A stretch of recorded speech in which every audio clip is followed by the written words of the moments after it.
need to know what's on your mind.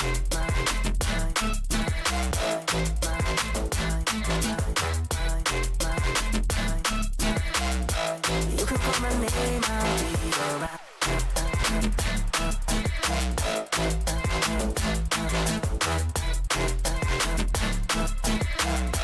I just need to know what's on your mind. I just wanna dance all night. I just wanna dance all night. I just wanna dance all night. Dance all night. Wanna dance all night.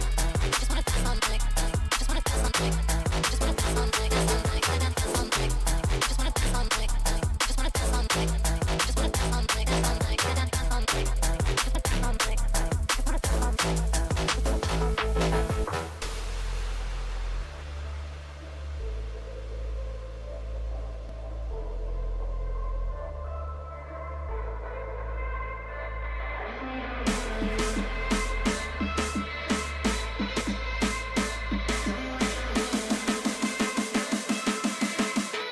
I just need to know what's on your mind.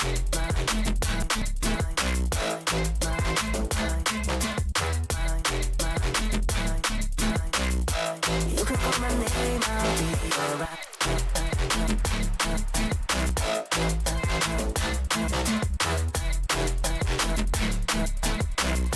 I just need to know what's on your mind. I just wanna dance all night. I just wanna dance all night. I just wanna dance all night. Dance all night. Wanna dance all night. I just wanna dance all night. I just wanna dance all night. I just wanna dance all night. Dance all night. Wanna dance all night.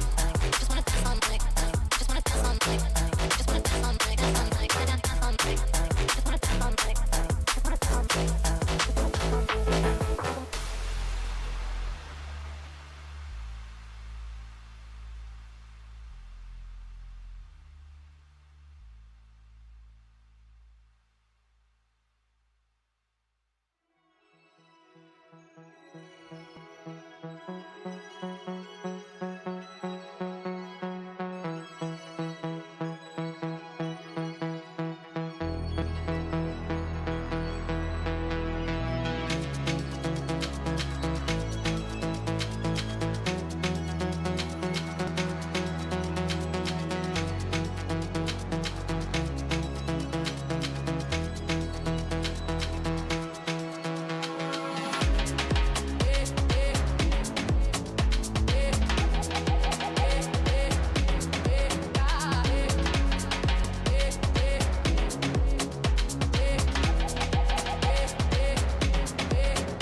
screen contains fast-flashing images that may affect viewers who are susceptible to photosensitive epilepsy and other photosensitivities. Viewer discretion is advised.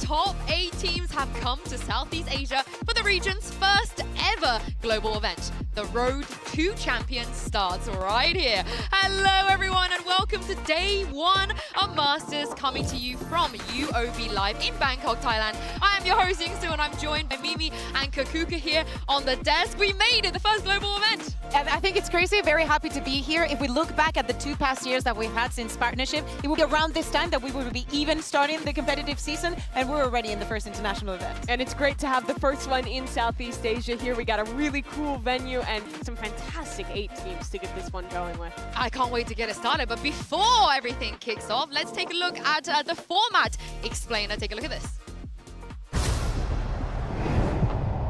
Get ready. From February 20th to March 2nd, the best Valorant players in the world will converge for Masters Bangkok. The first global event of the 2025 VALORANT Champions Tour will feature 8 teams representing the 4 international leagues. This year, the rewards for doing well at Masters are high, and every team in the top 4 will be awarded with championship points. Teams earn qualification for Masters by finishing top 2 at their respective kickoff tournaments.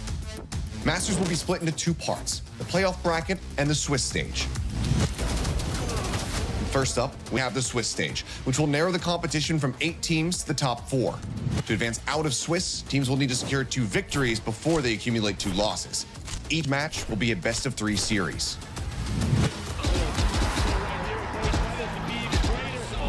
For the tournament, participants will be drawn into 4 matches. In the first round, we'll see teams who won their kickoff events face off against all the second-place finishers. No same region matchups allowed here. Those who win round 1 will move up, and those who lose will find themselves in elimination matches. Between each round, teams will draw their next opponents, and after 3 rounds of Swiss competition, we'll have our 4 playoff bracket contenders. A random draw will pair the competitors, a double elimination bracket will narrow them down, and we'll close out with a best-of-5 series in the lower and grand finals. Last team standing will be the Masters Bangkok Champions. So mark your calendars and be sure to tune in for all the action. For more info and updates, visit ValorantEsports.com and follow us on social media. Get ready for the ultimate clash of Valorant at Masters Bangkok. As Seth so beautifully put there, of course, we're going to be starting with the Swiss stage of the tournament. We have 8 fantastic teams. Every team that made it here had to go through a crazy good final as well. But of course, this also means, Mimi, that teams will be dropping out at some point early this week as well. Yeah, absolutely. The Swiss stage, we saw this one get debuted last year at some of our Masters tournaments. It gets really good matches once you get into those 1-0s, super intense once you get into the 1-1s later on as well. But definitely brutal for these teams. You can only lose twice. For some teams, they've flown, what, 25, 30 hours out. Yeah, and also a lot of teams and players didn't make it here.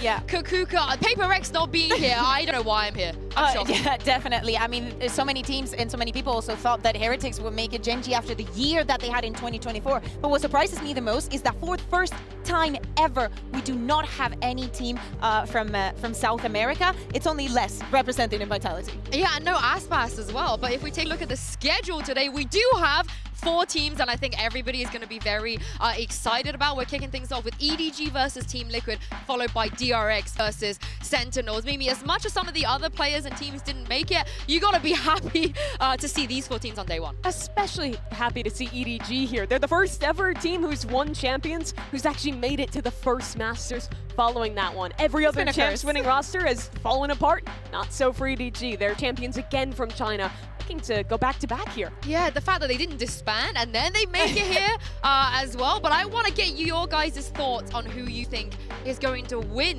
the tournament. We're going to get our predictions in before the tournament even starts. So Kakuka, I'll start with you. I'm going to be with absolutely and complete bias. I'm going to say Vitality, because Dirk is back. safe with his like third roster coming into an international event. I think that is he always gets even bigger in these situations, and I think that they proved a lot in EMEA. I want them to have a good year.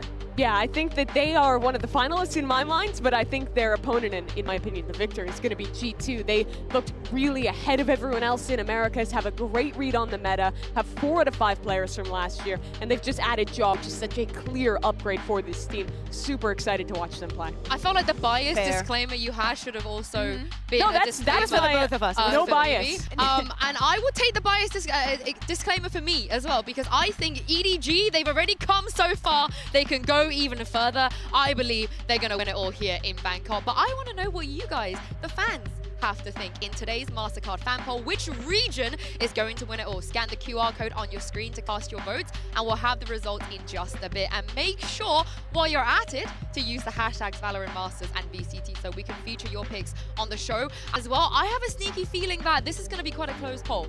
Yeah, exactly. I think that is going to be a close poll, and just think of the fact that we only have 8 teams. Realistically, anybody, any of the teams, even if they're an underdog, they have a good chance of winning this. Yeah, I mean, it's got to be so close between all these guys. Even like you were saying, Sue, in the finals, pretty much every one of those going the distance. It's going to be a very tight field of competition here. And also, if Achilles was here, he would have said DRX. So Yes. we're not, we're all biased. We're all biased. But we can speculate all day about who's going to win the trophy. Our 2 so-called experts claim to have cracked the code. Here is Brennan Saito with Swissology.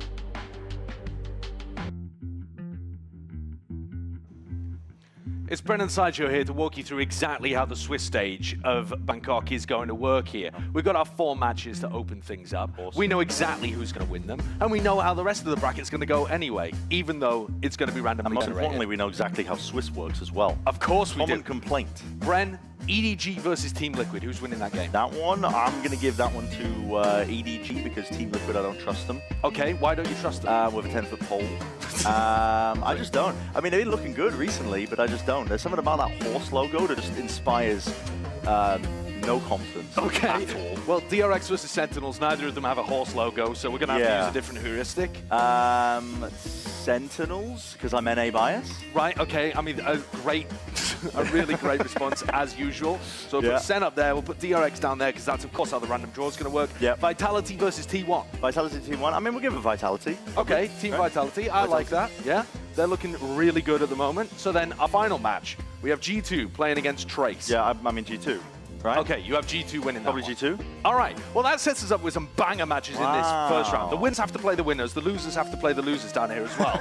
So go on, give me EDG versus Sentinels. EDG Sentinels. Let's go Sen again because of NA bias. Sen again, okay, and then give me Vitality versus G2. G2 again because of NA bias. Just more NA bias, Yeah. ridiculous. Okay, incredible. Wait. Cut.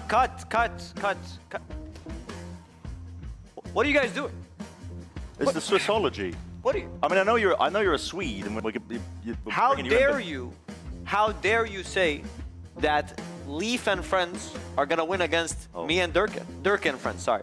Well, I mean, at least we didn't have you The lose. director directs, and I will direct some common sense. Okay, Okay. no, please. That's all I gotta Please. say.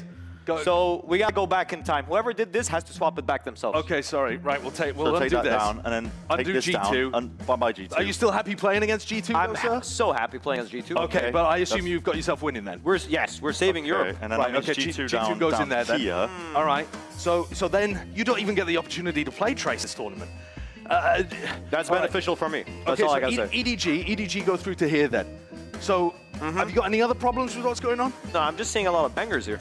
A lot of bangers. A lot Okay, of well, bangers. what happens at the bottom then? I just don't get why Liquid went down. Like, What do you mean? if we are realistic here, EDG are big fans of Liquid. Okay. Isn't there like a Chichu Nats thing going on? Another There round, is, and yeah, then- there's a big Chichu Nats thing Hold on, going what on. if we- Okay, so EDG end up winning against What if I DRX. throw in DRX some, losing. T1 against Trace. T1 Wait, Trace. who do we fill it got in. left? Who do we got left? T1 have to play against Trace. We need a loser, sir. Loser of T1 Trace? Yes. I've already picked up the badge. I'm sweating profusely from the pick. Don't make me swap this. Trace loses. Trace loses? I didn't want to have to pick up another badge. Okay, wonderful. Now, why have I picked up Vitality again? Who are we missing here? I don't know. Who is Team that? Liquid. Team Which Liquid. team? Bro, I'm going there. lost. I'm actually lost. All right, in who's thought. advancing? Guys, surely Europe is on top this time. Okay, so G2 and Team Liquid. G2TL going through. Wait, what's happening? What is happening? What is? Just gonna start throwing random stuff up. Sentinels! We love Sentinels! Clout! Woo! Woo! Swissology! I don't know why I'm cheering for Sentinels.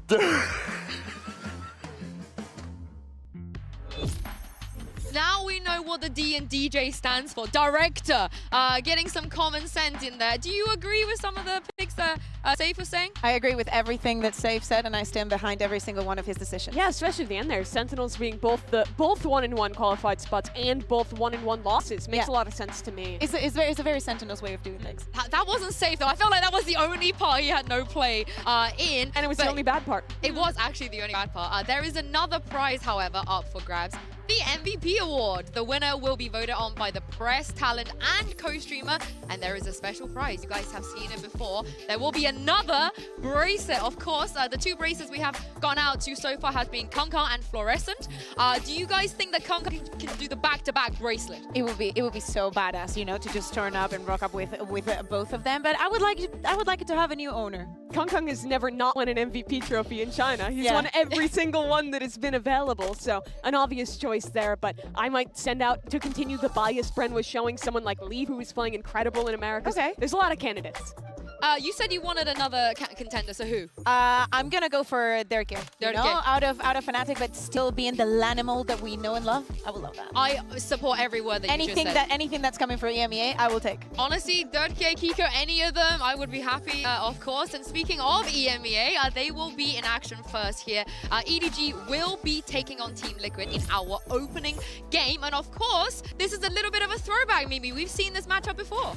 Yeah, a while ago at Masters Tokyo, but a lot has changed since then. For EDG, this was their breakout tournament. They made it deep for the first time ever at a global event, and it was a tough time for Liquid, honestly, back then as well, Bea. Yeah, exactly. But even with all of that, Team Liquid is still undefeated versus EDG. But as you're saying, things are very different now. This was not the EDG that is now a world champion. And this is also not the Team Liquid that we were seeing here with Redgar, with Yampi, with Safe also as well. Yeah, you only have one player left over from that roster, who's Nats, now the IGL of this team, back again. And of course, EDG, it's a tiny bit of a shaky start for them to get here, but they got here. And there's a reason why, Mimi, that despite being shaky that they got here. Yeah, I mean, the run to get here is crazy, because they started out for like the first time ever losing to teams. They lost 13-4, 2 maps to Trace, went to the lower bracket. Then they back-to-back won 13-0s and looked in championship form again. But there's a very parallel story there as well with Team Liquid Bea, who also struggled early on. Yeah, exactly. I mean, they had to go through the entirety of the lower round. And it was the worst because, you know, because of the format, even if you won the first match, you'd still be placed in the first round of the lower. So them doing it until the end proves a lot of character. And I need you to defend them, Kakuka, because the tier list, predictions, the disrespect I have seen from the community against I mean, you're saying the community, dog, it was me. I said I'd glue myself to the chair if they made it here. I was a hater, but they're here now and they're good. Kakuka, please defend them and tell me, give them a reason. Yeah, exactly. First of all, I will bring that glue because I think that you owe that to them. But and I do. Hear me out. Team Liquid looked so bad against Foot. It was the advantages that they were throwing. They were not playing as a team, and we could understand that because of the changes that they had. But they made a decision. We're going to swap things around. We're going to go back to basics. With Nats on the IGL, they managed to swap some, identify the weaknesses and their strengths, and match through match, they were getting stronger. They are the team that has played by far the most out of this tournament, and if reps are something to value, Team Liquid is winning. Yeah, this lower bracket run from them was absolutely incredible, and I think you saw a really good connection between the players form out of that. The team fighting in these later games looked absolutely on point. They were playing off each other so well. You built up confidence even for the new guys, and a return guy like Kiko, who ended up being the best rated player of EMEA after having a tough first year in the league. It was truly an incredible redemption for Team Liquid. And of course, the role swap. I mean, I almost want to say a soft role swap because Kakuka, there's also places that he doesn't play smokes, and you guys saw there as well. Yes, Nat is back. It's been such a long time since we've seen him on the global stage. Yeah, exactly. But I think everybody is very happy. Obviously, Chichu is going to be extremely happy to be playing up against him. But we know that he, even though he has different duties now and even some added weight onto what he has to do into the game, he is still in the same form. And that is very difficult to maintain throughout the years. Yeah, and I know some people are upset the Heretics didn't make it, but Paddy is here. Let's hear what he had to say to Mika Fabs ahead of his first global event with Team Liquid.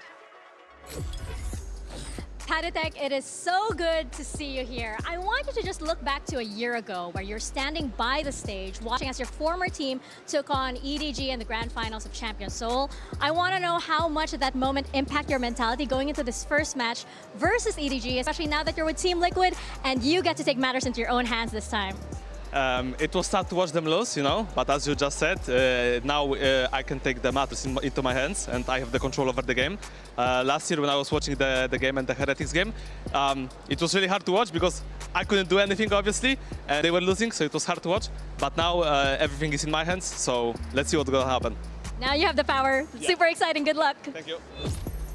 I mean, we saw it back in EMEA, right? Patatek knocked out every single one of his former teammates every single match he played, and he's on a mission here, Mimi. He's here not just to perform on the global stage again, but also get revenge. Absolutely. I mean, for this guy, having the year he did and then getting sidelined as just the sub for Team Heretics, being a sub in the past before that, we waited so long for him to have an opportunity to shine as a part of a full-time roster. He has that chance with Team Liquid, and immediately it's success, going all the way to the finals and qualifying to another global where Team Heretics didn't. And I have to say it, I think that probably for Patatek has been one of the biggest glow-ups that we've had in the history of Valorant, from thinking about 2020 and 2021 to where he is right now, last year becoming the sub of the year because of what he did for Team Heretics. We even had some doubts, is he going to be picked out for this year? And I think that Team Liquid just absolutely nailed it. If you have not been seeing Team Liquid while they were playing in EMEA, the way everything fits in so well, he is still the god support that we saw last year. And of course, the man on your screen here, the only Thai representation at Masters Bangkok in Thailand. I know the fans are definitely going to be behind him. And IGL Nats, we want to talk about glow-ups. Mimi, he's consistently been glowing since the first day we saw him on stage. Yeah, absolutely. But that was after a rough patch in his career, having been one of the biggest names of Valorant early on, falling off in 2023, not really being shown at globals outside of Tokyo. But now he's back again, and you've seen how he's matured as a player. He's still that guy who's going to win you rounds off his lurk, who's going to show you impressive new tech on Sentinels or Viper, but he's also now the leader of this team and has done so much to allow them to make that lower bracket run happen. Absolutely. During the lower bracket, we were showing his calls sometimes when we got the chance in EMEA, and the TED Talks that he was giving the team in just like 30 seconds, being like, guys, and very calm, because that's how he is. Guys, we're going to go, disrespect them, do this, do that. He makes the most beautiful usage of time. And as we were seeing also in those replays, playing the operator a lot, it is something actually very difficult to deal with, because he always has his utility to play around when he plays it from the attack. And I really want to know how some teams are going to deal with Nat's issue. Do you think he's going to tell them to disrespect Chichu? I think he can't. That would break his heart. That would be too tough That for would him. absolutely break his heart. But I think you're right. I think EDG, they need to anticipate the sniper usage he's going to have. And I wouldn't even be surprised if he is one of the leading outlaw users in this tournament, for just for love. But speaking of Chichu, the reason we mentioned this is, of course, Nat is going to be going up against his biggest fan. And I did my weekly third wheeling and joined them for a quick chat. Take a look at this. Welcome to Duo Q, where I'm joined by the dream duo here. That is Chichu from EDG and Nats from Team Liquid. Luna's going to help me with some translations as well. I know the fans are very excited for this matchup. You guys have a lot of history as well. So I thought we'd play a game where I'm going to ask you a question and I want you to choose whether you put yourself as the answer or the other person as the answer. So I'm going to go straight into it. Who is the better Cypher player? 谁是更好的零的使用者呢？直接写上去吗？对，直接 You gotta 写答案 put, yeah, me or him, me or him. I want you to show the camera when you're ready. No, you both put the other person? Okay, I'll start with Chichu because I feel like we expect you to say Nats. 因为我看到他很多的 POV 嘛，然后玩这个英雄也是学习了他，所以说就很简单。他应该算是我的老师嘛 ，teacher。I watched a lot of his POV, and also I learned from his Cypher. He's my teacher, actually. Are you surprised that he put you? 你会感觉他选的答案是你，你会觉得比较惊喜吗？挺意外的。All right, so Chichu was very surprised you put him. So do you want to explain to us why you chose him? I mean, he's a very good player. He's a very good Cypher. I think he's improving a lot on this agent, especially from what I saw from the previous year. He has different ideas.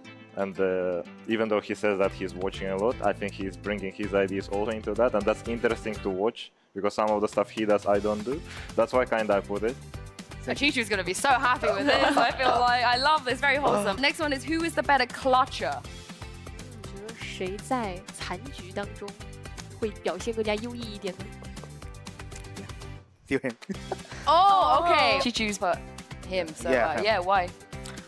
我觉得，因为我觉得就是我很多这种残局的思路都是走他的操作里面去汲取的嘛。然后我也觉得，之前我们打Team Liquid的比赛，残局其实也打得不是很好嘛。然后我觉得还需要进步，对，而且我也觉得我的残局现在还不太够细腻。He said when we faced against the Team Liquid before, seems like we didn't play too well, and also feels like I still have a lot of things to improve during my clutches, and feel like I still have to learn in the following matches. Keep watching Natsu streams. I feel like you'll get them. And last one, who is the colder player on stage? You know, less emotional, very unbothered, like 冷静的选手。 cold. Yeah, cold.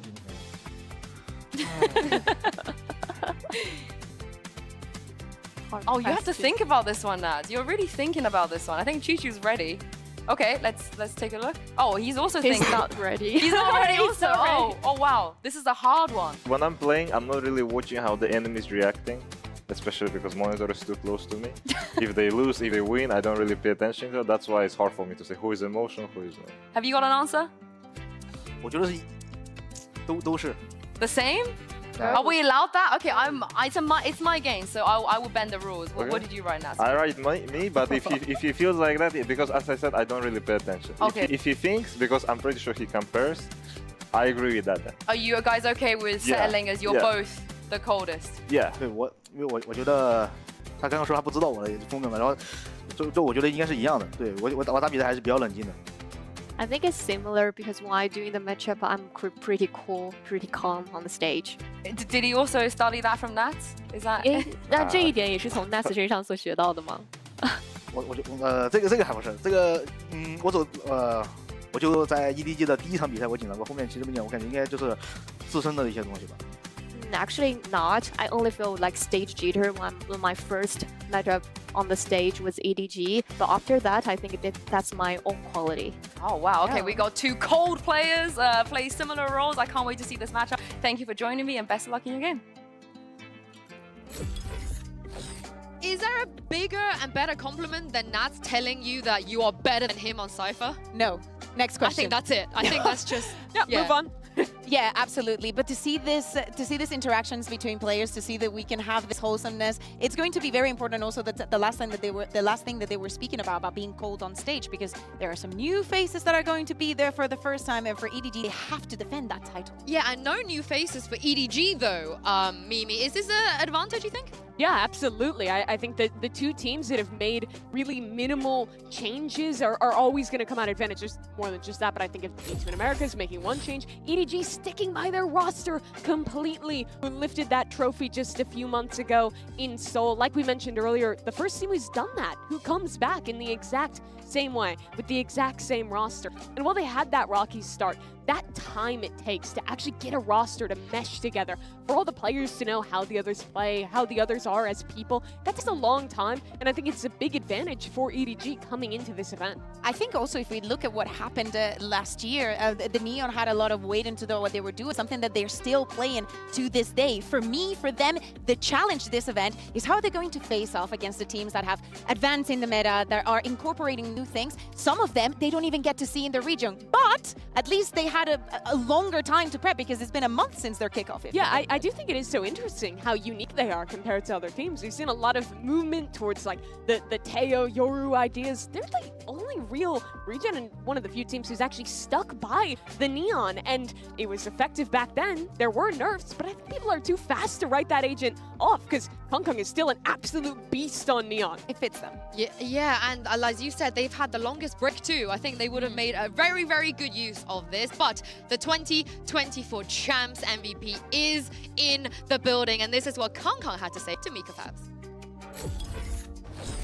The defending champions are back on the global stage. Kong Kong, what is your message to all of the teams who are going to come for you this whole year and the rest of EDG? We have my good friend Luna here to help with some translation. 那有没有什么话是想要对今年冲着你们而来、想挑战你们的队伍说的呢？我觉得友谊第一，比赛第二吧，然后享受游戏就好了。 I think the first come up first is our friendship, and next is our competition, the competitive whole thing, right? I just gonna enjoy the stage. Friends, competition, and enjoying the stage. Gotta love it. Good luck, Kong Kong. I love how humble he is out here. He's just happy to see his mates, you know, it's like summer camp being here. But having said that though, do you guys feel like he is still the best player coming into this tournament? I think that there is a discussion to be had, definitely. It depends on, again, thinking of the plans and the things that they were doing in the region. I was going to say, the Neon just fits them. The more aggressive and always going in as a pack, it gives him that kind of freedom. And he could definitely be up there and prove that maybe following the meta is not that important for them. It's a testament to how good he is, at least for me, that I don't necessarily expect EDG to win this event, but I still kind of expect him to be the best player of the event, because no matter what's going on, no matter what the meta, no matter what changes within the team, this guy is always an absolute beast in the server. I mean, you saw it in China where he was putting up insane stats in yet another split. You saw it at Champions. He's just incredibly consistent, and he's also so unique. Right? Still playing Neon, still opping as much as he is. He's a player that, in and of himself, you have to think about how to play against. And I do wonder what this means for the players of Team Liquid, because you have players like Kiko and Camo and Kamek as well, who have never played on a stage this big. And for the Duelist players, Kukuka, they have to go up against Hong Kong on their debut. There is a lot of pressure. I think that it also comes down to how the map veto is going to go, but Team Liquid have been in such great pressure throughout the entirety of the year that they should be quote-unquote used to this. I know that it's very imposing, like just having all the people behind you and just being on a bigger stage against an opponent that you've never played against, but I'm hopeful for them.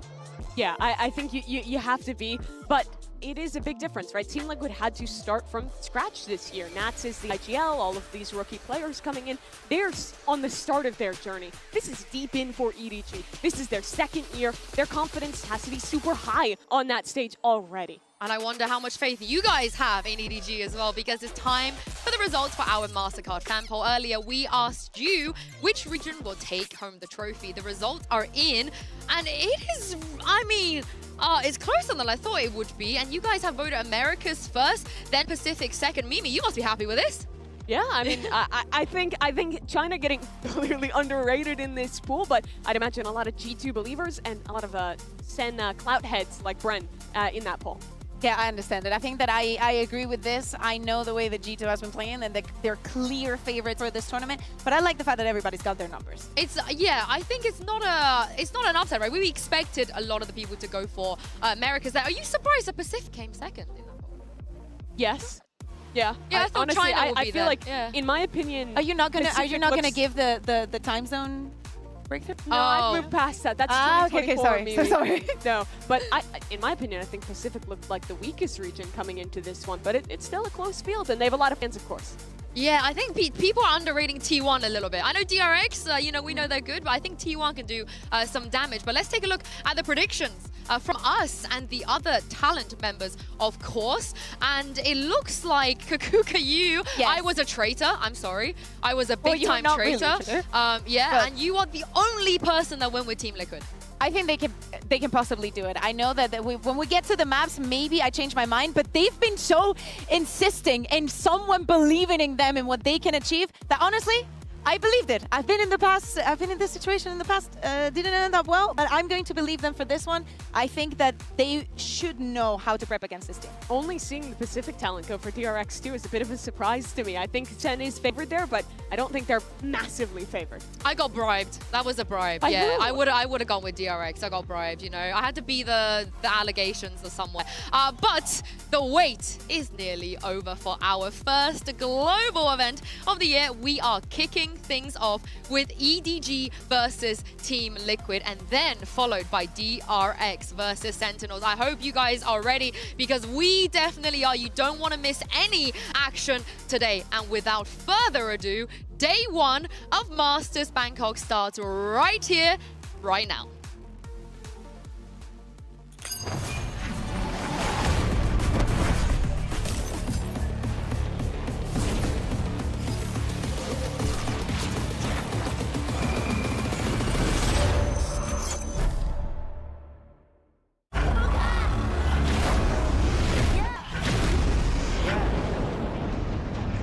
Let me get a punch.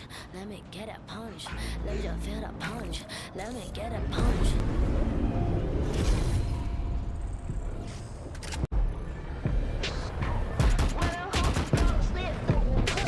Don't keep me pissed before I make you bleed. Pray for your rest in peace. It's the only piece that you need. Given a punch. This is the purge. Everybody, please, your perk. Your perma kick these people with my kitty pound. Play with the wrong gal pound. Put when they put get back pun out. Pop gun now. Yeah, I'm a cutting my pow pow pow pow. Pack it out, back it out. กูสร้างมึงพับหลับ Yo how about now bruh จบบ้านนี้ไม่ต้องรอถึงกูพวกกูจัดมึงจุก now out out.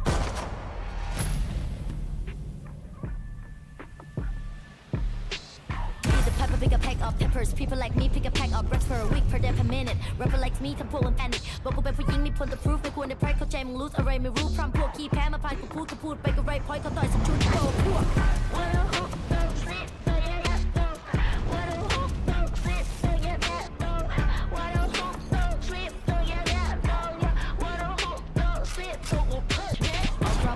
in one punch. All battles are beat in one punch. Put you to sleep with this one punch. This is clear, กูจะตีกูมาsleep one punch. You wait ที่กูโดนกูโดนมามากกว่า one punch. วันนั้นที่กูเจอกูสักคนมา one punch. One day, one life, one do it, one punch. If you have one shot, better have one punch.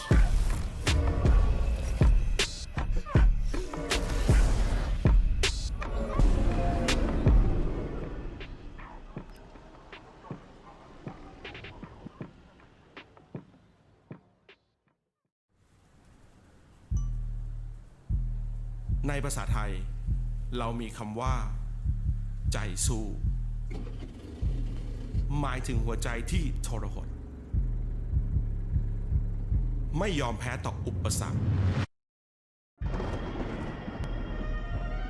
แม้ว่ามันจะหนักหนาสักแค่ไหนซึ่งเป็นคำที่เติมไฟให้เหล่านักสู้ดูอลิสทุกคน Once the game begins, my confidence just kicks in.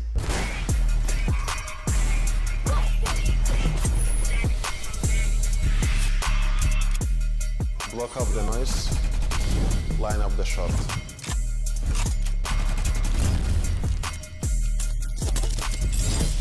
As a duelist, I always keep my eyes forward.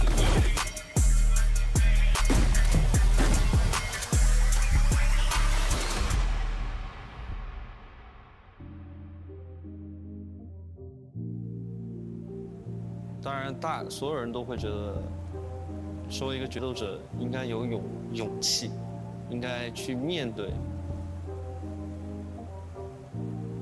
但是，我认为，身为一个决斗者，你不仅需要这些，你需要创造力。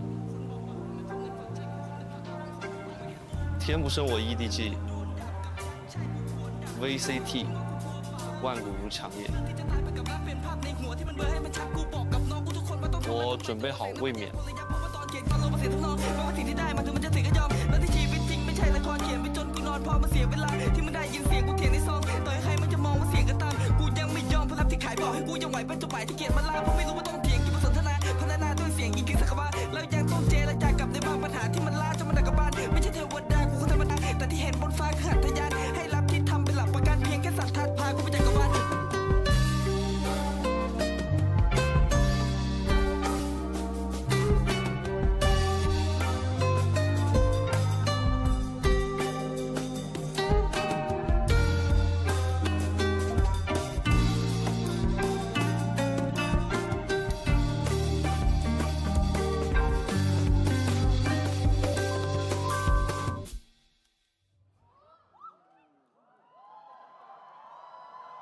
สวัสดีครับโอ้โหวันนี้นะครับก็เป็นไงบ้างรู้สึกไงบ้างชาวไทยทุกคน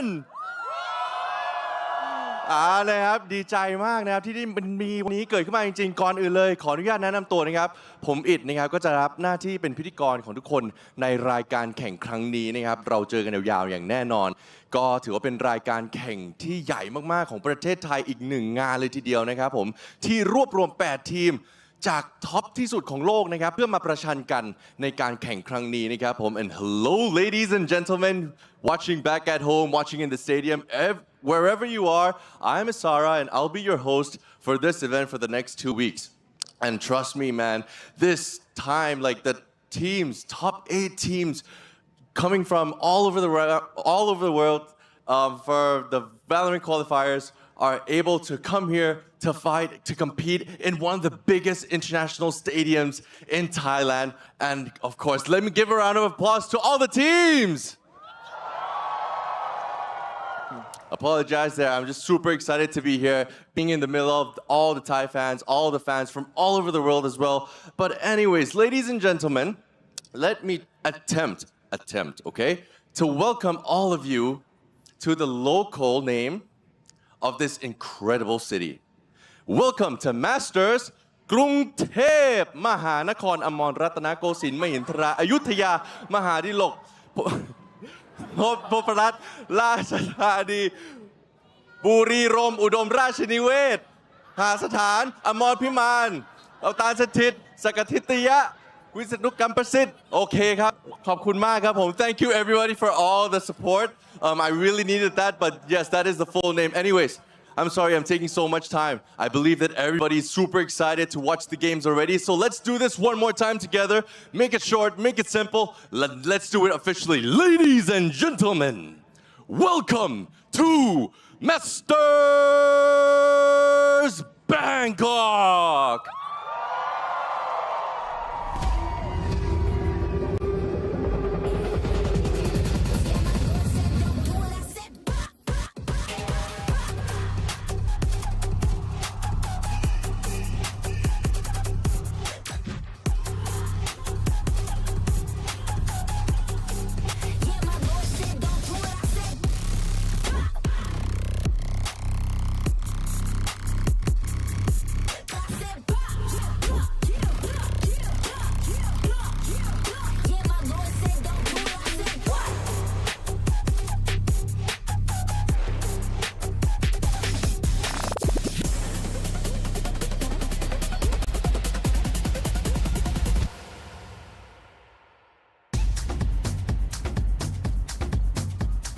Welcome to Masters Bangkok. Indeed, both of these teams had a bit of a shaky start, but they are here for a reason. EDG still to see if they are the best team in the world, and Team Liquid to prove everybody else wrong. But Kukuka, you mentioned earlier the map vetoes are going to be super important.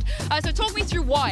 Yeah, exactly. Okay, so we're just gonna go straight onto it. Everything's displayed. Team Liquid keeping their permaban. Same goes for EDG.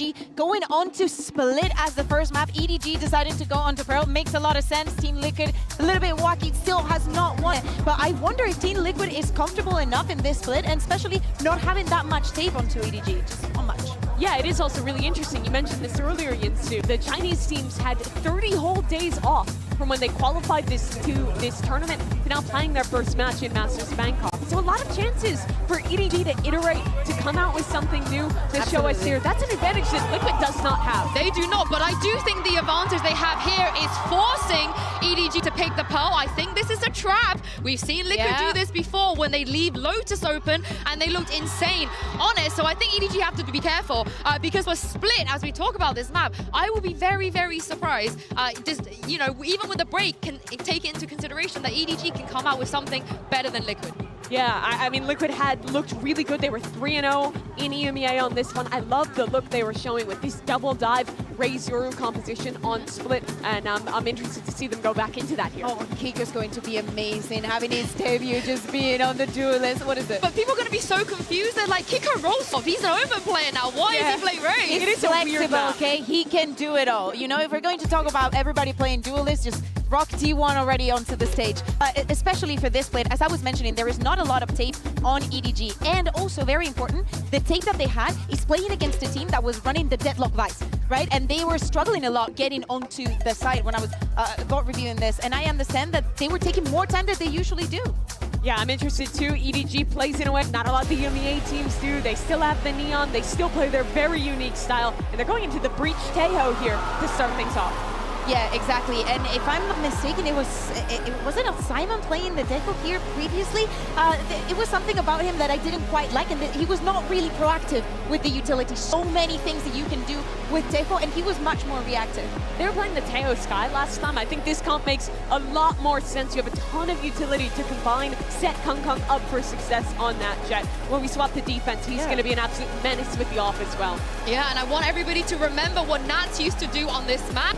You have that in your head. He still does it. Nothing has changed. Absolutely. And EDG should know. What a perfect head-to-head, too. Him against Chichu, the same role on the lurk. Start off on split, getting to see those guys play against each other once again. I want to see the explanation onto why the Jet instead of the Raze. I'd like the trade denial here. Both of the teams also playing without a Sentinel, right? They are going to rely more on Chichu and Nats to just have that control over middle. I think that is going to be one of the key areas of the map.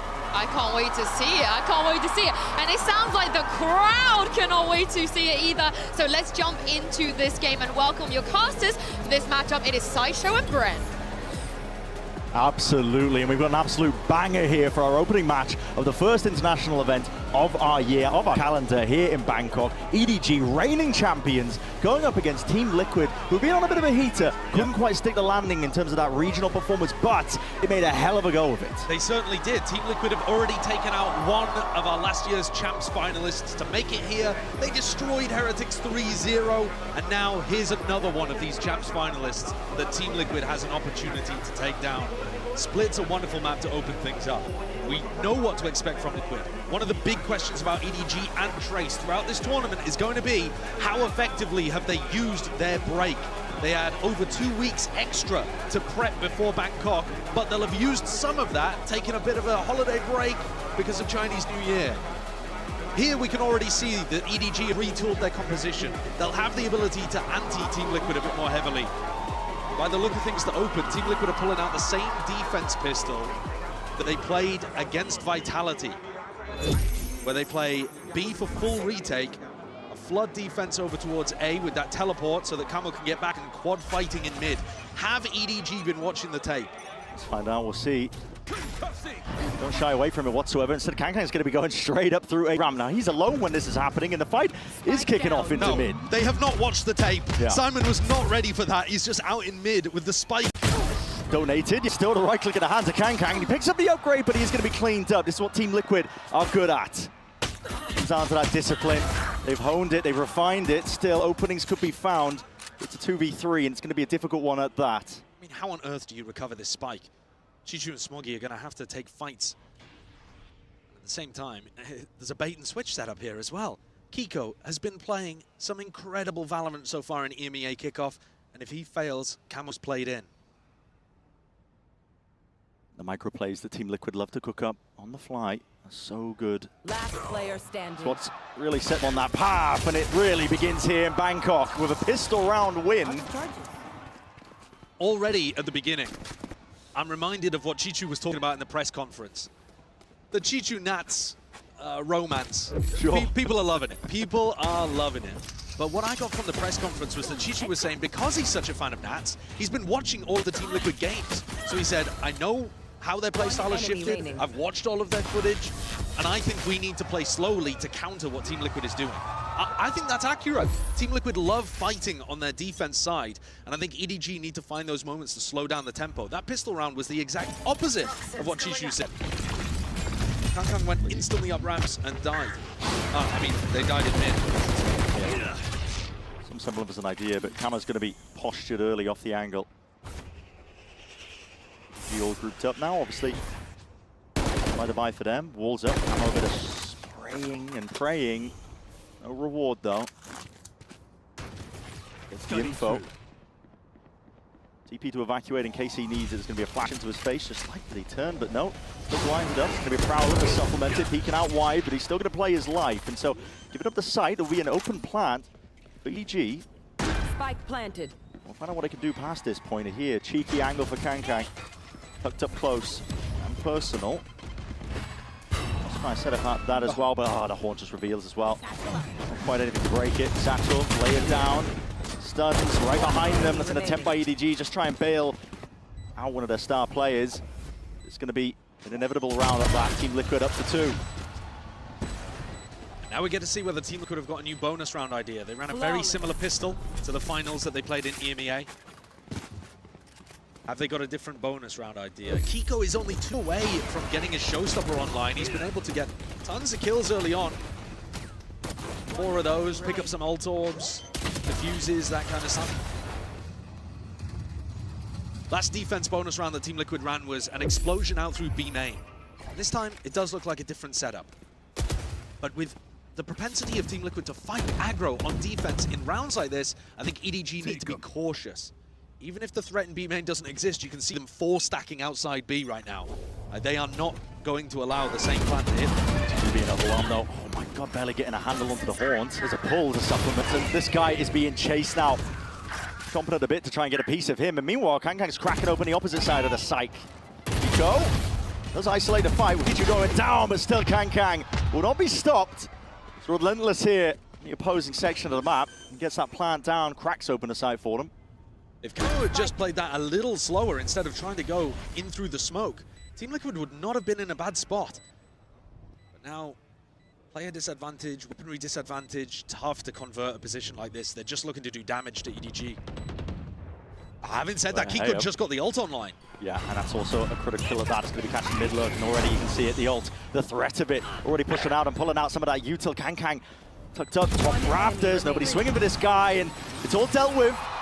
2 surviving. And that's an enormous round from Kankang. He really makes that work for EDG. The entry that we didn't get to see over towards the B side takes down the side anchor, that Astra. And also, let's dial it back. Let's talk about prep. EDG got completely caught by the same pistol round, but they were ready for the bonus round idea. 4 players waiting outside B main. They just weren't ready for the fact it was happening on the opposite side. The A push. One enemy. And it's Kankang that comes out with the goods, as he's so often gonna do. Despite the fact that only 2 players survived of EDG, they pull out the showstopper in that round. It's not a bad one for them. We are already in to the following round, round 4 here. And guns across the board. Just a bit of the action. There was that conditioning with the salvos, a bit of fault line into B main from what I could see, just to get EDG into position. Yeah, and that makes it does make it more difficult for Team Liquid to fight over this B area. And their comp is actually not very good when they're forced to play passive positions as they are currently. Liquid are going to want to try to take timings. They're going to want to try to push through smokes, contact in.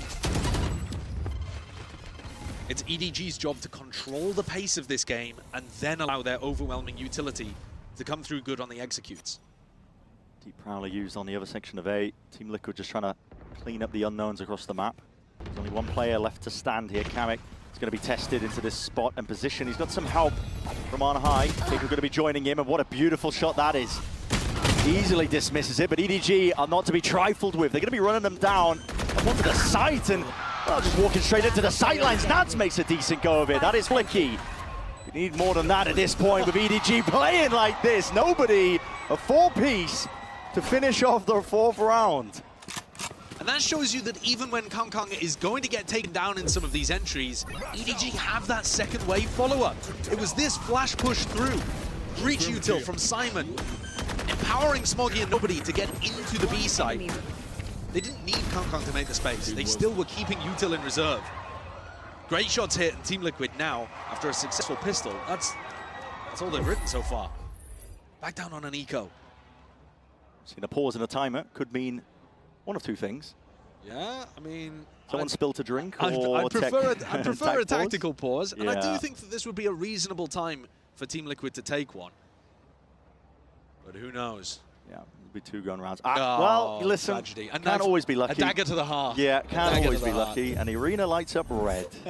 It looks beautiful. Yeah. It looks beautiful. Blaring warning signs. We'll see. I'm going to take a gander over the stage. Who do I have to blame about this one? But I think it is really interesting that Kong has gone for the Jet on this map. The fact that he's working with an unconventional pick, I suppose, of the... Normally you would want to see people running the Raze on this map, generally speaking, if they're going to be playing the Duelist. But I think one of the reasons for this too is going to be that on defense side, he's able to play those off angles, dash out of position. And here you can see his follow-up on the entry from Nobody and Simon's util is still really solid. He doesn't necessarily need the boombot to be able to trade off of. It's time for the team to collect their thoughts. I've got to say, I was a bit worried when we saw the pistol and EDG just ran straight into what Liquid were cooking. But listen, yeah, a team, since then, it's been good. As tenured as EDG, you know, sometimes it can be a bit nervy, playing up. I mean, if you want to talk about nervy, if we're talking about inexperience versus experience, this is another game that typifies that completely. We've seen Paditek, obviously, on the big stage. There was a sub most recently, getting his chance here to avenge Team Heretics for that Champions loss. And we've also seen Nats, of course, at the big stage as well. But if you're looking for anybody to be crumbling under the pressure slightly, I think your eyes would have to turn to the rest of the Team Liquid players. Somebody like Kiko is honestly like a top 5 player at Masters Bangkok, I think. Like, if you're looking at all of the players heading into this tournament, Kiko has looked top 5. I mean, it's phenomenal. He's been otherworldly, and yet last year when he was playing Duelist, you barely got a hint of this kind of potential. So they saw something. They did a fantastic job of swapping him over to Smokes, but even here on Duelist, he's been electric. Those are the kind of players that I'm looking at. Can you keep it up when the pressure's on? Yeah. We'll be getting into games shortly as well. Just had to do a quick little remake of the round. I'm not rolling anything back as well. Just want to keep you all in the loop. I can see the timer ticking down at that, so we will be getting into the action momentarily. I didn't lie to anybody.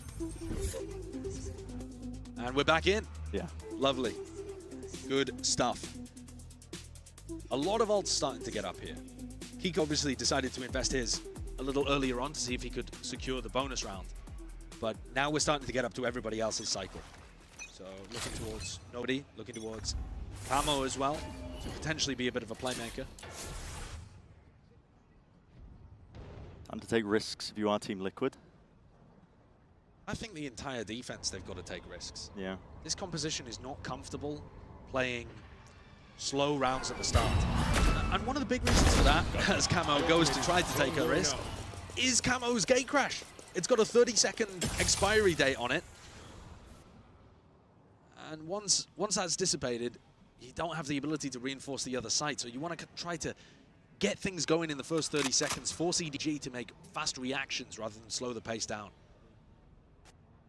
EDG can't quite find the options they were looking for, I guess, into mid, but with Nobody picking off towards A, that's where they're setting their sights at the 50 seconds mark. It's important that you don't end up running the clock against yourselves. And they have historically struggled on anti-ecos, but I don't see the resistance here. No. Just one player's Paddy with a shorty in hand. I mean, we've seen some ridiculous stuff with this gun, but don't think in this scenario it's going to be paying off too much, unless... No, not quite. Shorty versus Outlaw. Unless, I mean, Kang as he expected. Wait a second! How the hell is he getting away with that? He might as well the skin of his teeth. This may have all distracted for Nats coming around on the flank, you know. No Sentinel. Yeah. Defense pushes like this, they've got to be watched, and Smoggy's got eyes. Plan is down in the midst of all of this. But Smoggy, very aware. All avenues accounted for, apart from Kiko's actually done, what's that, 140 as well? Yeah, on top of that? 145 as well. Oh my god. Yeah, Smoggy's dropped down. Damage definitely being done, but the time is ticking. Chances to win the round, dwindling still. This is sharp by Kiko, man. Doesn't matter as the eco, he's doing damage and more. Him and Kamik side by side.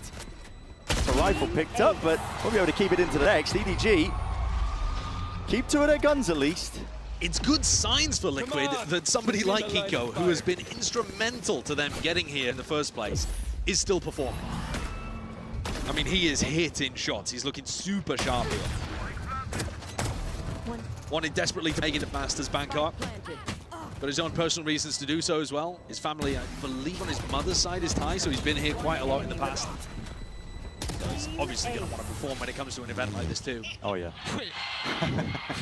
I don't know if he's also half Canadian. Maybe he's going to pop off for Masters Toronto too. We'll see. Camo's got the op though in hand, and he's got plenty of targets to choose from, especially when no one deals with that bloody eye on high. TP's back with a gate crash. Safer position. Can't quite dodge the flash in time. Ramp control going to be gained here for EDG, but the issue is what you do after that point. Somebody's got to be in charge of breaking that haunt. Can't be allowing that. Paditech almost always plays A at the start of these rounds. It has to be something that EDG are aware of. Of course, you don't know where Camo is at this point. He could have easily teleported away and be set up on a different part of the map. Yeah, it's a trouble. Dealing with the Yoru. Pesky. Toxins going up. EDG actually have a free path all the way through mid if they wanted to go there. Choose to take it. Double drop down into vents. But it's not easy to hit B. You've lost B main control. Nats and Kamek are going to hold on to that till the ends of the earth. Yeah, this is really quite struggling, I think, isn't it? Team Liquid primed and ready, I think, to dissuade and push back any sort of attempt onto the B site. And EDG, oh dear. I'm seeing Melasman. This is a time issue potentially occurring. 30 seconds left. Made a bit of noise in cutting it just at the 30 seconds mark. And they baited Kiko into B heaven, so now this A site is a little weaker. It's Paddy that's going to be tested, challenged. A shot missed, going wide. Camo does have the dimensional drift. That's going to give him all the information he can work with, but Paddy cannot really help. He's not much longer, but his wall still stunned. Hits that. Trade in sight, kick off to the side. Plenty more targets where that came from. Simon has to stick that plant down so they get that extension, but it's a 2v4 at that. In through the corner, Kiko is taking names and ripping off heads at this point. Too much to overcome for Kang Kang. That's 3 in a round, man. Kiko is just on one. He's already earned himself up to another showstopper.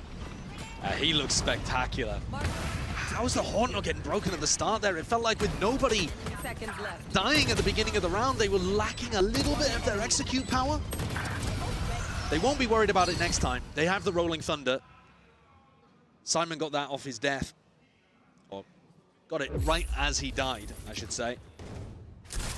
Now you're worried about the operator, you're worried about Showstopper being used by Kiko, and the fact that Kiko is 11-3 to begin with should send shivers down your spine. I think EDG are approaching this well from a macro point of view. They just tripped up a little bit there in round 6. Time to jump. Plenty of ults built up in the war chest over EDG if they want to make a go of things over towards B at least. See that the haunt is dealt with. They're taking it slow to begin with. A fake teleport over towards B main. Should make Kamek a little scared that they've taken this control, but still pretty bold. Getting decent info for the rest of the team. The control given up. Oh my, Chichu. Cheeky with the peak, but it's a head ripped clean off, and here's that showstopper. Earned up, primed and ready. He's going to be running out. What is that? That's unbelievable. Ludicrous stuff from Kong Kong. Pulling that one out. It's our opening game, man. You got to hold some of it back still, Nats. Tucked up, ratty position at that, but he's traded nevertheless. And here's where the fight really kicks off. Straight through mid. There's going to be another kill found with Kamek. Can't quite find it. Camo off to the side as well, and he finds that stray shot. Slightest of angles to work with, and Simon is left alone. Back against the wall. 2 targets to deal with. Knows the rough positioning. Heads on a bloody swivel. And not enough to dismiss Paddy. Not from that high ground. What crazy impact from Camo in this round with the operator. The fact that EDG are trying to play slowly, and then Team Liquid have gone, all right, we're going to adjust, we're going to add the op into the equation, and suddenly it's so much more difficult. Yeah, we've got to see the replay of this. Oh, that is one of those filthy shots! The fact they don't win the round after that is actually a disaster. I don't even want to talk about the round they just lost, bro. I want to talk about that shot a little bit more. Oh my goodness. EDG have just called a timeout. Nice. The way I just died, crazy. So legit. So legit. That is one of the most disgusting flick one-taps I've ever seen. Unfortunately, it's probably not going to go in many people's frag movies because they lost the round. And the reason they lost the round, I think, is so much to do with Camo repositioning. He got that op kill right at the start of the round over towards A from Chishu, and then he's in B in an anchor position by the time they actually commit to the B split. That's really good. And EDG are doing all the right things, trying to get into positions, even countering the showstopper. But they're not really being able to navigate this up. No, finding it difficult. Because it's exactly the thing you don't want to be going up against if you're playing slow. Trying to bait out some of the aggro plays on Team Liquid's defensive side of Split. The more you run the time down, the more you try and contact into it. You just leave gaps open. And like you said, I mean, Camo's all over the map. He's everywhere at once. When you're on a Euro, you get that luxury. Be fluid with your placement. EDG can think they've spotted him out in his position, but he can be on the other side of it in a blink of an eye. Look at him here, for example. I mean, they've actually swapped the operator around, so he goes... Got it up here. And this is a lot of presence. I mean, emphasis being placed by EDG up towards ramp, but that spam, again, instinct at its core. Forced to really dash away from the fray. Kamek re-clearing over towards B. This has got to end A. I'll take it in that direction here. There's going to be Paranoia sweeping forwards up towards Heaven as well. There's going to be a bit of safety grab for EDG. With passage into the side as well. Even planned, it is possible for Heaven here, but Team Liquid looking to try and take this one, and potentially the flood. That's a flash around the corner. Kankang dropped single digits. 1 HP at that, but potentially all he needs. They know what a danger player is. Yeah. But they just don't have utility to be able to flush him out properly. The players crowd onto the side. EG, they win out that critical fight though, out towards elbow. Paddy gone. They can try and fight their way past. Time is ticking here. This operator in the hands of Kiko is really slowing them down to a degree as well. And now you're seeing it. The peak's coming out. Smoggy tries to take that fight, but surely the openings are done and dusted. Kiko just trying to save this operator, trying to keep it into the next. It's round one. The goal is damage for Team Liquid. And I'd say they achieved their goal there. Everybody on EDG falling. The score up to 4 each. But EDG's economy is going to be in a bit of a rough spot. They're definitely primed to get ecoed again here. They're going to have enough to be able to buy for this one. But if Team Liquid can come out with a big strategy, admittedly, well, they've got time to think about it, I guess. Yeah. Take a look at how this one went down, though. Paddy, does he spot something? Just a glimmer, perhaps, but often people are going to be going for that kind of spam lineup based off the wall timing as well. So as Chichu puts up the wall, you spam that kind of angle, really likely to be able to get damage, if not a kill out of that spot. But yeah, this time, swapping the operator over to Kiko's hands did not get the job done. Took a little bit of the pace out of the retake, I agree with you. For sure. There's a tech pause. Now, I was hoping, because the stage wasn't initially lit up in an ominous shade of red, that we might have just escaped. It was going to be a quick and easy fix, but maybe not. Alas. So. Tech pause gear. Alas. Take guesses of that. Yeah. Pray that they're not a sponsor of the show. Well, I mean, maybe it's because Kiko's on the gear. I don't know. Okay. He's playing like he is. It's a mouse issue, I've heard, so okay. Do some digging. Next time the camera does a flyby onto the stage. Yeah. This is a crucial round that's coming up as well. You hate to have this kind of pause in momentum, but actually for both teams, it's not like it affects Team Liquid more than EDG or the other way around. EDG need to win this one. Their economy is at risk, so is Team Liquid's. Yeah, I mean, Team Liquid, did they even want sounds weird, did they even want to buy into it? Yeah, I'm not Their sure. money's odd, it's all over the place. Yeah, they don't have very good money. You could put together a buy, but... Is it worth it to try to damage EDG's economy further? They'll be thinking about that, but they're not allowed to communicate during a tech pause, so those are the thoughts going through the players' heads in this kind of situation and how to go for the adjustments.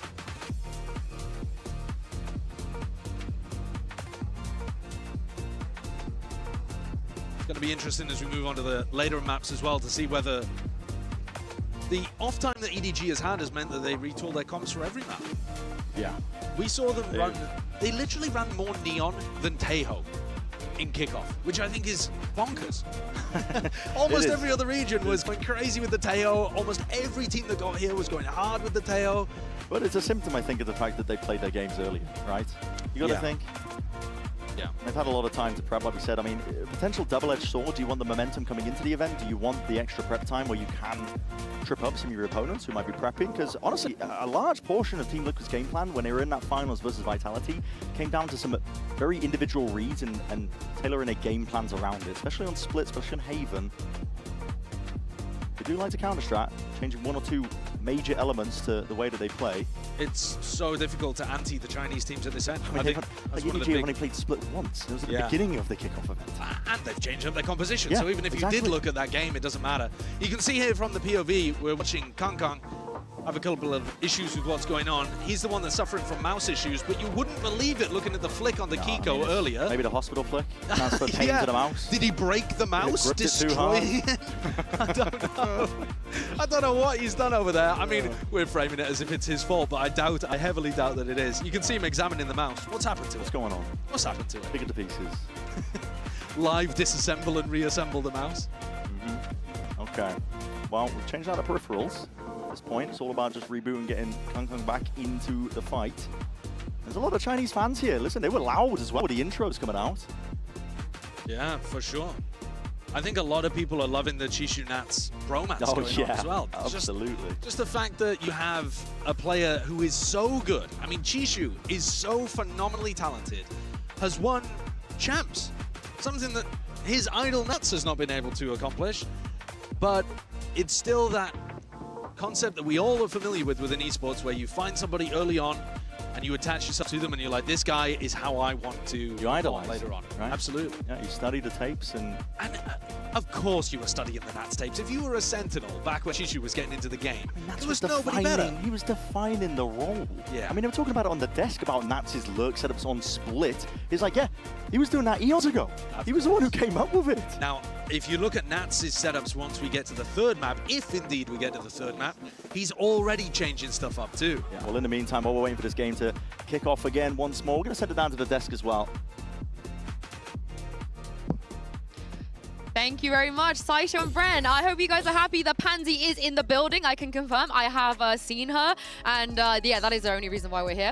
But we spoke a little bit about how the rookies on the team, on the side of Team Liquid, are going to be able to perform on the international stage. And Mimi, for Kiko, it doesn't even feel like this is his first time. Yeah, I mean, for context on this guy, he's never been in a global event before. He has the pressure of, you know, family being, he's half Thai. He's the only person with any real relation to Thailand here, and has obviously the fans behind him, but no pressure at all. He's absolutely fragging just these first few rounds on the stage. Yeah, before we even went here, I saw him in makeup, and I was like, hey, are you like nervous for today? He was like, no, I wouldn't say I'm nervous. I'm just excited. Like, I wanted to start, and definitely that is something that we saw on the game as well. I think that also the camo with the Yoru and the operator is having a lot of impact in the game. Well, the issue has been resolved. We can get back into game. Over to you, Bren and Saisho. Thank you very much. Feel sorry for the desk. Honestly, they had to get a bit of a run on to try and fill for us, and it wasn't even that long of a tech pause. Now, we're about to launch into the next round here, assuming that everything has been solved. So just to bring you back up to speed, the score's 4-4, you can already see that. But it's a tense economical situation here in Split. EDG, if they lose the round, are going to get their economy broken, and Team Liquid have actually opted to go for a half buy.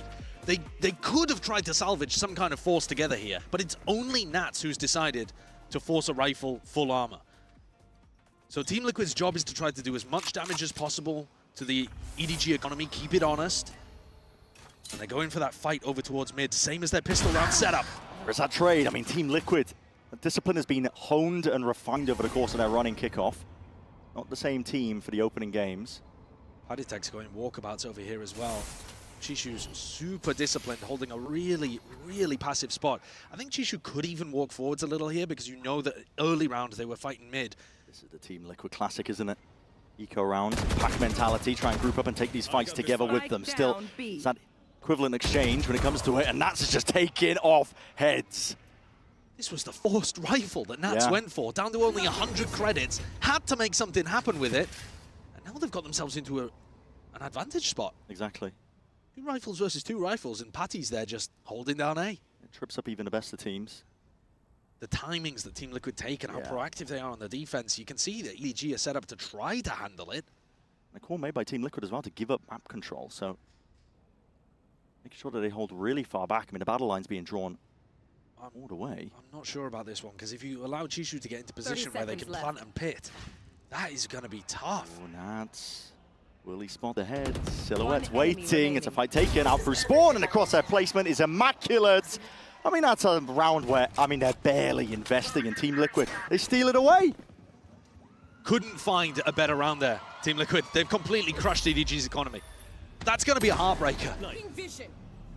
EDG have just come off the back of a technical timeout.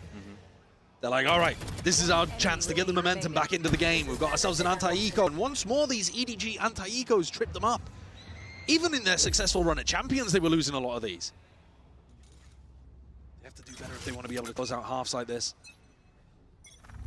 He's on the other foot for EDG. They do have the knives to work with, though. Hongkong's going to be happy with that. See if he can make a go over towards Heaven. That's going to be Salvo's fault line. Everything going to be committed. Nats, you're in the danger zone, son. Plenty of targets, but he's going to be swarmed and overcome still. Bit of help maybe occurring. Paddy Tech is quick with it. Reinforcements have arrived. Mowing them all their way down, man. Mid-controlled. And it's chill, it's cool, it's easy if you're Team Liquid at this point. You're running away with a half. They certainly are. There's only a couple, I mean, it might not have been a bit chill there. Look at this situation as well. Kiko holding such a passive spot just with the shorty. Counters Kang, the star player with Bladestorm in hand. 2 rounds left in the half. And like you said, Team Liquid, they are poised to run away with things here. They're getting so close to big ultimates. Beautiful, good job. EDG holding outside B main, looking for an early round push. That isn't going to come. They call Kamek every once in a while over here towards B, and he is in a really aggressive spot. He's got a recall star to try and get out. Hard reliance on his team to hold on to B Heaven control, but EDG are grouped up. Looking for a fight. Wait a second, they spotted it. Just a shoulder. Oh my. He goes back into the same... There's no way. Steps forwards. Wants to take the fight straight to them. What a challenge from Kamek! And it's 2 taken away. EDG, but a bite from the round, removed just as easily as that. The spike dropped down at their feet. EDG left reeling. Another situation where Chichu could possibly get a pit down and maybe win things. He's going to pit at the same time as Smoggy plants. If there was anybody close, maybe that would be dangerous, but EDG have gotten away with it. Now can they win? TP disengaged, backs himself away to pit. Does allow Team Liquid options. At least get themselves into a site and position for the retake. Still difficult in itself to deal with. Prowler commit, Horns alongside it, sees. Dumping the util. Now it comes down to Stray. Spam kill is going to be found as well with the highlights occurring. Chichu takes back Fate, takes back control of the round. Side by side, him and Smoggy. Could have got dicey. They had to find the right timings there, and Paddy was doing what he could to try to flush out and get them info inside the pit. But that is a desperately needed round. They had 2 very similar situations. Chichu's pit was able to come out good in at least one of them. Considering how important some of these rounds have been that went the way of Liquid, a 6-6 half here I think is a win for EDG, even though you would normally expect Team Liquid's attack side to be better than their defense with this comp. Bring them down. Straight back into it. It's an outlaw in the hands of Camo. Yeah, he's pushing up. Yeah, 3 players with half armor. Meanwhile, mid-take by EDG. Bit of util to Salvos. Quick dash by Kong. It's going to be granted that space. Paddy's got a hell of a task. Have to be careful in this spot. Almost a 6th sense, I think, for the danger zone there, because he's already pushed his way back. EDG looking for a bit of a play. Kiko has ult.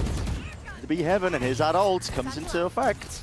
As you were saying, Fuse is going to be burning down just to cinders, and he's forced to just pre-aim it off into the corner. EDG, an opening. Paddy falls, still that's a nade, it rebounds.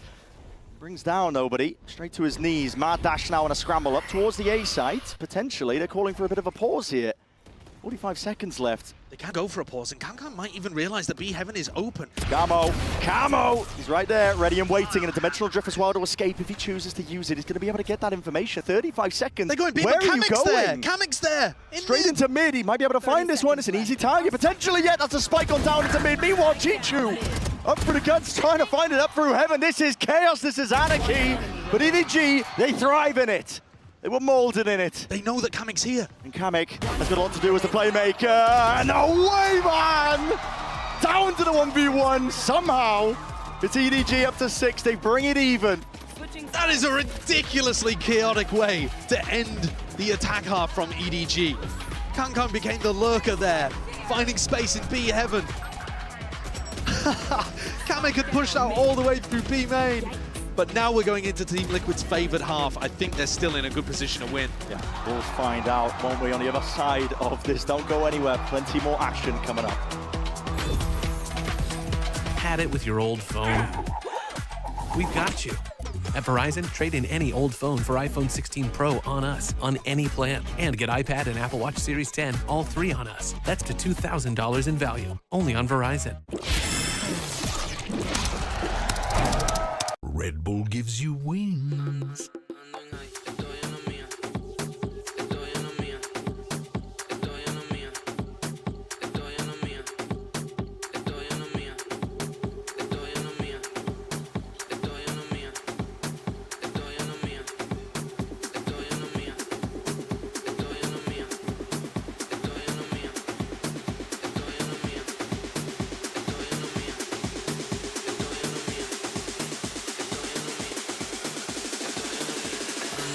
Estoy en la mía, ando suelto hasta el otro día. Hoy es martes y yo no sabía. Dos mujeres y las dos son mías. Ando en high.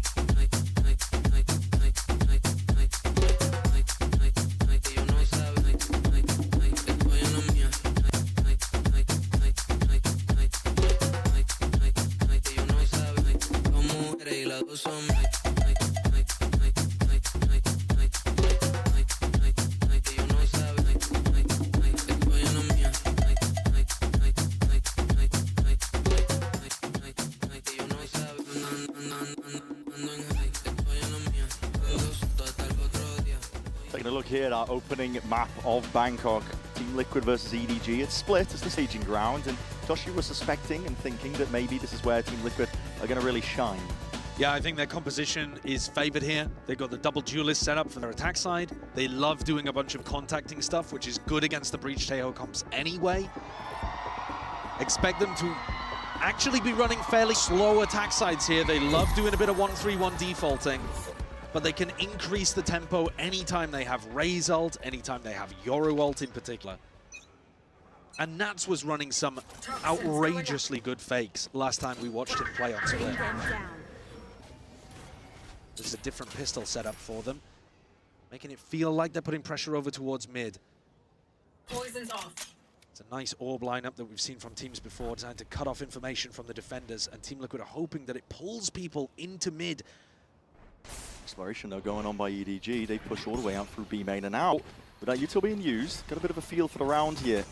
Now it's going to be landing over towards A. Util going to be expended just to try and keep Team Liquid out of it, but an open site given up and granted. EDG going to be happy with heavy control. Let's see how good their retake is. Team Liquid don't have any util to go for post-plant aggression here, but they have to. Nats might even get caught in sewers. Yeah, they're going for the deep fight out towards screens with Simon falling. It's a critical kill at that. Nats as well. He's getting away with murder. Still alive, but surely should be falling. Yes, nobody hunts him down. It's precision at its core. The fight in heaven. The big wraparound, yeah, and this is where it's really important. Damage being done to multitudes of players. Still surviving into the tail end of things here, but it's a 2v2. Camo is low. But not planted for them. That is a worldie of a shot. Camo with a wraparound, but now he's given up his position. Chichu half already. He's earned himself the outs, and shots are rattled, fired off. Camo TPing away. Chichu, he's sticking this one. It's down to the minor margins. My God, sails away into the sunset with that. It's a pistol round into the second half for EDG. So beautifully played there from Chishu. The shots he hit, the first half stick as well, realizing that Team Liquid weren't going to fully commit to getting him off it. And then, as soon as he hears the teleport away, reads Camo like a book. That is an amazing round to come out there from Chishu to get EDG into things again. I think they need everything they're going to get here on defense. Oh my God. They certainly are. We're right back into it. Kong ordered that outlaw. Make it look like an operator even at the best of times. Here it is. Oh, attempt to try and push past that. Orb will be punished. So much decay damage going on there. Yeah. Chichu doesn't look like he suspects that there's that Camo tucked to the side, but Camo's also not really expecting it whatsoever. The lurk up anticipated, so clean, flawless. Many ways to describe it. It looks easy for EDG in this round, but that's because Chishu was able to kill 2 instantly. Once we start to get rifles up, and if the spam doesn't instantly kill onto Nats and Kiko, I think this orb from Nats is going to still find a lot of value. I think that we haven't yet seen EDG come up with a decent answer against this. Having said that, Nats not choosing to throw it this round by the look of things. He's going for the orb over towards ramp, looking to apply pressure on the A side of the map instead. And my eyes are on Kankan because he looks like he wants to take a fight. Yeah. There's potential for him to... Oh my goodness, this is a deep push. He's not messing around. There's also a potential fight over here over towards A. Nats always in danger. That's going to be drone spotted. Fault line was ready as hell, primed just for that. And they're going to pounce. Is there a reaction from Team Liquid? Maybe towards mid still. Kang he's locked down the avenue. B main taken away. Team Liquid are going to be scrambling for options here. One of the reasons that I think Jet is a great pick for Kang is because he can get the operator online more often, play on more conventional op angles for the Jet. And that's just so good against Team Liquid's contacty attack style. Info gathered. Smoggy's willing to give them up a little bit of that space up towards A heaven. Some control from EDG. Out from spawn. Chichu. Get away. That Bulldog in hand, because they know that they're putting the squeeze onto these Team Liquid players. The emphasis is going to be placed onto them. It's also uncomfortable, though, for Nobody and Smoggy to play on A. They've got no control anywhere. 30 and no seconds reinforcements. Here's a challenge occurring out towards it. Now getting a bit of a run on and a bit of a move on. Nade at that. Rebounding towards the back. Kiko finds it. Bulldog in hand. Nobody. Short work. Made of camo up towards heaven. Snappy. Cappy. Kiko will attempt to make do with what he's given into the round, but it's absolute shreds. It's scraps. You've got 9 seconds left. You are tiptoeing around the side, son. It's a bonus round converted here for EDG. Lights out so far in this half. Yeah, they're looking so good. I mean, their game plan is working perfectly against Liquid. We know that Chishu has been watching the games, and listen, I'm sure a lot of the other players and coaches have as well in terms of prep here for Bangkok. But we didn't see as much of it in the first half. We definitely saw them play that slow control style, but it wasn't always coming up with the goods.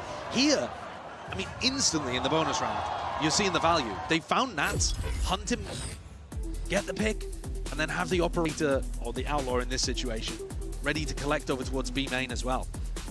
At some point, maybe Liquid will figure out that EDG are actually giving them mid. They're not worried about holding on to mid control. If Liquid wanted, they could play really passive with Kamek and Nats and just be wandering around through mid, through vents, through B heaven. See if they explore that as well on their half by round, because that's what they're going to be coming into on the backside of this timeout. Obviously, whatever they're calling in the adjustments, use this as time to cement an idea into your head, find out where the setup is exactly. EDG are also going to be playing mind games of their own, to be honest, as well, because I'm looking at the bank that's been built up by them. They are flushed with cash, and there's always a threat of the operator at the back of your mind, but they're not going for it. There absolutely is. I think the more that they threaten the op in these kind of situations, the more difficult it's going to be for Team Liquid to run these slow-paced rounds. And they can't really increase the tempo until they have an ult to be able to work with. They can try, but it's not going to be as effective as if they have Dimensional Drift or the Showstopper. And those are still a round at least away. We're into it once more. This is the beginning of fast B take through main. No pushback, it's an orb given up. Just looking to get closer to those two ultimates I was talking about on Camo and Kiko. Camo already gets it for the next rifle round, no matter what. Hold in mid. There's danger here for both teams, to be honest. This looks like an adjustment for EDG, thinking that Team Liquid will recognize that mid is empty. They choose to fight it here. That means that they have to give up somewhere else, and you can see the Camo's working along with Nats and has got a lot of space over here on A. Going wandering. Not the normal pathing either. Guns out for Smoggy, but it's a little bit too late for that. Beautiful shot. Takes him out. Kamek's got to survive here. Oh boy.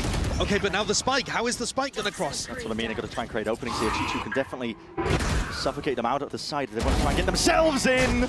Drops it down. The C's avoided narrowly at that. Still Nats. Okay, I mean, the snake bite does the job. 30 seconds left. G2 into that uncomfortable position. This is going to be another eco round win for Liquid. 25 seconds left, though. They do have to get a move on. EDG are just struggling so much in these kind of situations. Plan down. Look at the positions. It's so difficult to retake this. You have no idea where Kiko is. Camo at any point can go and get info with his ult.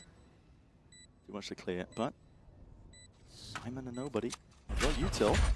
I don't know how you use it. Setting out the salvos. To push players into unfortunate scenarios and positions potentially there with the aftershock in hand. Flash up and away. It's all dodged in time. Nats too clean and a thrifty. The MasterCard Thrifty once more coming through for Team Liquid. EDG have... There is a decent chance that we look back on this map, and rounds like this are the reason that EDG couldn't close it out. Yeah. The gap is only 2 here. They're not in a comfortable lead. They can't be allowing Liquid avenues back into the game in spots like this. They took a gamble, though. They took a gamble that Team Liquid would be fighting mid, and it didn't pay off. And it was a beautiful lurk in through A. Kang now goes for the operator. Still big options remaining for Team Liquid. Dimensional Drift was earned up just from prior. And Kang holds his nerve. That's not Durka. The trigger finger, yet still slams the shot. And you're right, it's not Durka. No fakes occurring just yet, but we'll have to respect it with a Dimensional Drift. The hands of Camo clears his way. Site is paved to that plant. Kiko going to be earning himself to that now. He's one step closer to the showstopper. If he gets himself a kill, retake is going to be incredibly difficult. Camo going walkabouts up towards stairs. You just don't expect it, but these awkward times is where Team Liquid thrive. EDG going to try and pick up the pieces now and forge something better out of the round into the middle of it, but there's smokes in their face up towards heaven, and Camo still causing all sorts of difficulty. He hears it, the rumble, the footsteps! My God, man! He's ripping them to pieces, and Kang, knives in hands. You have to do more than slice and dice. You need a bloody miracle, but maybe he's the man for the job. Could potentially do it. Time ticking, though, getting away from him, and Camo knows it. Play to the win cons, doesn't even give him the fair fight, and doesn't even let him save the operator. Kang's a miracle worker, but that was one step too far. Team Liquid, what a beautiful piece of post-plant aggression there. Working a 4v5 round, and Camo, they knew that he was in heaven, but because he's playing Yoru, they thought he'd reposition. And that's kind of just passive value that you're getting from running a Yoru in your composition. Camo's somewhere in B heaven, he gets a pick, and they don't fully clear through stairs, through B heaven, and then he ends up getting another 2 on the backstab. 2 rounds in a row now have just tossed this away from being in EDG's control. And this is nobody's going to try and make a go of that one, but again, doubled up. The weaker buy of EDG, so they're going to take risks. And okay, Chichu, beacon. Orb up. Doesn't choose to evacuate. Wants to press the advantage potentially. Looks like he wanted to try and maybe go forwards now. It's backs away now, and it's all quiet by Team Liquid. Slow and steady. It's the game plan, and has been essentially almost their entire run in kickoff. Yeah, and look at what they've done again. They found the same lurk timing here, where they get 2 players. Instead of going and following the Viper wall up ramp, they're making an adjustment for this match where they take the lurk into the site. They're recognizing that EDG are not running a hard anchor. There's no Cypher or whatever that's anchoring over here towards elbow. Yeah, he is very alone going for this play. You are divided! There's the plan going down. Constantly divided in their face. He could do a lot from the spot, but he's got to deal a contest with these players off into the flank, and Kiko's just so hard to root out this guy. Ingrains himself towards main as well. He's going to be that backup policy with the ultimate in the back of his hands, but there's bodies and backs facing towards him. Kang up and around, and still flicking, but Kiko, man! What is that? Explosive opening. Kang with 3, down to that 1v1, and still, again, the time is going to be ticking and potentially getting away from him. He needs to find a player! Kamek! This man, he's a thief in the night. Can't get a handle on him. Another one of those situations that looks so winnable for EDG, and yet Team Liquid come through in the clutch. In both of those spots, though, Liquid have had the advantage in the 1v1. It hasn't been clean. mean, previous round, it was a 3v1 situation for Liquid too. Kiko played this situation masterfully. Such a passive spot, and then comes back in with the showstopper, crushing this retake attempt. But now EDG have rifles in hand. Now we'll see what they're capable of doing. And they need to hold out against an A push that's currently coming through. Team Liquid going for their ramp take. Standard stuff, because they've been watching the VODs into the corner. That's going to be a clone. And still Satchel plays straight into the fray. Kang and Camo. You can't quite dismiss this guy. Not so easily. That's an... Oh, here comes the retake. Wait so a second. fast. Yeah, that's a flash. Go trying to flood attempt in here. So they're trying to plant up for heaven. That's a pit. Lay it down. It makes it a bit more awkward. And Chichu, instinctual plays. Highlights will not help you there, Nats. The pit falls. It is planted for heaven. Kamek in a 1v3 to tap. Trying to root Kamek out. Smoke covering most of the fire, tapping away, but he needs a rifle spray to just go his way, and it's not going to happen. On round 19, EDG narrowly take the lead. Two amazing adjustments there from EDG. One, they realized that Team Liquid were doing that lurk through the Viper wall into A. So they run two people hard anchoring the A site. Now, that's a good adjustment, but it doesn't work. They still lose the A site to this teleport from Camo, but the other adjustment was going for a fast retake. Instead of allowing Team Liquid to get set up for aggressive post-plant ideas, get the retake going immediately. They barely allowed the plant to go down. The pace increase, sometimes it's what you need. The money hasn't been stable this entire match for either team, by the way. Liquid are back down to another eco. It's toppled right down. Oh my god, Camo's just been spotted. Pinged out, spamming away. Simon's got to be careful of this particular spot here. I mean, it was called out by his teammate, yet still Camo gets the kill. How was he handling this? How was he doing this? That's rough. He should be stepping back in that spot. TP forwards. This is so damn fast. This is so damn fast. And no one's expecting Chichu, man. Caution to the wind at this point. Both of these teams are taking chunks out of each other. It's going to be so difficult for Team Liquid to get this spike back. They don't have, you know, an ult for Camo, for example, that would make this much more doable. Go and walk in. Camo's found It's the contact plays. Camo just finds the right timing and wins the duel whenever he walks into someone. It's added just so many absurdities into the rounds. Nobody finding Kamek. Camo up onto the ropes, but decapitated. 9-11. And finally, EDG able to come out with the win in an anti-eco. And that one, it looked dangerous again. It looked all like over the place, man. It certainly had chances for Team Liquid to throw us another thrifty. They're hunting for Nats now, over towards the A lurk too. They know that they've been taking faster timings on A. Team Liquid are going for attack time out here. They want to adjust something. Because even though the gap is still really small between these two teams, the score 9-11. EDG are only 2 away from being able to take Liquid's map pick. And that would be a disaster. Because even though the whole series has got good maps for Liquid, or at least playable maps for Liquid, Pearl, which isn't a good map for Liquid, is also not that great for EDG, I would argue. Yeah, you don't really want to... But you don't want your opening game to a potential coin flip if you go down on first map. No, no way. Awkward. I mean, Team Liquid are most happy here on Split and Bind, map 1, map 3. So, losing early is very rough. The big thing that Team Liquid are struggling with right now is that tempo increase. I mean, EDG have just been chucking bodies at them. Yeah, I agree. I think the faster retake kind of style and the decision to brawl wherever you find Team Liquid, wherever you first take contact. And also EDG are taking contact earlier. They're not sitting passive, they're not sitting back. They're actually looking for the fight on early angles. And talk about a player who's going to be looking for some early angle fighting. It's Kang with the operator coming back out. Chichu's dropped in that one over. He's going over the B main, which is, broadly speaking, where he's been playing the op in this game. Team Liquid going to be forced in passive positions, at least at the beginning of these rounds. Yeah, I think because they're worried about a set play coming out from the Armageddon. They think that there's going to be some kind of big crunch here with the Armageddon from nobody. Yeah, with the fault line.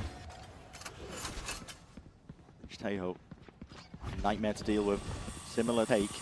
Kang was ready for the jump spot last time. We'll see if he can do it once more.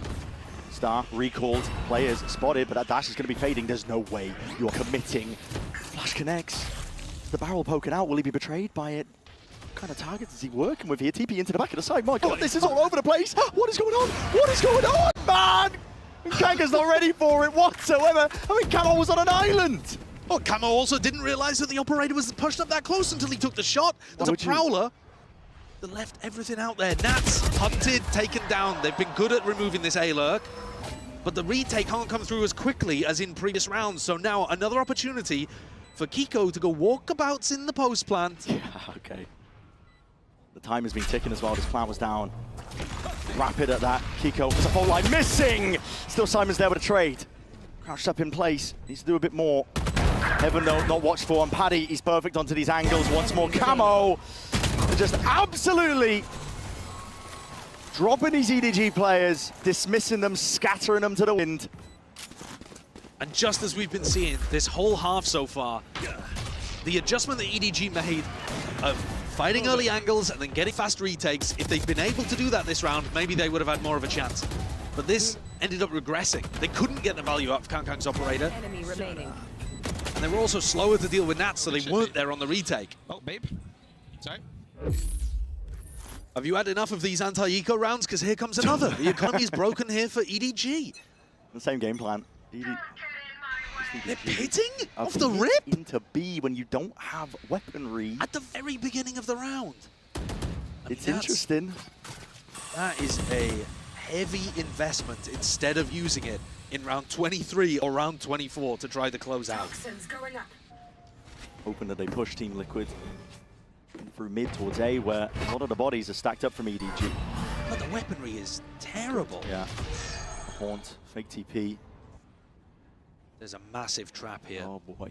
Yeah, there's tension in the air here. Kankang! What an adjustment! No mouse problems now. Nope. Swiftly deals with that one. Fortline's going to be outside. Your body sticking out, man. Oh my goodness, almost punished for it. There's plays to be made. Team Liquid are going to be fast onto this one here, but that's going to be Rolling Thunder, committed, TP, evacuation, salvo at that, but Camo, he's deep into their spawn. There's players and kills occurring all over the bloody place. That's a crazy play from Camo. He's left it down nobody, with no hope in hell. Camo teleported forwards through the breach ultimate and got a triple kill, delivering disaster to EDG, who committed multiple ultimates to this round. Goodbye Viper's Pit, goodbye Rolling Thunder, and you're about to be going into a rifle round. I mean, what is the decision there? Nightmare scenario for EDG. As you said, you're going into the rifle round, you don't have the odds to work with. 11 to 11. And it's not just that EDG used them here. It's that Liquid now have the Euro to increase the tempo, Showstopper to be able to push back EDG or to make post-plant aggressive kills. The game has now flipped again to the point where Team Liquid have a big advantage. They've got, look at this triple kill. Camo's been playing like a beast here on Split. The two duelist players for Liquid have 47 kills between them. 26 and 14, 21 and 17. That's monstrous. And considering how well somebody like Kankang has been playing on the other side of things, it's difficult to match. Yeah, truly is. There's only one of Kankang. A lot asked this guy onto his shoulders. I don't know what EDG can even be discussing in this tactical timeout, to be honest with you. What kind of game plan can you construct that is going to be effective against the fact that Liquid can just run at you this round and you can't stop them? Camo is literally going to be indestructible with his ultimate, and then the next wave through is going to have a torpedo. Yeah. That's tough. It's tough, man. This comp is going to be rapid without their attack side. I think EDG, if they wanted a game plan for this round, would be operator on one side of the map and triple or quad push through mid. So at least you have flank retakes going on. Wondering if... The problem with that, though, is that Team Liquid have been so aggressive in the post. So even if you flank against them, they're going to be pushing out a different area of the map. That's such an annoying team to play against, I think, as well. Those expected timings where you think, okay, I have free reign here, I can run a bit knife out. Team Liquid have a player in your face. All in though over towards A. No lurk wall in sight. Kind of spells it out openly. EDG, they're going to try and take this one, but Kankang forced to reveal his hand. On top of that with a dash. Push back and away. Camo looked like he wanted to go aggressive there, but he has to go back, plant the spike first. On sight, other than Camo. Liquid trying to make a go of things. This is going to be a showstopper. Committed, just spotting that player out, Chichu. No more. be a playmaker into the round. Not for much longer here. There's chaos occurring at the same time. Kamik is on the other side of the bloody map. Armageddon trying to get a move on. Calling for the pause. Kills to be occurring. I mean, that's just a peek through, and Kang just, he can't hit the shot. There's no way. Kamik's from behind. Oh, the awareness. Ticking. Yeah, he's got that awareness because these guys are just rats in the walls at this point. Liquid, they're everywhere. Diffuse occurring. Smoggy's got a smoke to obfuscate. They missed! They missed! Smoggy! Oh my! It missed! Are you joking? What are we watching? Team Liquid, what a fumble! They were in complete control of that round. They had layers on layers. And somehow still a Red Bull clutch for EDG. The awareness is remarkable from Kang. And I thought when they killed Simon, maybe they think that's the diffuser. One enemy remaining. But the fact that the pull misses. I mean, how has that happened? Kamik looked like he was going to close the round. Stolen the round away, and it puts EDG up to 12. They've still got a terrible buy, by the way. Bulldog, Spectre, EDG are working with scraps. Yeah, I mean, money does not come into the equation, I think. The amount of thrifties we're seeing, at least from Team Liquid side of things, but EDG are working with scraps, looking to get it done. They want to try and prevent this one from going to OT. Cutting through. Once more, Camo. He's been cheeky with his TP plays. This one, it's going to be spotted potentially. There's no way, Smoggy. There's no way. Flashed up, revealed, TP to evacuate. Camo straight in there on top of it. A bit of spam might just not go amiss here. It's, I mean, nobody's trying to play up close and personal. Cuts it up onto the angle.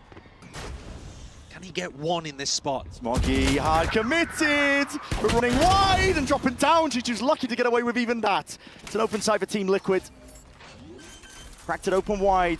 And Chichu and Kang have got to do it all.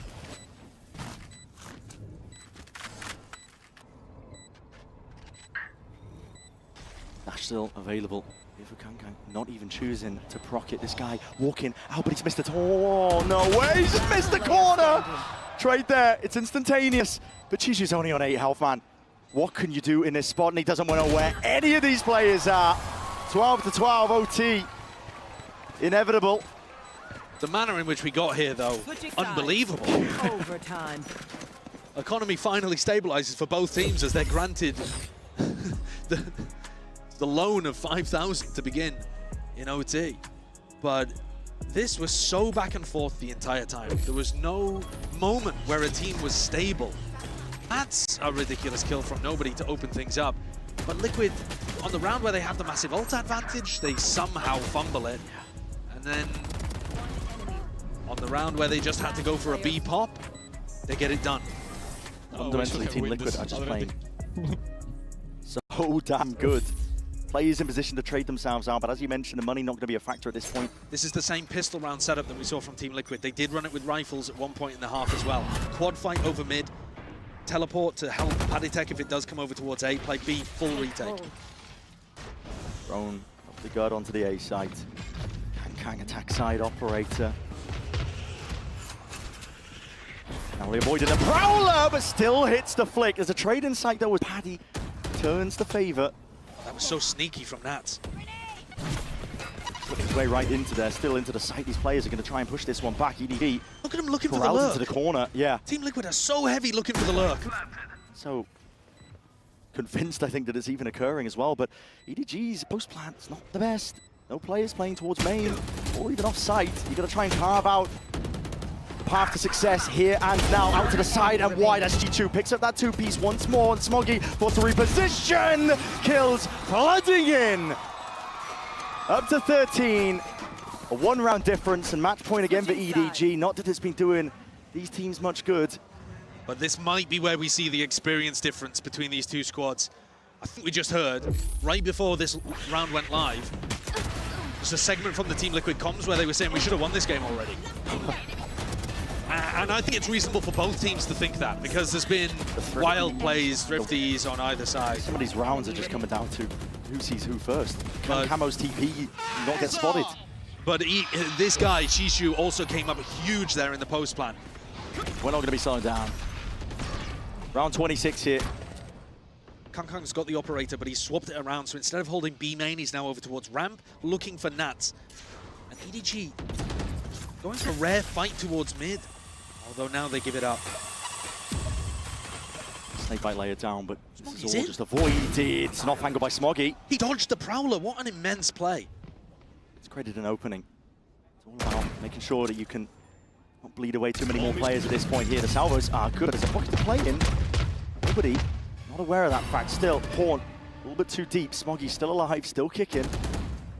Spam is the aim. Shadowtech just trying to draw attention, I think, to the Heaven players to lurk their way up themselves. It's all contact plays here from Liquid. That's the name of the game. It's the philosophy. Got them this far. Might just drag them. Another section of OT. We'll see though, 4 versus 4, and it's all calm until it's not. Players not watched for, down and towards hell, but up on towards heaven, and the trade's in sight. Kills exchanged. Spike is dropped down into the middle of nowhere. They lost the spike on top of rafters. Up onto heaven, and Kangkang has a prime opportunity. Kiko's too good for it. Shuts it down before it began. And what a call there from Nats to have his whole team contact not just up to the point where you would execute, but they literally walked into rafters on B. Even after they got this pick onto Smoggy, look at them walking fully out here. Kamek taking all of the space, making it really uncomfortable for EDG to know the timings. They kept their composure. They really did. Paditech, the one-man army as well. All that pressure he's applying, just spamming through the smoke. Yeah, they do mix up Paditech a lot. So sometimes he's going to be completely alone, throwing out all of his Fade util. And sometimes he's going to be heavily with the two duelists. What we saw from Team Liquid in their game against Vitality to finish out EMEA was a couple of rounds sprinkled in where Nats ran some beautiful fakes. We haven't seen any of that so far in this game. He hasn't run a big elaborate fake. If you wanted a round to pull it out, it would be the one after this, surely. They're going to start on defense, but if there's a moment to try to subvert all of the conditioning and expectations of the regulation, it's here, when tension's at its max. Round 27 of Split. What a banger opening to Bangkok. Yeah, I was just thinking that. Couldn't have asked for a better opening map between these two teams. It's been messy at times, don't get me wrong, but honestly, Team Liquid thriving finding those openings. EDG holding super heavy around B main. They know from watching the VODs that this is an area that Team Liquid can fight very hard over. So this stun might not go through right off the rib, might be based off contact, but the point is control. Simon holds it back. There's no signs of life from Team Liquid there, but when are you ever going to get that with the amount of their contacting around the map? B with Team Liquid setup is played pretty much full retake. This is the first time where we've seen EDG find this opening. Right past the pull, flash in through the back. There's a nade up from heaven. It's going to be preventing the walkout. And Kiko, he's right in there. Yep, flood attempt caught for Team Liquid. They sense it, they smell it. There's blood in the water. And as these players line up, the damage is done and more. Nobody makes a good go of it. Two brought down, but eventually he will fall. And this is Liquid now with the lead. That is disgusting. I thought, EDG thought they would be able to get the site there. There's nobody home. And yet Team Liquid make the bold decision to just jump out into sight. Flashes, double duelists, getting through the smokes, entering on the retake, flooded in through heaven. A beautiful round to put Team Liquid one away from winning on their map pick. That tension in the air here. Just getting started with Bangkok, but the timeout taken by EDG. I could be wrong, but I think this is the first map point that Liquid have had as well. I think EDG so got to 12-11 until it was tied up. Yeah. So this is, like I'm saying, this is Nat's opportunity right here, man. EDG are taking a timeout. They're trying to figure out what to do on their defense side. You could hit them with a crazy play. We know he's capable of it. In fact, when I was listening to the press conference, Paditech was even saying that he thinks Chishu is on track to become the greatest IGL. Now that is unbelievably high praise and a scalding hot take, I think, as well. But judging from what they've done in their lower bracket run in EMEA and some of the stuff you're now seeing them do, at least early days here in Bangkok, maybe there's a chance that he's onto something. But have faith in your teammates. Camo's dropped 30, by the way, as Kang hasn't quite been able to keep up with either of the duelists now over on Liquid. Their fears betrayed them. Overdy's team's going to have to dig deep, I think. The Liquid, it's to pull it over the, not quite finish line, but at least get them over the hurdle of that first map. And making it feel a little similar to their previous B-leaning default, Liquid, with a Prowler, and Chishu's going hunting for Paddytech. Walking around here, oh my. Dash has to be expended just to try and get the hell out of there. Killed, found at least. How the hell has Chishu got his way through there? Yeah, he just walked through the smoke. He's found that timing indeed. Kang! What's that? Here he is. He's gone time for to show another. up and try to shut them up. Finding a multitude of kills. There might be more where that came from, but the counter spam goes both ways, son. Nats sends it flying straight back. Head spotted. Simon giving a slight haircut straight through the box there, but with Nats as low as he is. 2 versus 3. Limited in terms of chances, but you never know. Flash forwards, Kiko still lurking, contacting another flash as well, and a peek forwards almost with a reset of the aim. Chishu is their guiding light in that round. Chishu and Kang will not allow it. 14-14 again, and Chishu gets up to 30 himself. Just talking about the fact that Kang hadn't quite kept up. I mean, look at this play. They know from the VOD footage that Paddytech loves going on that kind of lurk.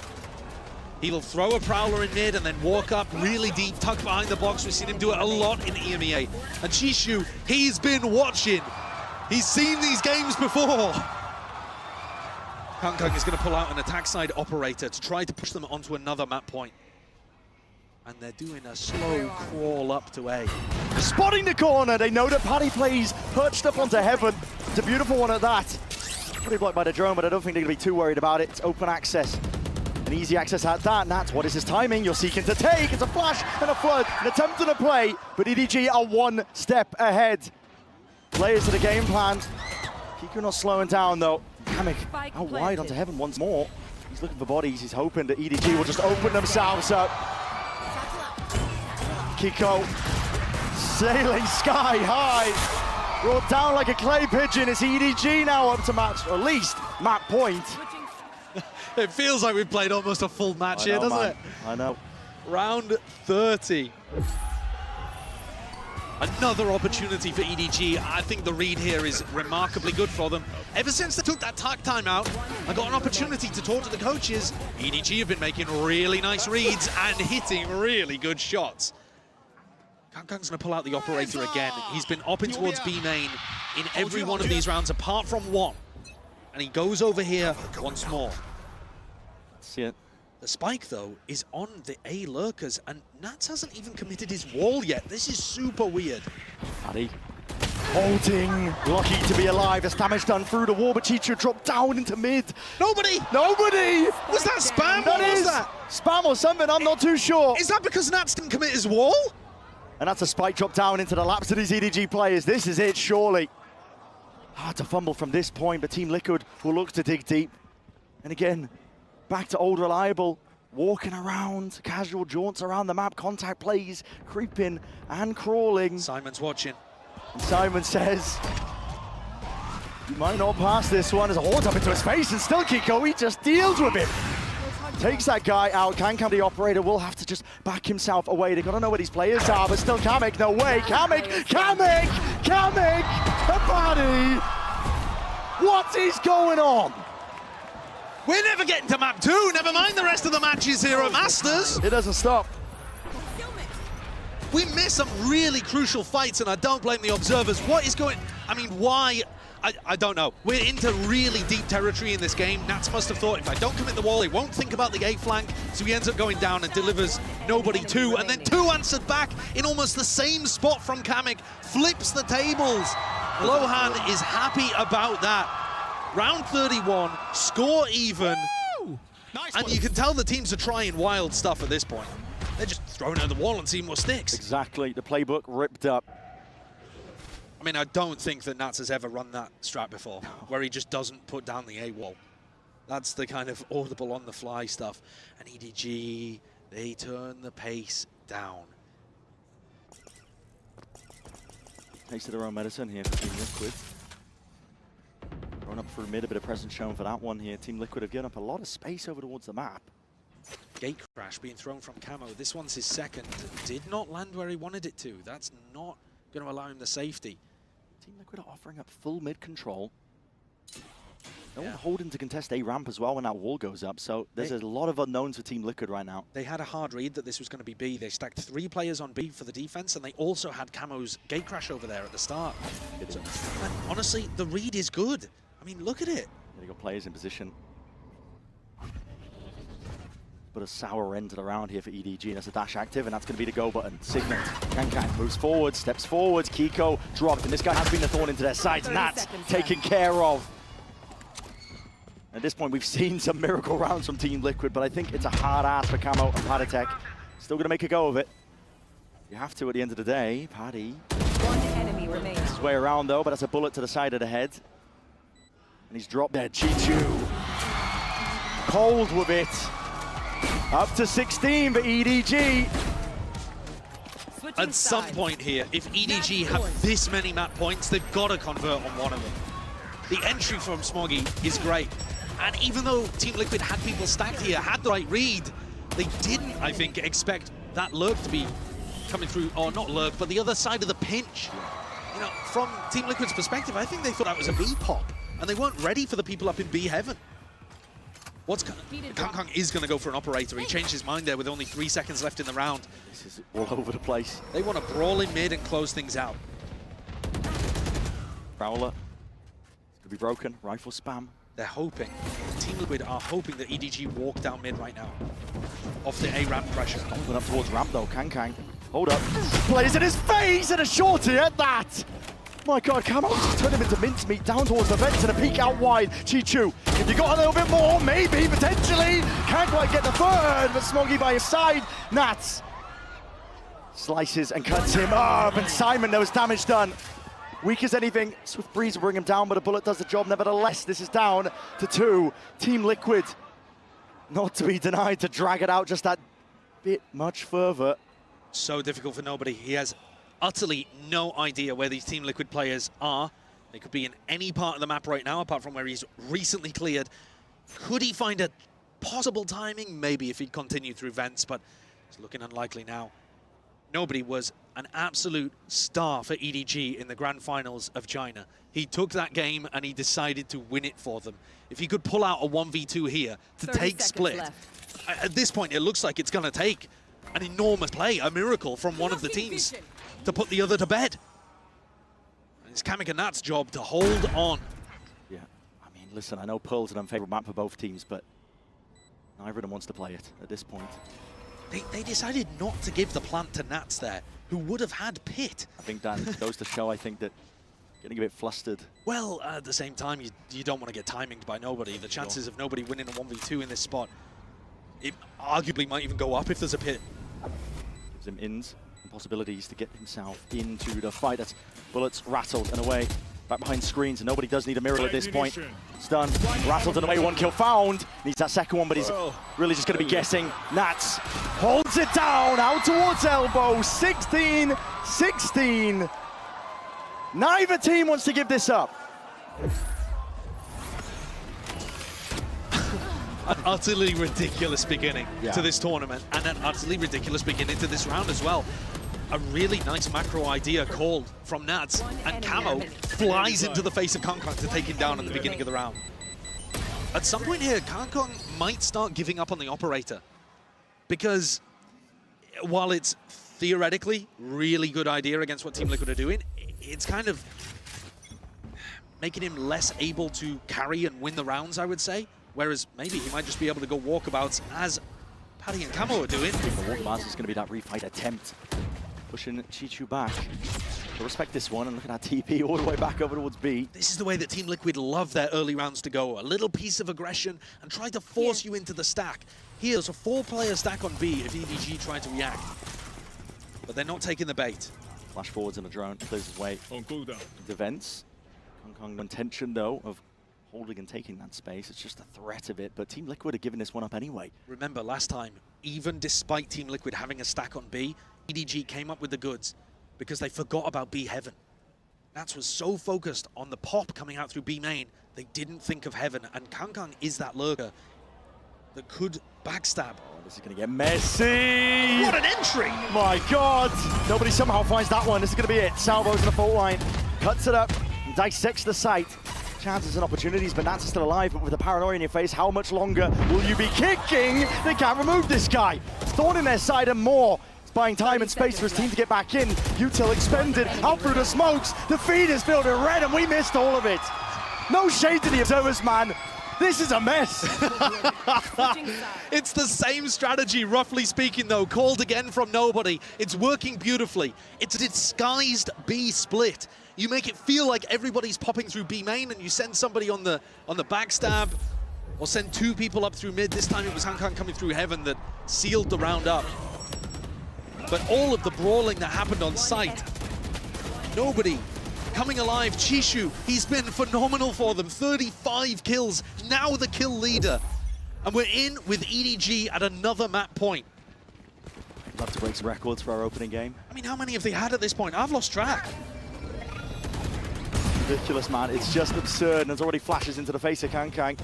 Push back, forced to respect the Chichu sees, that connects into the corner, needs some help, needs some bailout camo. Instant with the trade. Lucky just to get the one. Putting a squeeze now onto him, Kangkang's hot on the heels, and he does eat him up. Camo not long for the world, not long for the round, EDG. Is this it? Could this be the impetus? Just spotting barest of heads. Simon whips it around, and it leaves it all down to Kamek. That kill there has got to be the death blow. Simon having the awareness to swing round and take down the star of Team Liquid. He doesn't even get the plant, Kamek. He misses another 4 seconds. And the ambush is going to start to close in here. He has got to come up with a miracle. Anchor Smoke opted in for. Just try and push them back. 1 star left remaining, and he needs to isolate these fights, have more, but EDG are not going to give him those openings. There's discipline at its core, paranoia flushing him out wide. He's lucky that he didn't fall in the first time. Kangkang finally puts an end to it and puts him to rest and puts the map under their belt. Split goes their way with an 18-16 finish. Couldn't ask from an audience's perspective for a better game to open. Team Liquid fought them as much as they possibly could, but EDG have got a blinding beginning to this one. They absolutely do. I think we all need a rest after that one. It's going to be a short break at that. Don't go anywhere. Even more action coming up on the other side of this.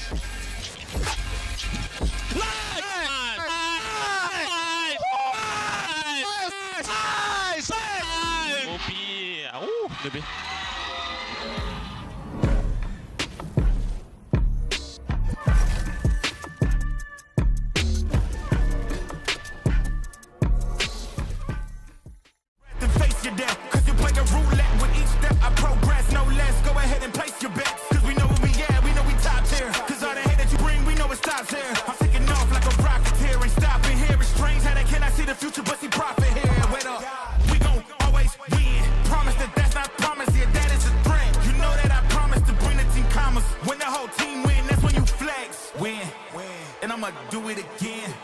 Watch me win, then watch me do it again.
What a way to kick off Masters Bangkok EDG. They take overtime against Team Liquid. I am your host, Yingson, and I'm back here with Kukuka and Mimi. I mean, this is the way that we want to start a tournament, but Mimi, we don't always get something as exciting as this. I mean, that was ridiculous. Double no senti comps, they're just walking at each other. It goes down to some crazy individualism, but EDG, they just shined in the chaos at the end there. I think that it's very important what you're saying, right? The chaos, they thrive in that. The more messy the round gets, the more deeper we go into the map and into the match, they just feel more comfortable. I mean, we spoke about whether Kangkang can do the back-to-back bracelet. If we take a look at the HyperX reflex moment of the day, it turns out maybe, just maybe, Kukuka, if he keeps doing this, he can. Man, I think that this was an insane shot. He hears the showstopper, flies back, just... I need to see that in slow-mo because it's just beautiful. He also had one with the Sheriff that was also unreal, and that somehow is a headshot. That is insane.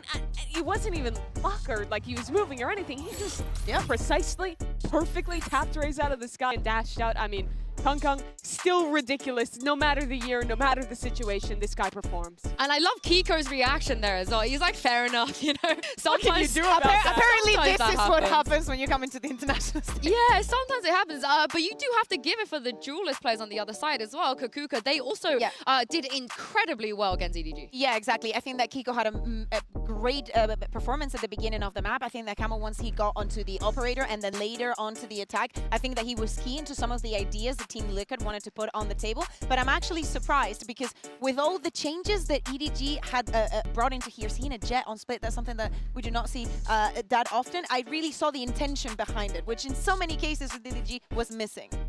Yeah, and if we take a look at some of the things that happened later on the map as well, this round from EDG, which originally, Mimi, could have been a round for Liquid. It should have been. This is a sick round for Liquid. They have the read that EDG is going for these ramp refights on their defense. They send everyone there. It's so well set up. A plant down, an advantageous post plant. This was Team Liquid's opportunity to win the game. And then at the very end, things start going wrong as EDG goes in for their retake.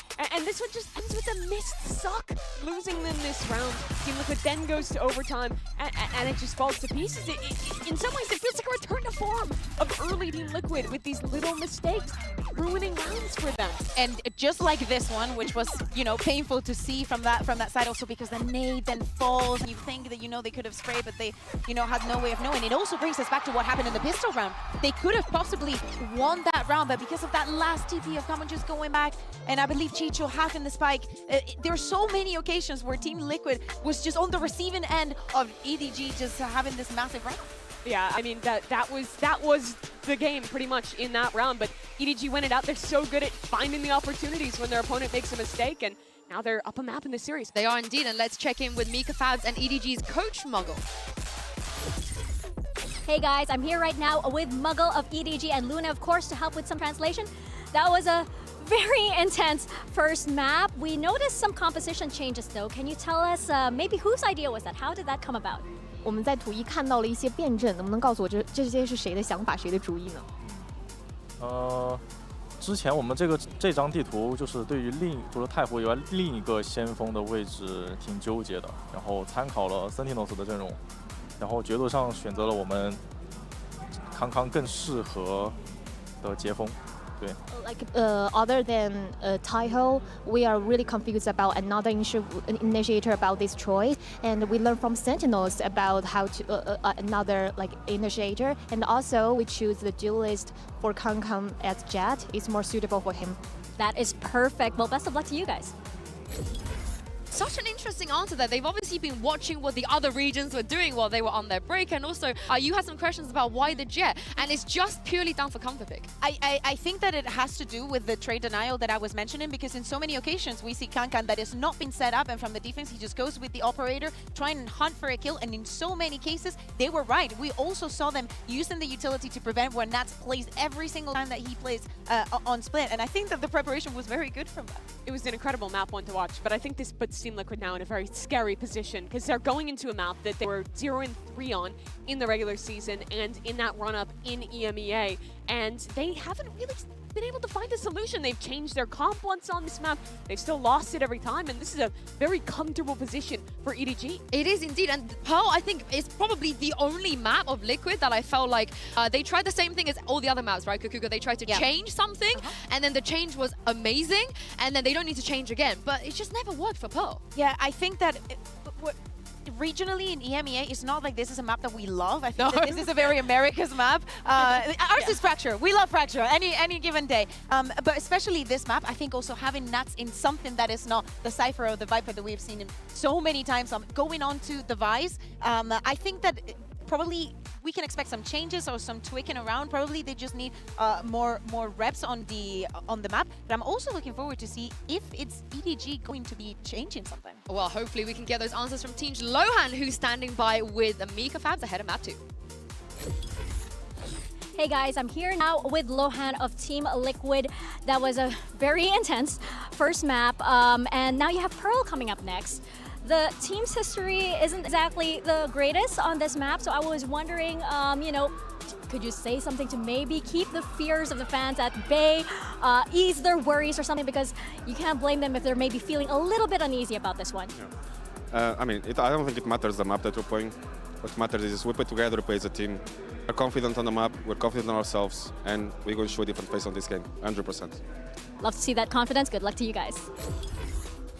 I like the confidence, but fact of the matter is, even in EMEA during their run, they've never had to come back from a losing position, Mimi. They always won map 1 of Abyss, usually, and they've never really had to trail from behind, so I'm questioning a little bit of their mental as well. And they also probably haven't played against an EDG-style team on this map before. They're applying the Neon. No one in EMEA Americas is really leaning into that the way that EDG is, and Kangkang takes over games on this one. EDG's been undefeated on Pearl thus far in the run-up in China, so this is indeed a very worrying position for TL. Well, this is, you know, they had a close overtime. I think that there is some shining light. I like what Lohan was saying there, because also it's a big test for him and the assistant coach as well, just coming into the international event. There are some tells that I've been seeing in the way that EDG plays the map. Like, for example, Kankan is not that big of a fan of like taking B long, something that we see a lot, and just plays a little bit different, just mostly focus on A and just putting that trident of them pushing on that side of the map. And I want to see if those tells are still here, because we keep talking about this month of preparation. And speaking of that preparation, I like the way the Muggle's like, yeah, we just copy Sentinels, they did something really good. I want Liquid to do the same. I want them to take something from Americas. And what I want to see is them go back into the Vice. They tried the Vice comp last time they played. I think that is the best counter to this Neon. Wall is going to be separated Kangkang off. They're going to have to play very slowly to deal with the Thorns, deal with that shear across every round on the attacking side for EDG. It's going to force EDG to slow down, and I think the same way they did some of those early split rounds when they were on their attacking side. So very hopeful they go back to the Vice here. Is it a hot take to say that I don't really want Nats to play the Vice? But do you want Liquid to play Yeah, Vice? I want So with someone else. Kamek could do it. I think Kamek could definitely play a nice Vice out of it. Paddy could also do it. I just don't want to see Nats on. I don't know why. I wasn't super convinced by it the last time I saw it. But they've also had time to grow on it. Yeah. And I think this is one of the agent's strongest maps. He's great as a solo anchor, and I honestly, I do hope to see it again, even if it is a different player lock. Yeah, that's what I'm saying. I want to see it again, but maybe just on a different player. I think that when we hear Lohan speaking about is playing as a team, is playing comfortable, I do not see it that crazy if they just go back to putting Nats on Cypher and just let him roam across the map. I will say that the util, when we're talking about the attack side for EDG, honestly will probably look even better here. I haven't been a huge fan of Nobody's Tail. I feel like he uses the missiles very infrequently, is missing out on a lot of the combo plays you can do there. But when they play these kind of Sova, KO, simple double initiation initiator comps to just set Kung Kung up to send it. I think that is where these EDG boys shine in setting up their duelists. And I love the fact that you're, mentioning the KO. I think the way that they presented both from the defense and from the attack, again, there's a lot of tells, but they can be so proactive. They can be so EDG when that knife hits that I think also could be game changing. And the other thing that Lohan mentioned that you said about playing as a team, the teamwork and stuff, they cannot be throwing 3 5v3s. Yeah. That is insanity. Out of 6 5v3s, they threw 3. I think that probably would have been a difference maker on the last map. Yeah, absolutely. I think in any of those situations, I think that when we're watching and when people are watching at home, when you see Kanka still alive, the final boss is still there. He's always good for 2, always good for 3. I love the trading that they were having on Split, and we can tell that their nerves are definitely there for players like Kami. Yeah, 3 players on this team for Team Liquid. It's their first time playing at a global event in Valorant. The pressure's high going up against the world champion who, let's be honest, EDG has some crazy aura. You're going up against Kung Kung. You're going up against the guys who won it all last year. That's a big ask for players making their debut on the global stage. And I think that pressure mounts even further as you're now down a map. And also, the chat, you guys are really, this is a very 50-50 poll, between EDG and Team Liquid, because on paper, you would lean more towards EDG on a map like Pearl. Yeah, you would, but there has been time, right, for Team Liquid. They couldn't figure it out during EMEA, but they did have a bit of time to reset. I imagine they expected this, knowing they were going to go in and ban their Lotus. They know EDG's going to piss I myself. Yeah, I saw it myself as well. Let's pretend like none of us just saw what happened. I didn't see it. I think you're going to like it. I think you're going to like it. You're in for a treat. I don't know if you're going to like it, but you're in for a treat. I think she is. You're definitely in for a treat because we do have Agent Select coming up in just a moment. Stop the count. We go for the 50-50. We go for the 50-50. But yeah, Kiko here not expected to play the duelist again. So I feel like this is where we actually see the role swap arc. Honestly, if I'm talking like dream side anchors flying on this map, Kiko one side on the controller, Nats the other maybe on the Vice. That's a good lineup for me.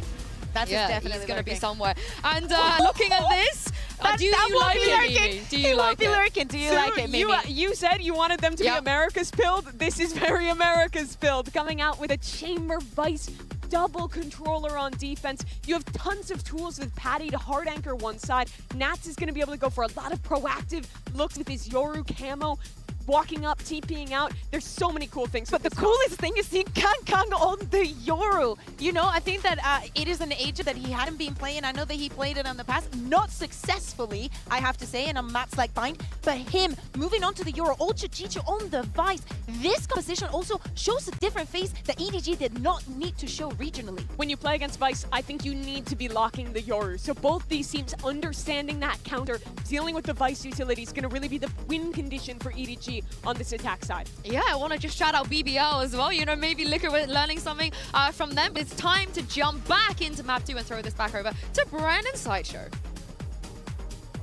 Thank you very much, gang. Yeah, this is it here. These are 2 teams that, listen, very America's Pill, Josh, as Mimi mentioned. Listen, we're going to be able to flex our regional expertise with this one. You've got a bit of Yoru in play. This is literally the same comps as G2 playing against Sentinels. Isn't it? I mean, Team Liquid have taken the G2 comp, EDG have taken the Sen comp. So now we get to see, for the first time, both of these teams, how good are they actually executing on it. So let's have a look at the pistol setup then. EDG looking to take some A control. Are they going to slow down after this? Simon's horn just rebounded into his face. Time to jump. A push-up from Liquid on the other side of things. Nats and Camo both on walkabouts. Yeah, getting active on the defense side is pretty good with this comp. Team Liquid, it's not out of the ordinary from how they like to play. Question is, how much is Nats going to extend himself out? Camo just escorted Nats into position and then teleported back. Does a good job, I think, just getting rid of the drone. Nats is going to be... This is a weird pathing, actually. Yes, because you've got to expect the wall to be here. It's the most standard position for it. So he's giving it away and now deciding to go all the way around. What's he up to? Yep, up top, onto the high ground. Paddy, not enough bullets in the chamber to really do the job. Give him the business. Still, Kiko through the back of the site. Ghost in hand. And now they're going to make the pivot. This is a right call from EDG. The wall got triggered over towards A main. You don't have A main control. You don't have a good entry into the site. It's time to call it quits and go back over to B. Yep. Team Liquid have got themselves a nice advantage here, though, even though they're going to be playing retake. See what EDG opted for. Let's plant down. It's a weird spot at that. Spike planted. A few positions to play from, but what risks are going to be taken? Oh my, jump spot almost punished, not quite, backing away into halls now, and everybody retreating. Ingrained positions here for the EDG players. We're going to see if they can do some damage and rip off a few heads, but it's all Team Liquid so far. Get them a move on. This is a rapid play at that. Plenty of bodies ready to meet them, but Chichu has got to do a bit more with that, and he's dropped down to just 10 HP. Surely too much for him to overcome, and that's bullets all it takes just from the Ghost himself. So that's going to be pistol round here for Team Liquid. And showcasing that they're pretty comfortable with the defensive aggression side of this. Camo and Nats combining together, pushing up. They had a good defense over here towards Art as well. Bit of a whiff there right at the start that I missed on Simon's Haunt. Simon bounced it off some kind of object around the map and it just landed back in A main, which is not what they were going for. Nice yeah. Just showcasing as well that, listen, EDG might have had 2 weeks, I think, to try and prepare this composition, but still, it's going to be some growing pains. We don't know when Team Liquid started playing this comp either. That's very true. So it's possible that both teams have been working on it for a while. Yeah. Neither of them love Pearl. This is so risky by Camo, man. I mean, listen, not an eco, but or at least against the eco. Don't want to give away the gun too early. Just gets the kill and gets himself out. Bit of pressure now over towards A.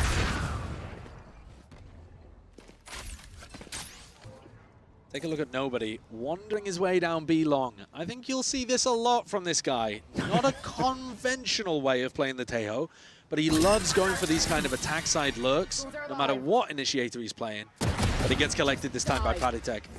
That's the kind of play that I think gives you a little bit of information as the IGL for how much you can get away with in the future. Kang was hard inserted there just at the beginning of the round, I think. Hoping that Team Liquid potentially rotate off. They're making their way towards B. Flash gets the acknowledgement, so Paddy now knows he's going to be facing all sorts of these players, but backs himself away after just receiving the one he's low, though. Just wants to play his life in this spot. Yeah. Play for the reinforcements. Make it awkward. If he can deny the plan as well, it'll be good, and he does do just that. So, it's 2 on the board, flawless here for Team Liquid. I hear Fade has trouble sleeping. Eyes are going to be fully on Kang Kang for this Yoru, but also Nats on the other side. I know a mad stat. It's only the 6th time Kang Kang has ever played Yoru, and it's also only the 7th time Nats has ever played Chamber, which, considering that they've been around in the scene for so long, and these have been options that you could go to. We've had our metas for, I mean, now is really the meta for Yoru, but we've certainly had our Chamber metas in the past. Not the kind of players that have opted into it. Here's a big A main fight. Yeah, you're going to see this fight taking place. Guns in hand, Team Liquid. They're going to try and save the day themselves, but Camo just saves his own life in the process. Backs himself out. Barely alive on 17 health. Gives up the A side for EDG here, but it's 3 versus 3. Team Liquid will be fairly happy with that clash. I mean, they were the ones with a bit worse weaponry. Going for exploring. A lot of it came down to Patty there. Had to win that fight, I think, and keep some art control. Sees up and over the top here. Simon potentially looking to reposition off of it. He's worried, though. Potentially worried about main. I think he might have just heard that one. Yeah, the TP. So he's got his eyes trained onto the spot. Camo almost winning that one out, but with one left. Standing headhunter in hand for Nats himself. Can't quite get it done there. So EDG get that round on the board. No bonus round conversion here for Team Liquid. Yeah, trading out pretty heavily over towards A main, making sure that they get these kills off the back of the Tejo drone. A little bit whiffy there from the Liquid players. They'll be hoping for a better occurrence. But also important to note, Chishu has got off the bat here really strong. I mean, he was amazing on split as well. I think he ended up being the highest performing fragger for EDG, but he's got his Vice ult online for round 4. So an opportunity now to break Team Liquid's economy by getting some good value out of this. And Team Liquid are trying to deny him mid. Again, just creeping up onto the angles. Similar play. Kamek can try and afford this one, but Kamek can't afford to be losing his life. Not in that spot. And now a rapid go around. The ones are going to be popped off. Paddy, there's pressure on him. It's going to be tested, but oh my, no one watching for that potential option. Off to the side, it's a steel guard and let loose. Makes his way across into the site and a shorty into the hands of Paddy. Tries to earn himself that upgrade. Not that it would have been much help in the end. Still trying to maintain control and shut them down in through lane. Team Liquid, every avenue accounted for. And that having missed the timing in mid completely. I mean, they thought that with Camo taking that walkout into mid, it wasn't possible for EDG to be in B-Link that fast. That's why you see Kamek just running away at the very start of the round. This timing, Kamek thinks that mid is secure because of Camo's information. Yeah. But it's this refight into B-Link from Camo and Paddytech that squeezed EDG. And that's also kind of frying in this spot, top heaven. Let's go. Round by round. I need one. Basically the same idea again here for Liquid. This time Nats gets punished holding that angle. Saw plenty of thrifties on the other side of things here, but maybe EDG's time to shine. And Camo, he's got that get out of jail card. Will opt to use it, but at this point you've already lost 2 of your players. Horns layered down in through lane. Paddy was going to be slowing down a potential approach. EDG did set their sights over towards it, but calling for a pause. Yeah, and think about this from nobody's perspective. On a prior eco round, he realized nobody was fighting B. There was no resistance there. This time, though, Paddytech is pushed up to pillar. This is so brave. He could get run down. Yeah, he absolutely could. He's just spotted the players. Yeah, this is problem. Territory, dimensional drift. Yeah, that's the danger, man. Knife out. You've been playing Europe, you've been bracketing it, and Kangkang showing a bit of promise on it. We could take that timing. The rip into the ult, and now Camo is hoping to do a bit more damage. Kangkang, though, he is the danger in this one. 3 already in it. Make it 4. It's a cherry on top, and a thrifty presented by MasterCard. And if you were expecting a nice, clean game between these teams, I mean, first of all, I would ask, have you been watching them so far at kickoff? Because they've certainly shown the ability to get real down in the mud at times. But this game, even more so than Split potentially, which went 18-16, back and forward, eco rounds all over the place. This map, I think, is actually worse in both teams' map pool than Split. And they're playing new comps for the first time. So the potential for chaos is so high. Listen, I thought we were going to get a breather into this map, but clash after clash and engagements here. I mean, Nats has just hopped his way back up onto the Ang. That is a great shot as well. One bullet, Headhunter, takes out Kangkang. Surely EDG are not going to lose an anti-eco. Surely no back-to-back thrifties. And Nats, he's picked up the op, which means now he can hold this angle over towards B. That allows Paddytech to rotate over towards mid. Team Liquid can go either stack A or go for some kind of info re-exploration throughout mid. Makes a lot of sense. They are giving up a lot of mid control, though. But Team Liquid obviously still on the weaker buy, so they're not going to be worried too much about that. Just hoping that Nats can get a bit of info. Nats is hearing, I think, a bit of util being used out towards lane, so he's his sights over towards that angle, and there's that level of awareness. You can see Team Liquid holding possible little nooks and crannies. Horn flying forwards. This is going in multiple different directions, trying to pull rotations and players away, but there's still one to be anchoring. This is it in through the back of the side. Kiko, Sheriff, rattling off the shots. Can't quite get that one done. Still with the steel guard, and maybe there's a little bit more, but gonna have to opt into the secondaries now. And EDG on equal footing with these Liquid players. Sidestepping. Happy feet. Paddytech, short work. The post plant here, though, should be really good from EDG, especially with this kill from Simon. No one's watching the mid looks. That's cleaned up. Salvo's available. Armageddon as well, if things do get truly ridiculous. Salvo's for the first tap. But I think that's the win con here for Team Liquid, is get the ult out. Make tap. nobody scared. The tap, gotta believe that they could be off of this one. Still with the Armageddon committed. That's Simon gone. He's dusted. Out towards the back here. Rifle's gonna be picked up. The time ticking away here. And with the damage done, listen, precision not necessary. The guns, But the EDG, gotta keep these weapons, no celebrating. All good. All good, all good, all good. All good. You see nobody hopping around at the end there. You know he's going for the fist bumps. Yeah. Okay, so EDG managed to navigate an anti-eco situation, but they did have to burn pretty big ultimates. They used the Fade ult to fake over towards B, just to be able to get the plant down, and then they had to use Armageddon in the post, so A spot here where Liquid have got an opportunity. Things are settling down again, rifles online. But it's pretty much a must-win round here for the defenders from EMEA. They're taking attack timeout to discuss what they need to shift around. And we can see that Nats has bought the operator. So that could be a crucial tool for them to be able to use. We saw him get posted over towards A main at the start of last round. I'm curious in terms of positioning of where Nats is going to be playing, because at least when we've watched G2 play this comp, mid-control, pretty heavy presence, I think, for the chamber player. Towards A and towards R, right? Well, that's how they want to be using it. Just to plug up the gaps that potentially are there from mid-looks of EDG could opt into. We saw evidence of that, at least on the prior round, even though Team Liquid were on the weaker buy, so that's probably why they were there. But one of the things where he wants to place this op.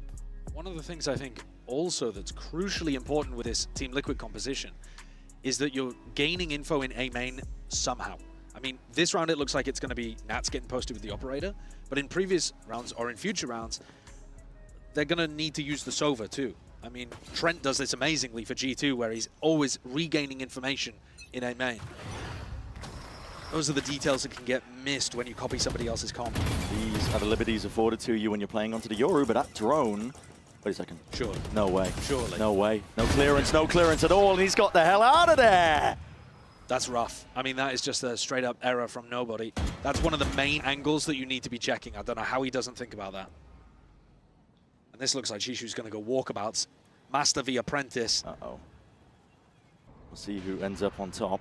Oh, yep. He took the teleport. He did. Perfect timing. Back. Meanwhile, into the smoke. That's Paddy. Watchful eye onto it. Right plays called out.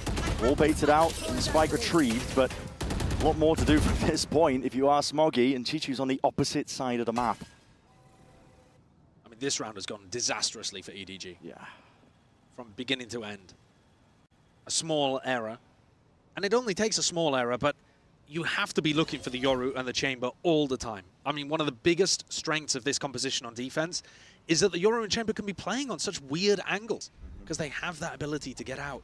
I'll say, I mean, it's a good presence of mind, I think, from Liquid as well. Camo in that spot. I'm not sure who was helping him out onto the site, but not breaking the drone there. Yeah. To not give away his position. Smoggy, you going to make a go at this one with 20 seconds left? I don't think so. Chichu's on the opposite side of the continent, so unlikely. And to shoot nobody a little bit of bail as well. 10 seconds What he was doing with the drone was hard clearing pillar. And pillar's a pretty common position for the chamber to be playing because you've got the range with your teleport to be able to get out to Jenny. And so that was probably what was going through nobody's head. It's not just that he's oblivious. The telly working? You could do some drawing. Come out. Some educating. I could. But alas, we're not actually in America's brand. I didn't even know if we had a telly, mate. I'm going to be honest. I was just saying it. Yeah. This positioning inside the smoke as well, not what EDG were anticipating or expecting. Here. Kamik started the previous round droning out through Art, which is weird when you already have the trademark there. Yeah. I think maybe just trying to push them back from early breaking that piece of info. Nats is going to get posted up again. He missed the timing on Shishu's lurk last time. But there's that drone, finding the Yoru, pushing the Yoru back with the salvos. Breaking the thorns in the process. Camo waiting for the time to strike. Is the util being expended? They're going straight up the gut. Okay, EDG making it awkward for Team Liquid. Kamik gets pushed out, but Kangkang needs an escape lever and has to go so far away from the rest of the team. It's going to end in an A split, and Nats still has A main control. Kiko about to be tested. He's going to try and push back this assault that's about to be occurring here. Nats with that A main control. And again, he could be a playmaker. He could be the man of the match, but okay. He shot the clone. He did indeed, and Kangkang obliged in return. Kiko's still alive and kicking out towards the back here. The Salvos might just push him out of position. No, not quite. They're not going to clear him. He can just spam himself through the wall. There's 40 seconds left roughly into the round. Camo lets it loose with a dimensional drift, and look at their placement. It's impeccable. It's perfect. And from Team Liquid across the board, more than ready for it. Look at that sad cosmic divide towards the end from Smoggy, hoping that the rest of the team was still going to be alive. Yeah. That shows you a difference in tempo. EDG were hoping that they could slowly get in, use their ultimate, and Team Liquid forced the fight. EDG not ready for it. Even with Kankan picking up the op and holding towards Flowers, he misses the shot. Enemy remaining. Goes down, and Camo and Kamek come up with the goods. EDG here are going to take a tag timeout to figure out what to do about this. And to EDG's credit, even though this is their map pick, you have no idea what Team Liquid are cooking here. No, Because, yeah, they've been bad on Pearl in EMEA. They've gone 0-3. But the chances that they're going to change something when they don't ban it first round, I know that Yinsu on the desk was talking about this. They for a trap play, right? They absolutely trapped Lotus during EMEA, and now it looks like they're trapping Pearl as well.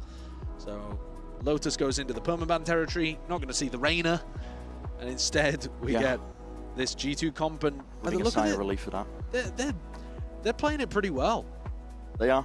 It's going well for EDG side. Like, there's so many things to consider when you're playing against this comp, because, as we mentioned, like, when you're running the Chamber and the Yoru, there's just too much map control that you have to try and push back. Yeah. Deep positions of the Yoru and the Chamber, it's a lot to account for. And granted, they've got a good comp for it. I mean, the Tejo is fantastic for trying to break the common positions of where Chamber might be set up, just off the rip at the beginning of the round. Actually, quite a lot of those positions. But it requires, I think, VOD review and prep, which they wouldn't have expected this comp, I think, coming out for this match here. But also, think about where the Chamber currently has the teleport.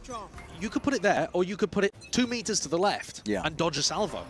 And that's not really the case on maps like Abyss. It has to be in one specific spot. That's true. On this map, there's a little bit more variety with where you can put the TPs. Nobody not going to be making the same mistakes. That's exploring out towards mid. And one big tool that EDG have to work with is this dimensional drift. Kankan will be able to run some kind of big, fast exec, or by the look of it, possibly even a fake. I mean, the spike's nowhere near, so... And he's got the teleport gate crash over in spawn, so this, I think, is a B fake into A. Okay. It's just... No, it's... They're going to go back into B? Yeah, they're going back into B here, aren't they? Paddy, though, has been proactive with this flash onto the back wall. And it looks like he might want to go for it. Double flash play with a dart on top of it. Triggers onto the first one. Paddy doesn't have it. It's on cooldown for now, but there's going to be that dimensional drift, and here it is. Kankan spotting out these players. Multitudes at that. Let's it rip. He's let loose now into the back of the hall, so he's carved out a bit of a path for his team to play in here. Simon with that plant. Nothing to push that one back either, so Team Liquid going into the retake here, but already going players down. It's topsy-turvy for Liquid. What was looking like potentially a good setup, but they're just losing fights outright. Chichi was set up on that B-Link lurk. Team Liquid gonna commit to this? They would lose the operator. So, not with the operator in hand. You need a kill. It looks like they're going forwards, though. I think this is trolling ever so slightly. Kamek, though, might be making me eat my words. I'm all here for it. Give us a game. Making a go. Still off to the side. Kamek still doing damage as well, but time is ticking. And this is where the problems arise. Backing himself away. Smoggy's on for an ace. And Nats does not want to give it to him. No, there's no world in which Smoggy gets his ace here. Nats is backpedaling as fast as his little legs will take him. The op saved, so disaster averted. And Team Liquid still have the money to be able to work with, so they did a little bit of damage there to EDG's economy, but overall, these two picks that came out, I mean, that one is a bit ridiculous, isn't it? Padetek falling a B-Link just on a crack angle. Yeah. Brutal. And a very slow controlled round considering that EDG ran into that one with a Yoru ultimate. That's a nice change of pace, isn't it? Yeah. Catch my breath a bit from that first match. They're going to push up towards B long to start here, Team Liquid, while Nats collects any kind of reaction in mid.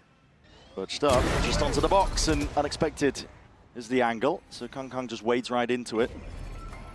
That you actually do need to respect that. When you see teams that are pretty good at Pearl, they'll be walking in there with a Prowler. They won't just be face-checking that angle. I think that's a bit of an error from Kankan, especially playing against a comp that has two people that are playing on unorthodox spots. It's going to be much harder for EDG to pull off this A-split now. EDG managed to walk their way up through most of the way, so they've got a lot of util saved, ready for the rainy day, which might be around about now. Okay, Salvo's in through the back, doesn't clear most of it. It was a shot rattled off from the op, so might put the fear of God in them. One thing that EDG did a lot in China with their previous composition is this kind of pathing where they go down art and then through mid back into B-Link. And it can be really difficult to defend against. It's an uncommon pathing from the attack side, but this time, Team Liquid had nobody there. It's not like you could catch Nats or Kamek holding over I'm a bit confused at EDG's game plan as well, though. They were just looking for a pick for the last 30 seconds. They haven't found one. They've got to end in an A split or save. Those are the only options available to them, and I assume they're going to give it a go. They have the money. 20 seconds. Clear out these players towards the backside of pit, though. They're going to be problems. Smoggy with a plan, anything to push it back. It's a Hunter's Fury, but guess what? He's committing it. Smoggy, hey up. Narrowly avoiding it. One burst connects, but not the second or the third, so he's still alive here to play a bit forwards, but the positioning is expected. Predictable. Kiko happy to capitalize, and he takes it one step forwards. Camo off onto the flank, dodging, juking. Chichu can't see a bloody thing. Blind as anything, yet still wins the fight out. Dominates the angle. It's important to control A main. No Simon with the slam bloody dunk. A 2v4 for EDG in a round where they looked lost and clueless. How have they done that? Utterly remarkable from Chishu. I think Camo is going to be kicking himself for how he played that fight in A main. He was so timid. He full blinded Chishu about 3 different times, double flashed and with the clone, and he was just so timid to take the fight. Yeah. He was waiting for Panitek to pinch and pincer, and Chishu killed them both. And then Simon leaps out of a smoke, and somehow we're at 5-5. What is going on in this game? Get the individuals when you watch EDG. EDG stepping up to the challenge, up through mid here. Close quarters action. Nazi was cutting it up close. Still down and out, and these players are just flooding into mid. Anything to stem the bleeding. Nazi, what a shot. A 2v4 in one direction, maybe a 2v5 possible. And it would be a big blunder from EDG to allow this round to slip. Can't split up too much, though. They've left Chichu essentially alone. He's on an island up through mid. He's going to be trying to get information himself, but Kiko also is not holding anything back, of course. He wants to get a gun for himself, and he will. Recycling in process. This should speed things up for EDG. They know that somebody's heavy on the flank. They've still got a 4v2 post plan. It really looks impossible here, especially with the way that EDG 30 seconds were shooting left. at the start of this round. Spike planted. Look, I want to go for it. Okay, Simon, watchful eye, off onto the flank. Good crosshair placement. Predicts exactly where Paddy's going to be walking straight back into him. Kiko just being stalled out, swamped with util. It's only missing the kitchen sink, and it's going to be that triple face towards the end, so lead just by the 1 round here for EDG, but it still feels as back and forth as Split was. It does, yeah. I remember back to Split thinking Team Liquid could run away with the first half here, and then EDG made a resurgence towards the end in a pretty similar manner to what we've just seen. Pulling off that 2v4, potential backbreaker for Team Liquid. And here, I think pushing mid on the eco round is probably the most standard, expected thing you could do.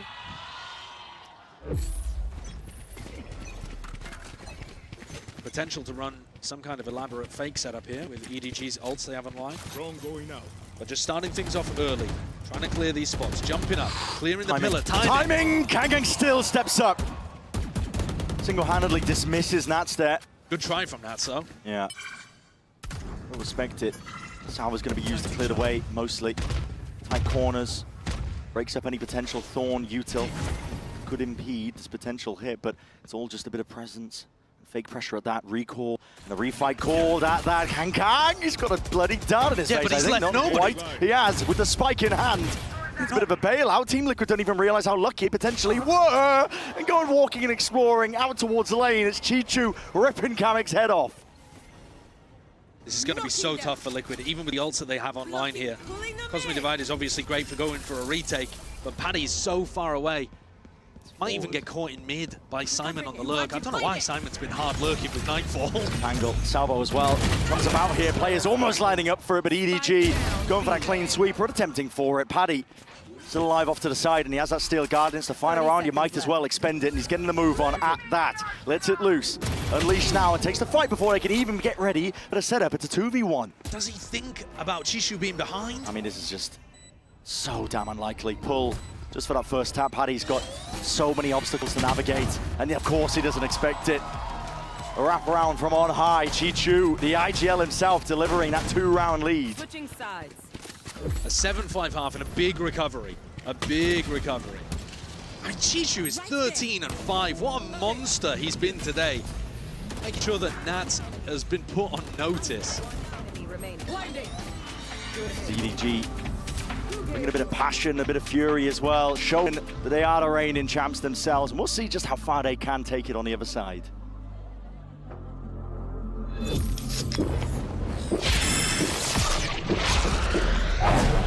Red Bull gives you wings.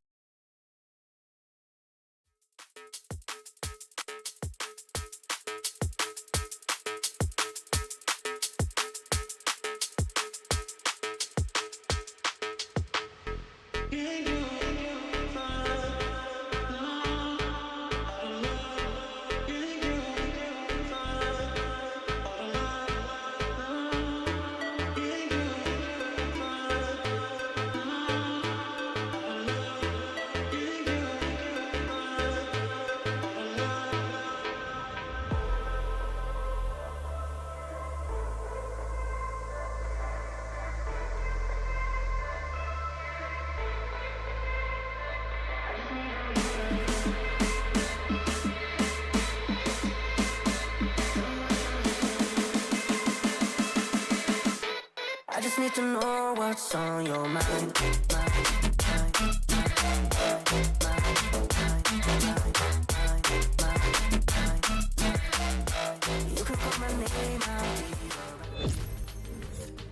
Let's get to it then. It's a minor lead at that for EDG, just by 2 rounds, but they're already leading overall in this series, just by that initial map, and they could take it that one step further. Nice little 2-0 win. Would be quite tidy for EDG. And yet gutting for Team Liquid because they had many opportunities. Maybe not many map points, but many opportunities to be able to win on split. 18-16 on their map pick. A devastating loss puts them in uncomfortable territory. Pearl running an amazing comp. They've changed it up, both of these teams. But now we're in a spot where Team Liquid, I think, really need a pistol to be able to get on board. The way that these comps tend to work, Team Liquid's got that double sentinel, so it's really difficult for EDG to push out mid against this. You just end up running into trademark, running into the wall. But Liquid are gonna need some big results from Camo. Delayed horn from Simon. He's looking for that mid-round information towards A, and it wasn't broken, so options for Kung Kung if he wanted to go for that deep push, but mid is the goal here for Team Liquid. Drone sets the sight over towards at least lane, but it's Art that's really getting contested. There. They didn't clear nobody in B Link, but Nats has found this walk up over towards B. So damn deep here. There is a vice wall, of course, so he can't full commit to it, but he knows where Chishu is now. And that is... Yeah. Chishu giving the plot away here, and it's just a call for the 3-2-1 swing out from the players. The wall triggered. That's an attempt of a timing by Kiko. He's going to make a go of it. Still, he's trapped, tight to the corner once more, and EDG barely removing this guy, but still finding the value, and as the wall fades away, Nats ensures that nobody's going to be fading to black. Kang barely there. Flash backs himself out. They have to go back and get Spike at They this do. point still. It's miles away. And look at where Patty is. I mean, Patty and Nats could not be more disconnected from each other. And Kang looking great here on this pistol round. It's a lovely one. Determined to have EDG run away with a 2-0 to start at Bangkok. They have read that Nats is rotating, and I don't think it's a bad read. Because otherwise he abandoned Patty Tech, and that is what happened, but they had to go and get the spike. EDG are not reading into the fact that Team Liquid just left the spike in the shops.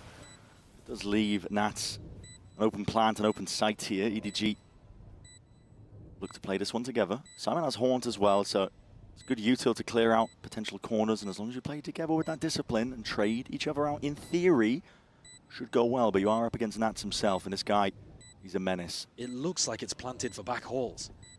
When do they decide to use the Haunt? Beautiful, but timinged. Simon sticking, diffuse, potential half, and it's not quite planted for him, so the stick all the way through into the end! And it's Simon who saves the day for him. Nats, consolation prize with the kills at the end. Still, pistol round is what EDG are going to be happy with. It's a net profit there, using the Headhunter bullet to get the kill. This pinch Well played by the EDG players. It's such a weird one because Nats knows where Chishu is, calls for a crunch onto him, but then doesn't commit through the wall with Kiko. They get separated. And I think some of these coordination errors are starting to make a big difference. The fact that we haven't seen these two comps match tested from these teams. There's promise for sure in terms of them both having great records here on Pearl potentially, but the details are getting missed in some of these rounds.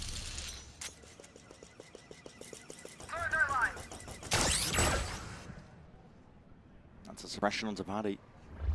Looking his way around. This is very much almost desperation in terms of the buy, but what is occurring here? Smoggy walking around. Okay, one player dealt with, removed from the side. Chichu can't be asleep at the wheel into that spot. He's got the supplementary util at least to try and help him out. Asawos, so there's no pushback, but there's a pull into their face and they're all blind as anything. Spamming away, vulnerable dump, but the judge even save you here. It's Nats making it good go. My God, they put him into a bloody blender. EDG, though, still coming out with the results in the midst of all of that chaos. The shock into the pool felt like it should have been able to kill both of those EDG defenders. And that gamble of going, as you had pointed out, for the force buy, I mean, it was such a bad force. I'm not gonna lie, I thought the HUD bugged out. It was such I genuinely, a bad force. I didn't want to comment on it because I didn't think that they would actually go for that.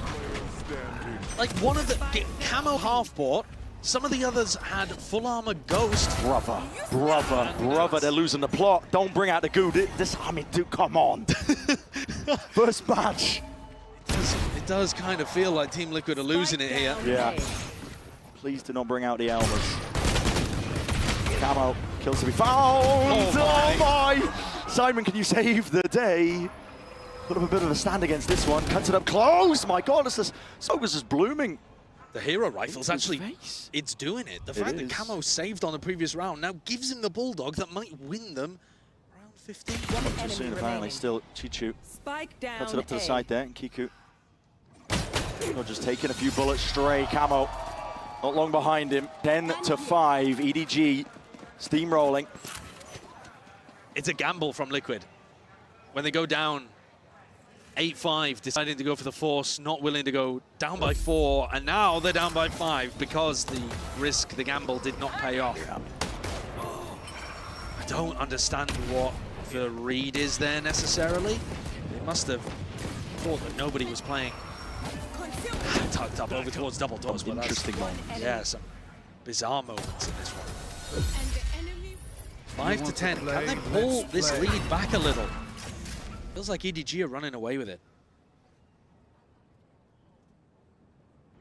What's the buy even looking like? I mean, at least Nats has the ult, so danger in the hands of these Team Liquid players, but Kankai's immediately just taking out Paddy. Up over towards A main, moving a potential position to play in. Rejoining and regrouping with the rest of his team. EDG have got that pack mentality now, looking to clear the way out through mid. Nobody's alone, essentially, taking this fight. I mean, they all are, man. This is the spike just dropped in the middle of mid. Doing? Team Liquid have got a decent read on the fact that B is being played for retake. They should have that info. They've seen it on the pistol. They've seen it kind of by dying at double doors and dying in art. And yet, not really respecting EDG's ability to fight in mid. No. The Liquid players have talked before about having a feel for the game. And when they feel like they've got the rhythm of what's going on, they get the timings, they feel good, they feel confident, they're playing together. Here, this round was an example of the exact opposite. Yeah, they're not quite hearing the drums, are they? Nats is going to give it a go, but there's 15 seconds. It's not even possible to get the spike out. Exactly. But, I mean, Nats has got a free gun, so you might as well. Look a bit flashy into the tail end of the round. His own slow betraying him there, though, from the Tour de Force, and it's looking like a bit of a limp end to this. Nobody? Oh, that's he pulled that one from. Doing tricks on him. EDG running away with things right now. Team Liquid need to revitalize all of the energy that was in the air for Split. And the way in which that ended, it's been sucked out the room. There is so much individuality occurring from Team Liquid. And like you said, you know, they feel like when they've got a rhythm and a feel for the flow of the game, they're taking liberties, they're getting quirky with it. Contact walking up, always as a pack usually as well, finding the gaps and timings, but EDG in control. Tag time out here for Liquid. The coaches, Lohan, who had such a great result with this team through kickoff.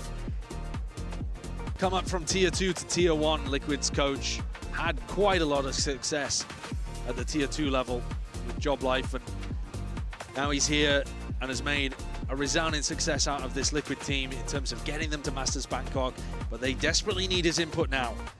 Their ideas on the attack side are not working, they're not finding the space that they're looking for, and their contacty style that they've been loving to run with on attack is just getting shut down by EDG, essentially holding angles against them. Kang's got his dimensional drift to work with here too. So 5 rifles for EDG, as you can see, only 2 available for Liquid. And that's with Nats forcing up, by the way. Wait, Nats and Camo are going to decide to force. I don't know what they're doing with their economy. What are they doing with their eco? Taking the time out to discuss this one. Of course, it's 11-5, so do you want to try and take it with the thrifty, or do you want to invest fully, but they are half in, half out?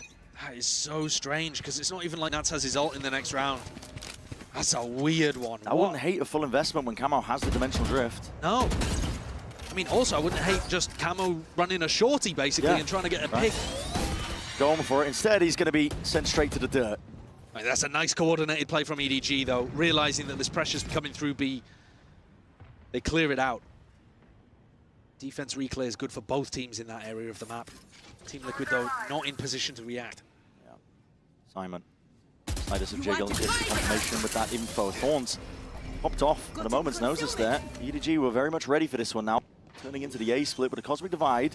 Splits the way, gives a bit of safety in terms of the plant. Planted. And a plant that can't be spammed as well. Very open. Kang looking for information. Yeah, Cosmic Divide of his own. So sets them up now for the retake. He's trying to spot a few of these players. Hold on, seen one. Not much more past it. Oh my god, what an overextension! And Kamek returns with a fire. There's that trade. Earns a rifle as well, just for his troubles, but the dart dealt with. Chichu. Watchful eye onto a multitude of these players, and he's cleaned up almost single-handedly. This guy running rampant now, and EDG, the safety in numbers. Simon with the defuse, fully sticking this away. The weaponry just not even there for Paditech. 12-5, EDG. A clear difference here in this second half of Pearl. Not even close. Yeah, it's not. And they are, Team Liquid are actually going to be able to scramble together a buy here towards the end. That 750 credits that they were keeping in the bank has just been enough. Thanks to getting the plant down. And any kill money that they were able to acquire as well. It's just enough to get Nats a Guardian and Camo light armor rifle. So they haven't completely controlled their economy, but they are going to need 7 rounds in a row. On a half where they haven't even got 1 yet. Yeah, Sisyphean at best, isn't it? The boulder might just be crushing you. Kang sees it. Dimensional drift though, so okay, Camo's going to be safe here. Spotting out 2 of the players, including the operator. Kang's backing out. Chichu, he was dropped, so that means their setup on B does go down. Team Liquid have cracked this one open. Camo to hold on to the space towards back halls. Can't give up too many easy kills. Kang with the operator. Going to be difficulty in that. Hunter's Fury, Simon just predicts incorrectly. Sidesteps into the wrong direction. Smoggy just going to be fading away here. It's a stun with good connection at that. It's going to be onto the second player, but pulls it back in a round. It's going to be the TP to evacuate. Salvo's in through, into back calls. No one able to capitalize just from the player's position. So Team Liquid get the round win and still are alive in this series. Yoruwell ended up being super important there for them to crack into this in the first place.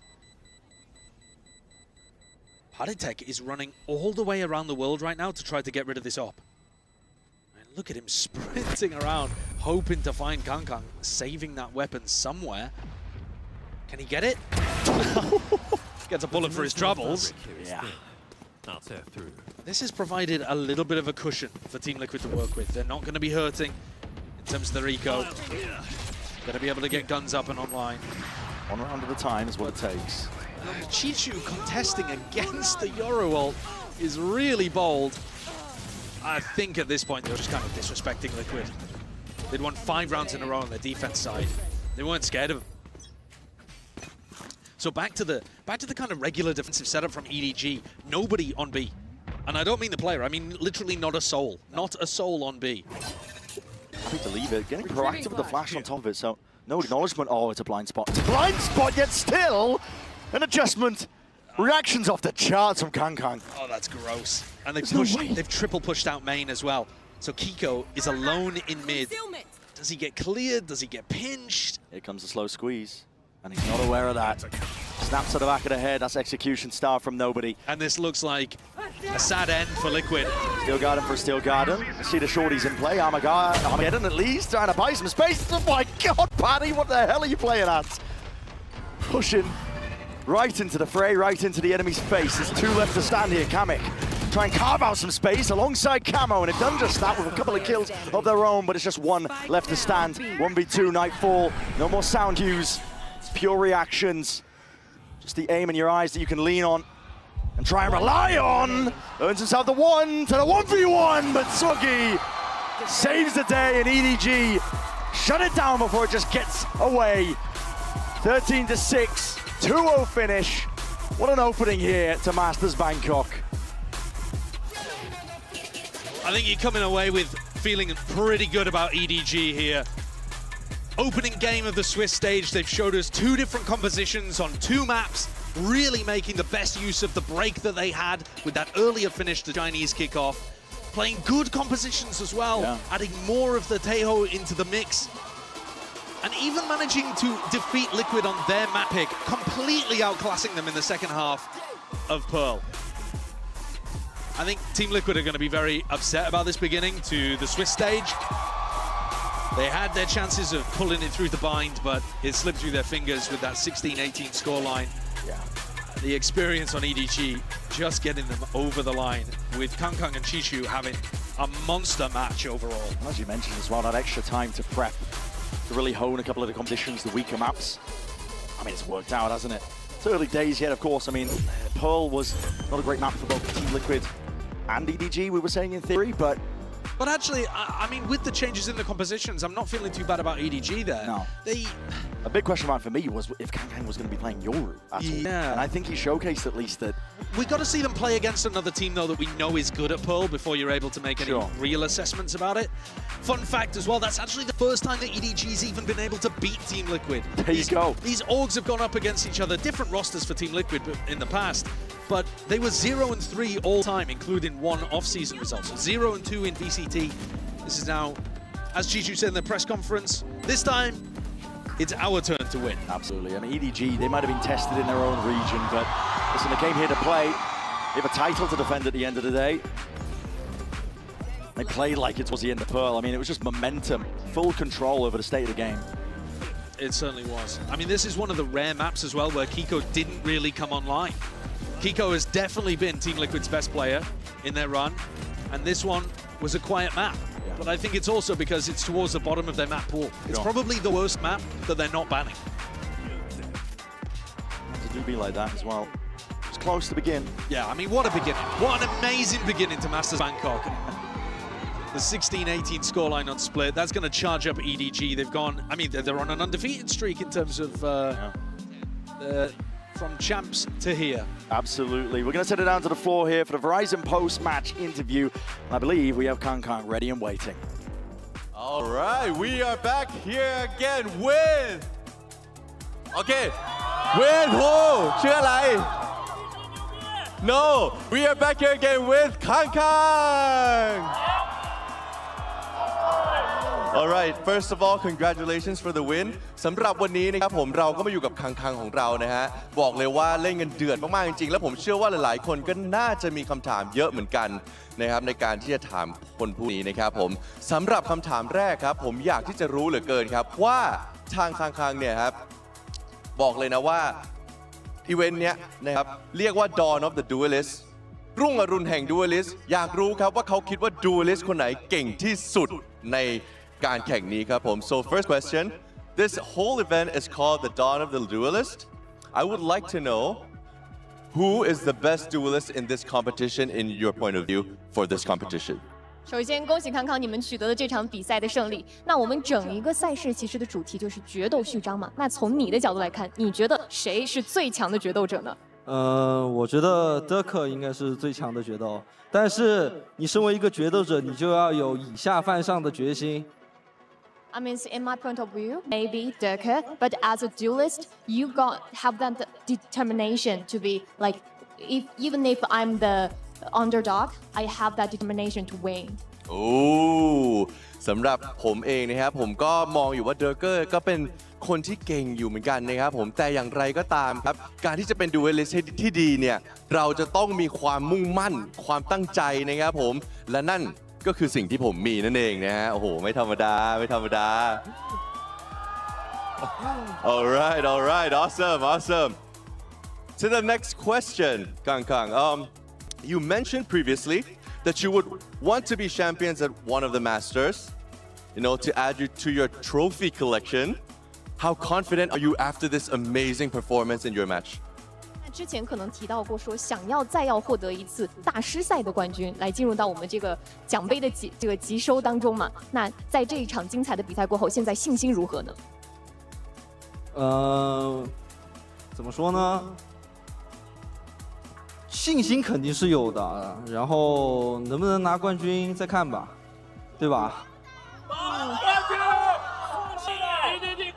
？Of course, we are confident, but if we can finally got this trophy, got this championship, we'll see. ก็นะครับผมสำหรับความมั่นใจนะครับต้องถามก่อนนะครับเพราะเมื่อกี้ผมน่าจะลืมถามคำถามนะครับผมคำถามคือว่าเขาเคยพูดว่ามีความตั้งใจที่จะได้แชมเปี้ยนนะครับผมในรายการมาสเตอร์อีกครั้งหนึ่งเลยถามว่าโหเล่นขนาดนี้เนี่ยมั่นใจขนาดไหนนะครับผมซึ่งความเป็นจริงแล้วเนี่ยคังเขาก็บอกว่าไม่รู้ว่าจะเป็นยังไงเหมือนกันครับผมแต่ค่อนข้างมั่นใจกันเลยทีเดียวนะครับผม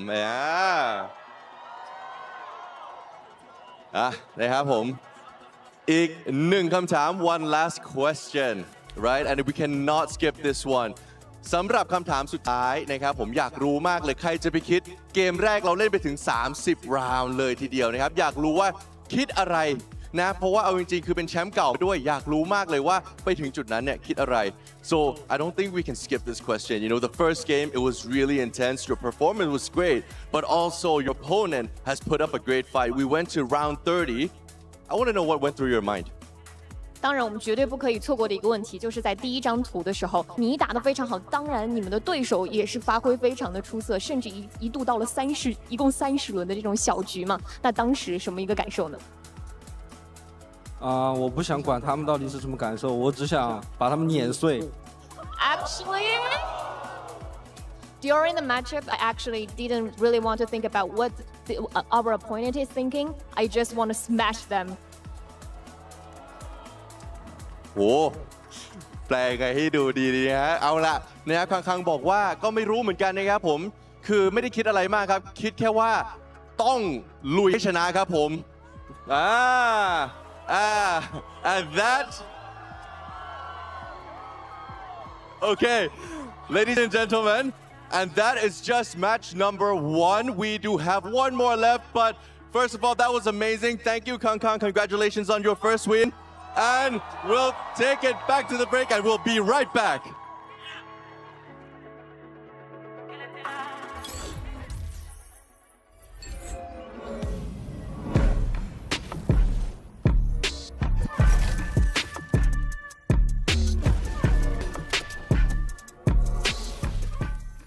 The human body was built to move.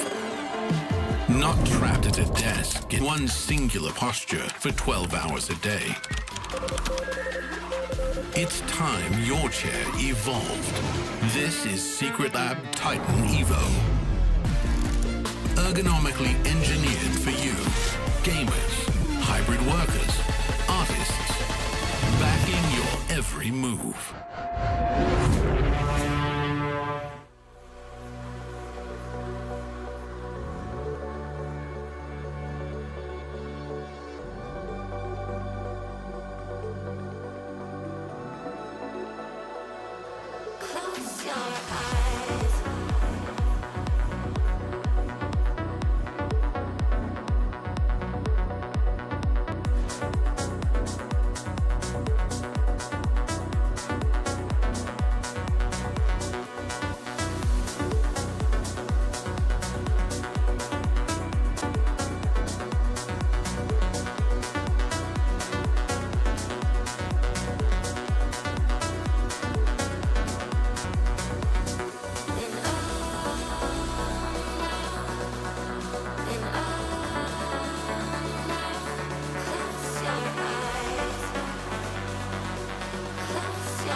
Hey guys, I have some very important people next to me here, the vibe merchants of the respective teams. We have Bane and we have Zelsis, and of course, we have my girl Jen to help with some translation. So guys, I mean, you guys share a connection. Bane, you call yourself Korean. Zelsis! Yeah! How did this start, and why did you call yourself Korean Zelsis? 그냥 젤시스님을 봤을 때 이렇게 분위기를 올려주고 막 이런 게 저를 닮은 것 같아서 너무 마음에 들어가지고 좋아. 또 좋아하는 형. 그래서 코리안 젤시스로 스스로 부르기 시작했어.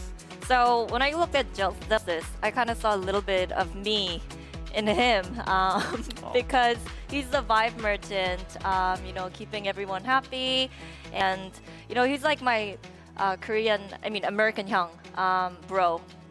He's a good person, so I started calling myself Korean Zelsis. Aww, Thank look you. at that. He Cutie. sees himself in you. That's my little bro. Oh, That's little bro.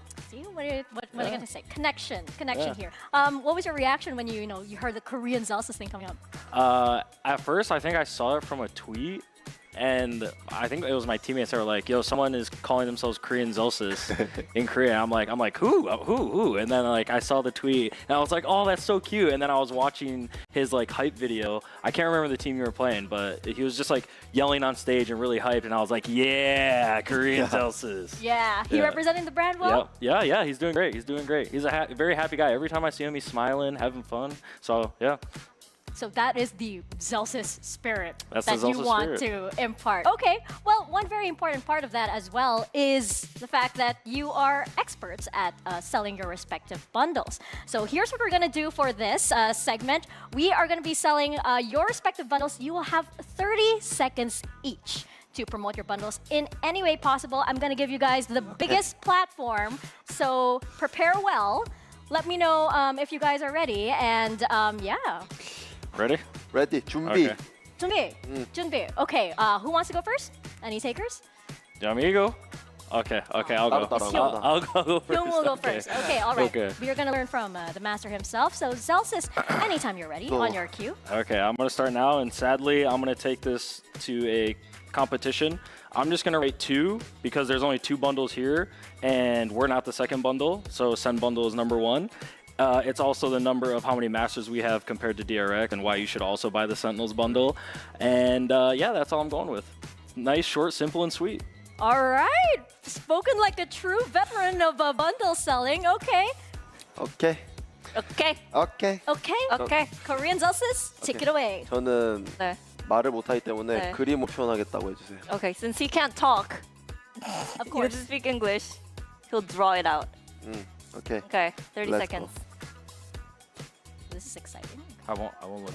No. I won't look till it's done. No. He didn't take a look at your work, so. That's true. Kind of nervous.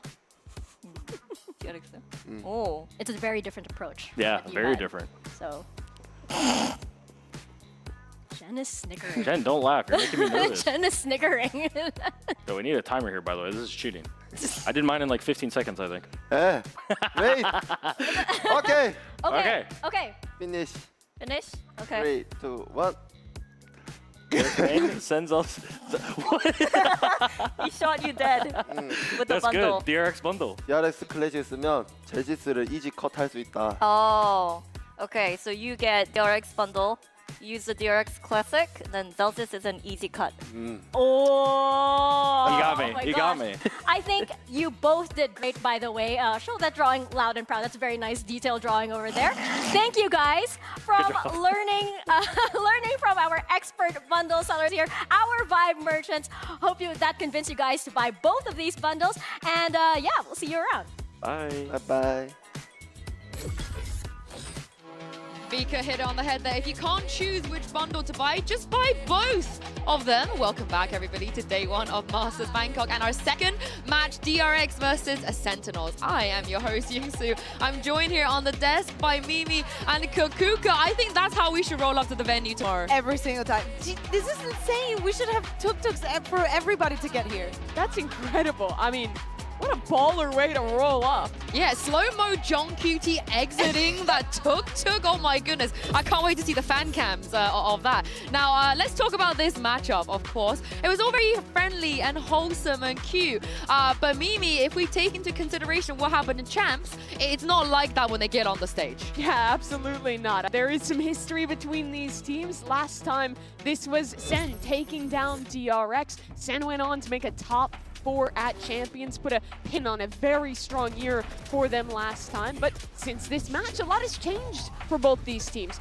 Picking up 2 new players apiece, but for DRX, the guys definitely still have a chip on their shoulders after losing to them last time. Yeah, exactly. And I don't think it's only about Sentinels, it's about DRX as an organization and what we've had throughout the history of Valorant. Them not being the first ones to lift the trophy for a Pacific after the name that they had made for themselves for so long. Yes, they still have to even take a map off of Sentinels historically, but the face that we're seeing from DRX with the changes that you were mentioning, Mimi, is definitely looking promising for 2025. And now a very peculiar position, I feel like, for DRX. You know, they are the seed 1. They did win the title, but Kakuka, they only played against Korean teams. They haven't played against anybody else yet this year with this new roster. So how big of a challenge do you think this match against Sentinels will be compared to what they had to face domestically? Exactly. I think that for Sentinels and any team that has to, you know, at some point have to go through the lower bracket, having that loss, losing as a team also is very important. It's going to play a part, right? Like, you have people that are going to be, for the first time in a global stage, on the side of Sentinels, you do not have that. Even though they have new players, they do have that experience. That they do, and let's be honest, their new players have been just insane to boot for this squad, but I think they've really found themselves in this meta. They've worked together in a way, have really good team fightings in these late rounds. They play a lot of double initiator, have super strong exec ideas. The meta right now, to me, feels super good for a lot of the classic Korean style of a lot of Yuto combos, a lot of hard execs, and DRX have really leaned into that, but SEN is a very different team. They're playing the Yoru, they're playing the Vice. It's a lot different than what they've experienced back in Pacific. Yeah, and speaking of some of those new faces, let's check in with Mika Fabs and Hyunmin. Hey guys, I'm here right now with Hyunmin from DRX. Now Hyunmin, you are now debuting on the global stage, and just a few weeks ago you debuted on the Pacific stage. Are you feeling a bit more nervous now? I mean, especially since Sentinels are your opponents. Does that add to that? How are you feeling? I want to say if I would feel nervous. I think I'm more excited to play, and also more excited that my enemy is Sentinels. Well, I'm here to see that excitement on stage. Good luck. Cold, very, very cold. Doesn't seem nervous about it at all. But this is the thing about all of the players that are new on stage today. Kakuka, the 4 additions, the Sentinels as well as a DRX, all very cold, all very calm, all very collected. Yeah, but that's until the match starts, right? And tension starts going up. You actually have to perform. But Mika put it there perfectly. A few weeks ago, he was debuting in Pacific. Now he's debuting here. 2 days ago, he turned 19. Like, there is a lot going on in his life for such a young player. Hyunmin's story is so cool, too, because this is his first time playing in Korea when he was playing in Pacific. He's a Korean-American guy, but he was playing in Challengers Japan last year. Well, I believe living in Hawaii, playing on ping all the way over into that Challengers scene. DRX scouted him, picked him up, and my God, has it been paying off. He has been outstanding in Pacific. He's one of those players that you look at him in a position where he's getting swung by 2 different players, and he's so good at getting the first kill, strafing, readjusting, and almost always doubling it up. The amount of 2Ks this guy gets it's just ridiculous, and it's his rookie year. Yeah, we will talk a little bit more about freeing in just a moment as well, but for now, Bang and Naray, it's like seeing an old friend for us, you know? Naray was in EMEA last year. We so graciously gave him back to America. He's an American We graciously returned him, and he looks great. Yeah, he looks great. I think that he's found a very nice home in Sentinels. I think that he goes along with the entire vibe of the team, but see him at the way that he is evolving as a player with them, it makes a lot of sense. And it was big shoes that he and Bang had to fill with TenZ and Stassi, 2 of the biggest names in Valorant, former champions in their own right, retiring. And it wasn't a easy road for Narrate. He had a pretty rough start into Americas. Even after winning a game, there was that clip of him like going up to Kaplan, being very down on himself about his individual performance. But the last 2 games that Sentinels played to win the lower final and then go and make a great run in that final, I think he found the player that he was back with K-Core again. And he's had his 2nd Masters 1 in a row. Yeah, but the last Masters, it wasn't a great end for him, but I suspect it'll be a lot better this time around because, Mimi, there is a reason why that everybody rates Sentinels so high coming to this tournament. Absolutely, and it's because of the history. They did it last year, going on a lower bracket run in Americas, qualifying into the first Masters tournament, and there they won it all. They were the team that came out of the offseason with a lot of prep, with new changes, but in a lot of ways defined the meta and had an incredibly strong start to the year. Not only that, the rest of the year was probably the most prolific for NA last year. Yes, they didn't end up winning champs, whatever, this and that. It was a very good year for them. And this roster is looking pretty good for what we're saying about the filling out the shoes. And also going back on the subject of Narrate, yes, Casey bombed out of the tournament in Masters Madrid, but his performance was not affected by it. I think that he was putting in the numbers even if they were losing. And we can't forget about Bang. 100 Thieves did so well stage 2 and making an okay run at Shanghai. I think Bang was their best player, and he's just kept in that stride now with Sentinels in 2025. Yeah, speaking of some of the Sentinels players, earlier Mika Fabs caught up with John QT. Take a look at this. Hey, I'm here right now with John QT of Sentinels. Now, it wasn't too long ago that you faced off against DRX on a global stage, but they look a little bit different now. What's your read on their new squad? I think they're coming very strong, obviously. They won Pacific, but I feel like they kind of still have the same structure, same IGL, same coach. I think we'll have a good read on them, and it'll be a good game. What's your read on the Instalock Tejo? I mean, me and Freyan are kind of like the Tejo brothers, but I think I'm better than him. All right, well, best of luck. Thank you. I'm so glad he mentioned that, the Tejo brothers, but he thinks he's better than Freyan. Do you agree? Yes, because I have seen Freyan using ultimates and salvos that I don't think were really thought through or really understanding how to use it, or when is it's not when is the moment, but actually what you're trying to achieve with it. Yes, he has only played Tejo for the entirety, for every single map that they have played during kickoff, Freyan has been on that agent, so the reps are definitely there, maybe.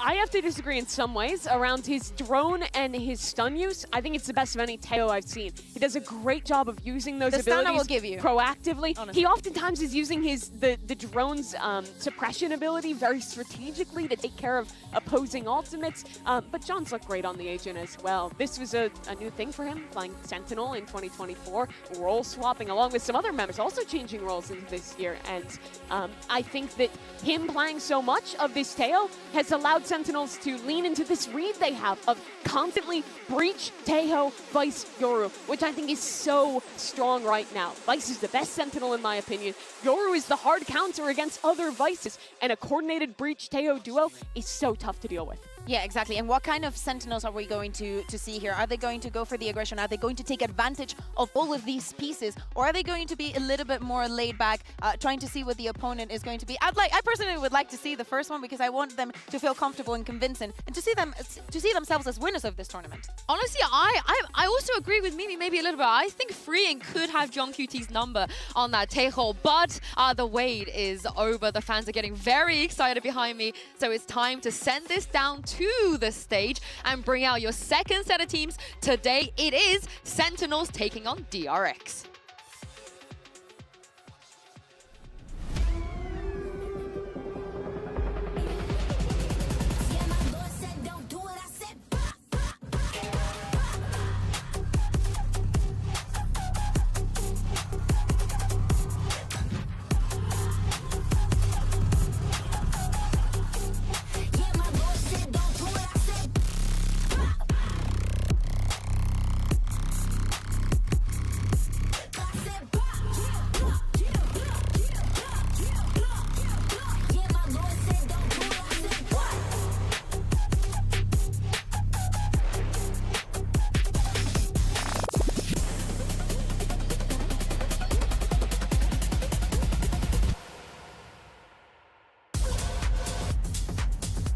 Sentinels are no stranger to this stage. They won the first global event last year. It'll be interesting to see if they can do it again. But DRX, with the addition of the new faces and the addition, what we talked about with freeing, playing only Tejo in this meta, this map, Paul, how do we feel? Oh, that's very interesting. Seeing the Pearl band out here from DRX as well, going to Lotus to start for SEN. I think they're going to feel really comfortable on that map. I think they found themselves right at the end of the stage playing there. Their Vice looks really good. Zelsis has a ton of different setups on this map that are really tough to call around. And DRX is a team that likes to go for a lot of hard executes, which I think is really brutal to play into the Vice while doing that, especially when you have no Yoru. I like the DRX peeking onto the Haven. It hasn't looked the best for Sentinels, and even for them, I don't think it was the cleanest, but there are so many things, so much flexibility you can have with the composition that they play in, that I think that it's the best choice they could have. Yeah, floating the Haven for Sentinels too. They've only played that once. It was in the grand finals, was their permaban throughout the rest of the stage. And I'm gonna be real, it looked pretty rough in the finals. They played the Fnatic double duelist comp. It didn't look super practiced. They have to have something cooking here to leave it open. Of course they will, but map 3 for me is very interesting. But let's talk about map 1 for now and take a look at the agent select and see if we're gonna get any changes. That's what I was hoping for from DRX. You know Zelsis is locking this Vice. You basically have to play into the Yoru, and you get the synergy of the Breach Teo there. Great decision from DRX. And especially when you decide to, the band that you're going to have be in Pearl for any team that comes from Americas is the right pick. But seeing also these changes, teams coming from the first seed that we just saw in EDG and now DRX, identifying the strengths, the combos that they can also have on the map, and how they can exploit what Sentinels do here, it's key. Name of the game for DRX is A Rubble reclears. Sen is going to be fighting there a lot. They have a super strong defense with the Vice, and the Yoru will help DRX get through that. Well, our teams are locked in, so let's send it over to your casters. Give a warm welcome to Achilles and Paperthin. Thank you very much. Here we are, DRX versus Sentinels for our second series here at Masters Bangkok. And already some changes, the desk highlighting it, the Yoru coming in for Hyunmin. Second time that he has ever played it in a tracked game. This is madness. I mean, you've got Bane switching off of the Fade into a Breach, so this looks to be potentially a little bit more execute heavy, a little bit more set heavy. And then the Cypher as well, something that we haven't seen from Flashback on this map so far this year. He's played Viper, he's played Vice, now he's going back to Cypher, an agent that we know he's very comfortable with, but usually we're used to seeing him on the likes of Abyss and other maps like that. But he's gonna have an interesting situation. There isn't a lot of ability to clear those trips. Yes, you can get the information with the Fade, but you really only have the raise nades to deal with some of those locations. So I think it could be a little tricky because Sentinels on this map really likes to go C on their attack side. They really like to put a lot of pressure on that side of the map. They weren't super rubble heavy the last time they played this, so I'm pretty curious to see if this is kind of a mega picture, like big picture strategic decision from Termi and company to more play against, like this comp to play against the way Sentinel plays. And I think seeing that would be a bit of a relief for the DRX fans because it has been a little bit of a revolving door when it comes down to Asian compositions that we've been seeing from them. Played Lotus last 2 times versus T1, dropped both of those maps, and we kept seeing these little minor changes. This is now a lot more overarching. It's not just the flip of that Vice to the Viper, etc. Now you have the Cypher back into the mix. You don't have that Viper, you don't have that Vice yourself, but then that Yoru from Hyunmin. He has been a huge bright spot for the team so far this year, but how is he going to look stepping into this, onto this agent rather, that he just does not have that much experience? Yeah, both these teams. I mean, Hyunmin freeing for DRX, and then you've got players like Zelsis, John QT, everybody stepped up on the side of Sentinels at times where they can just make these explosive plays. I mean, Mako's a given quantity, of course, on DRX as well. He's always going to give you solid or non-solid efforts, but both these teams have relied sometimes at some of those hero plays. You know, Hyunmin diving in, creating space and getting these crazy 2K, 3Ks. But then on the other side, Sentinels have kind of done the same sometimes. And on this map the last time, it was Zelsis who was popping the heck off. I mean, he had an ace on this map the last time they played it on the Vice. So super curious to see if he can keep that up. See how they do fare. Mako, of course, continuing. The Reigns here carrying those 4 from the last time that really they'd played against Sentinels at a VCT event.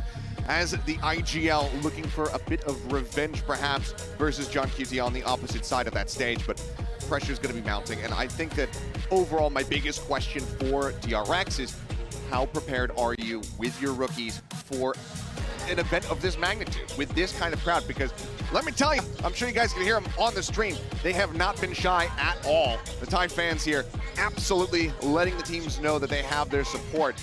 will these players from DRX be prepped enough to bear with that, especially when the game stops going their way, starts going the way of Sentinels, to be able to hang in there? The Sentinels overall, as far as that experience is concerned, they have the upper hand. Yeah, I think you're absolutely correct. And I think another fun thing to look at is going to be the energy that both of these teams are going to be bringing to the stage, right? Look, Sentinels are a given quantity. We've seen them pop off. They talk about it literally during the matches, right? But then on the other side of the coin, DRX, this isn't old school DRX anymore, folks. This is a team that pops off. If you haven't had a chance to watch DRX this year, Mako is yelling. Oh, yeah. He is getting involved even. So this whole DRX team now is also able to bring that energy, bring those emotions. Obviously, Bane is going to be one of those players leading the way, but it's the whole team. They are so loud on stage this year in Pacific. It has been jaw-dropping. Well, you hear that roar from the crowd, and it can only mean one thing. This game is ready to get kicked off. Let's go ahead and hop into Lotus for map number 1. We'll see which side of the crowd rings out a little bit louder. Is it going to be the Pacific faithful, or those from SEN City known the world around? Let's find out, as already Hyunmin pushing forward here at Rubble. Yeah, it's looking like a pretty similar setup for the side of Sentinels. The last time they played this 2-1-2 split on their pistol, they like to spread the map a bit, and they always use this Viper wall further back. They sometimes just give up rubble control because they like to pinch you when you're trying to go through tree, when you're trying to execute onto a site. A little bit of information garnered. Hyunmin past the wall. Gets him past the wall, flashes himself there for a brief little moment. Contact coming his way for now. Zels is just held back here at Waterfall. Rotation's gonna start coming through from Sentinels, realizing that this is in fact going to be a C plant. Now, we'll just go ahead and get into the 5v5, the back end of this spike plant. Everyone's still untouched. Got a little bit of utility here. Paranoia and Aftershock available for DRX to utilize. Shock through, flash connecting, but just a tuck away there. Mako staying safe here for the moment. That Paranoia still at the ready. Zekin trying to push forward. Paranoia crashing across, connecting onto 3. Zels is trying to open things up here from that waterfall side. Swinging into the smoke line up there as Bane's able to find one to rate. Firing back, but it's going to be DRX spilling the kill feed as Zelsis can find one more, but cannot get it done. Pistol goes the way of DRX. Yeah, just a nice start here to this map for DRX. Working things nicely, being patient off the rip, just seeing if there's anything unusual from Sentinels in the beginning. There isn't. They're able to get Hyunmin past the wall. Then it's a good use of the salvos by freeing right as that wall is dropping to give DRX the ability to make that execute cleanly, safely, for Sentinels to play a full-on retake. And then they just lock it down with some good shots, and you can hear them. They are loud, folks. This is not the DRX of old. Certainly not. Bane on the rejoin, give them some much-needed energy, as it's going to be a little bit of a rush play out here towards Mound. Cut of the noise in the meantime. Just going to be Zelsis on his lonesome over here by A. Rides the rope, gets up top over towards safety, just relaying this pressure coming his way to the rest of the squad. The site will be taken. The plant can come through. Yeah, they've got the U-tilt to watch the backside here, assuming they check the camera. Bids get cleared, so they're going to be aware of this long lurk flank from Sentinels. See if they want to get aggressive on this, try to deny Sentinels going down to the spike. Door broken open, 7 seconds until that next salvo comes online here for freeing. Also does have that concuss. Mako plays close here for the moment. Bulldog in hand. Hyunmin down at drop. Bulldog of his own. Question is for Sen. They try to make play for it. They just sit back. Looks like they're going to try to at least get something going here as Paint Shell does land. Hyunmin eating a bit of damage, but widely Sen seeming content to just go ahead and die to spike. Get that death bonus for DRX. This does mean that they're going to be able to hold on to all of these weapons. Yeah, I think this is the right call here for DRX. Maybe you can find an exit frag with freeing. He's got one! Pushes in. That's going to be a Bulldog loss unless Mako can get over there. He has one of his own, actually, so never mind. We need to try to relay that over to Flashback, who is just nowhere nearby. So we'll end up losing out on a singular rifle. DRX still get the 2-0 start they were looking for. So far, so good, and DRX taking advantage of some of that early space that Sentinels will give up on this defender side. They do commit sometimes to fight for rubble, but they're not nearly as aggressive with it as a lot of other teams are generally on this map. So kind of an interesting way that they like to play. And again, a lot of it comes off the back of the toxic screen that John QT is going to be setting up and utilizing. And Bang in particular is really annoying in tree. He's really creative with how he utilizes that space and moves around with it. Looks like Hyunmin going to go out on his own, gets spotted. Eats a haunt. I don't think he's too concerned about it, just given the gate crash setup that he has. And yep, we'll just go ahead and jump out. Bit of a rinse and repeat here for DRX. Similar scenes, similar movements from what we were witnessing in that pistol round. And once again, look to try to open things up as there goes the wall. This time though, gentlemen not in front of it. They'll just cut noise and look to play this out quietly. And already Sentinels are moving everything they have over to try to cut this execute off. Born into the side. Celsius already eating some damage earlier on, down to 63 as the plant gets ready to come through. Mako going to be looking to take a more forward position here. A little bit of reinforcements. The push out of the smoke comes through. Second from beyond the grave. Able to find one. Bane's going to be taken down. Flashback now with everything to do. Manages to find 2 kills. And in the end, they'll wait out the snake bite and get the defuse as Sentinels themselves on the board. That's decent damage for DRX, but I am a little bit concerned there with how telegraphed that whole situation was for them. They used a bunch of utility to get the wall to go down. That buys the time for Sentinels to make an easy rotation over. Plenty of time for them to set up for that retake. It isn't the cleanest one, but the movement and the timing is good for them, which means DRX might need to think about that, see if Mako can kind of understand that situation. That things have been pretty readable for them so far. Sentinel making fast rotates, see if you can maybe use that against them. Still though, nice blood retake here for the side of Sentinels. Let's see if they can get it going, continue on here. So that is going to be, I believe, a Guardian buy down for Celsius. Start the round. And this execute going to be given up. Sentinel's happy to give that space up. They don't mind letting you rotate over to B. Sometimes they'll use this toxic screen to catch you off guard. Very heavy commit to this side of the map now. As Stealth Drone going to be spotted out, taken down. Mako able to find a kill. His bang is just straight across him, and he can't see a damn thing. And as he regains his vision, he will lose his life. Mako picking up 2. Very fast reaction here as Narray just desperately going to try to hop away. Knows that if he swings out, he is dead. Ends up falling to the aftershock. Assembly on a quick peek will find John QT. DRX are wise to Sentinel's way. I mean, it's all util here that gets the job done. It's the stealth drone that identifies Zekin, and then you're going to get the kill on a bang off the flash, and then you get an aftershock kill to boot. Crazy good preparation being shown so far from DRX. That round right there was as good as it gets as an ante. Unbelievable. Celsius now is having to stay tucked away, just that Guardian in hand. Doesn't look like anyone's going to go too deep in pursuit to try to find him and suss him out. We'll be able to go ahead and at least retain that, but DRX moving up now by 2. We'll get the upgrade here onto the Phantom. Just min-maxing as much as humanly possible here is Celsius, but in the end, it's 3-1. DRX out in front at the moment here on Lotus. Yeah, they're just really well drilled, as you would expect from a team with Termi coaching them. You know, some doubt with this DRX roster coming together this year. But Termi has once again worked magic. It's a great aftershock, great shot from Yunmin, man. He's been electric coming in as the duelist for this squad. Has really been a great replacement for Buzz's huge shoes to fill. Now, Dimensional Drift won away the Rolling Thunder as well, right there for Bane. There are margins, and obviously just that one Phantom carried over here, still in the hands of Celsius. That's the miss. Okay, push up into the smoke in second, able to find a right click. Showstopper's built up, but he cannot fire off the rocket. John QT, Jet the Bane, who somehow was a second aftershock kill on this map already. Whip City here around the block, but in the end, DRX crunch back against Sentinels. They do not allow for them to get a modicum of additional damage in that round. I like the play call here from John QT. You know, they haven't shown any real rubble contention or aggression. Just go deep in the paint, see what you can get done. And they do a fair amount of damage at the very least, give themselves a chance to sneak this one away.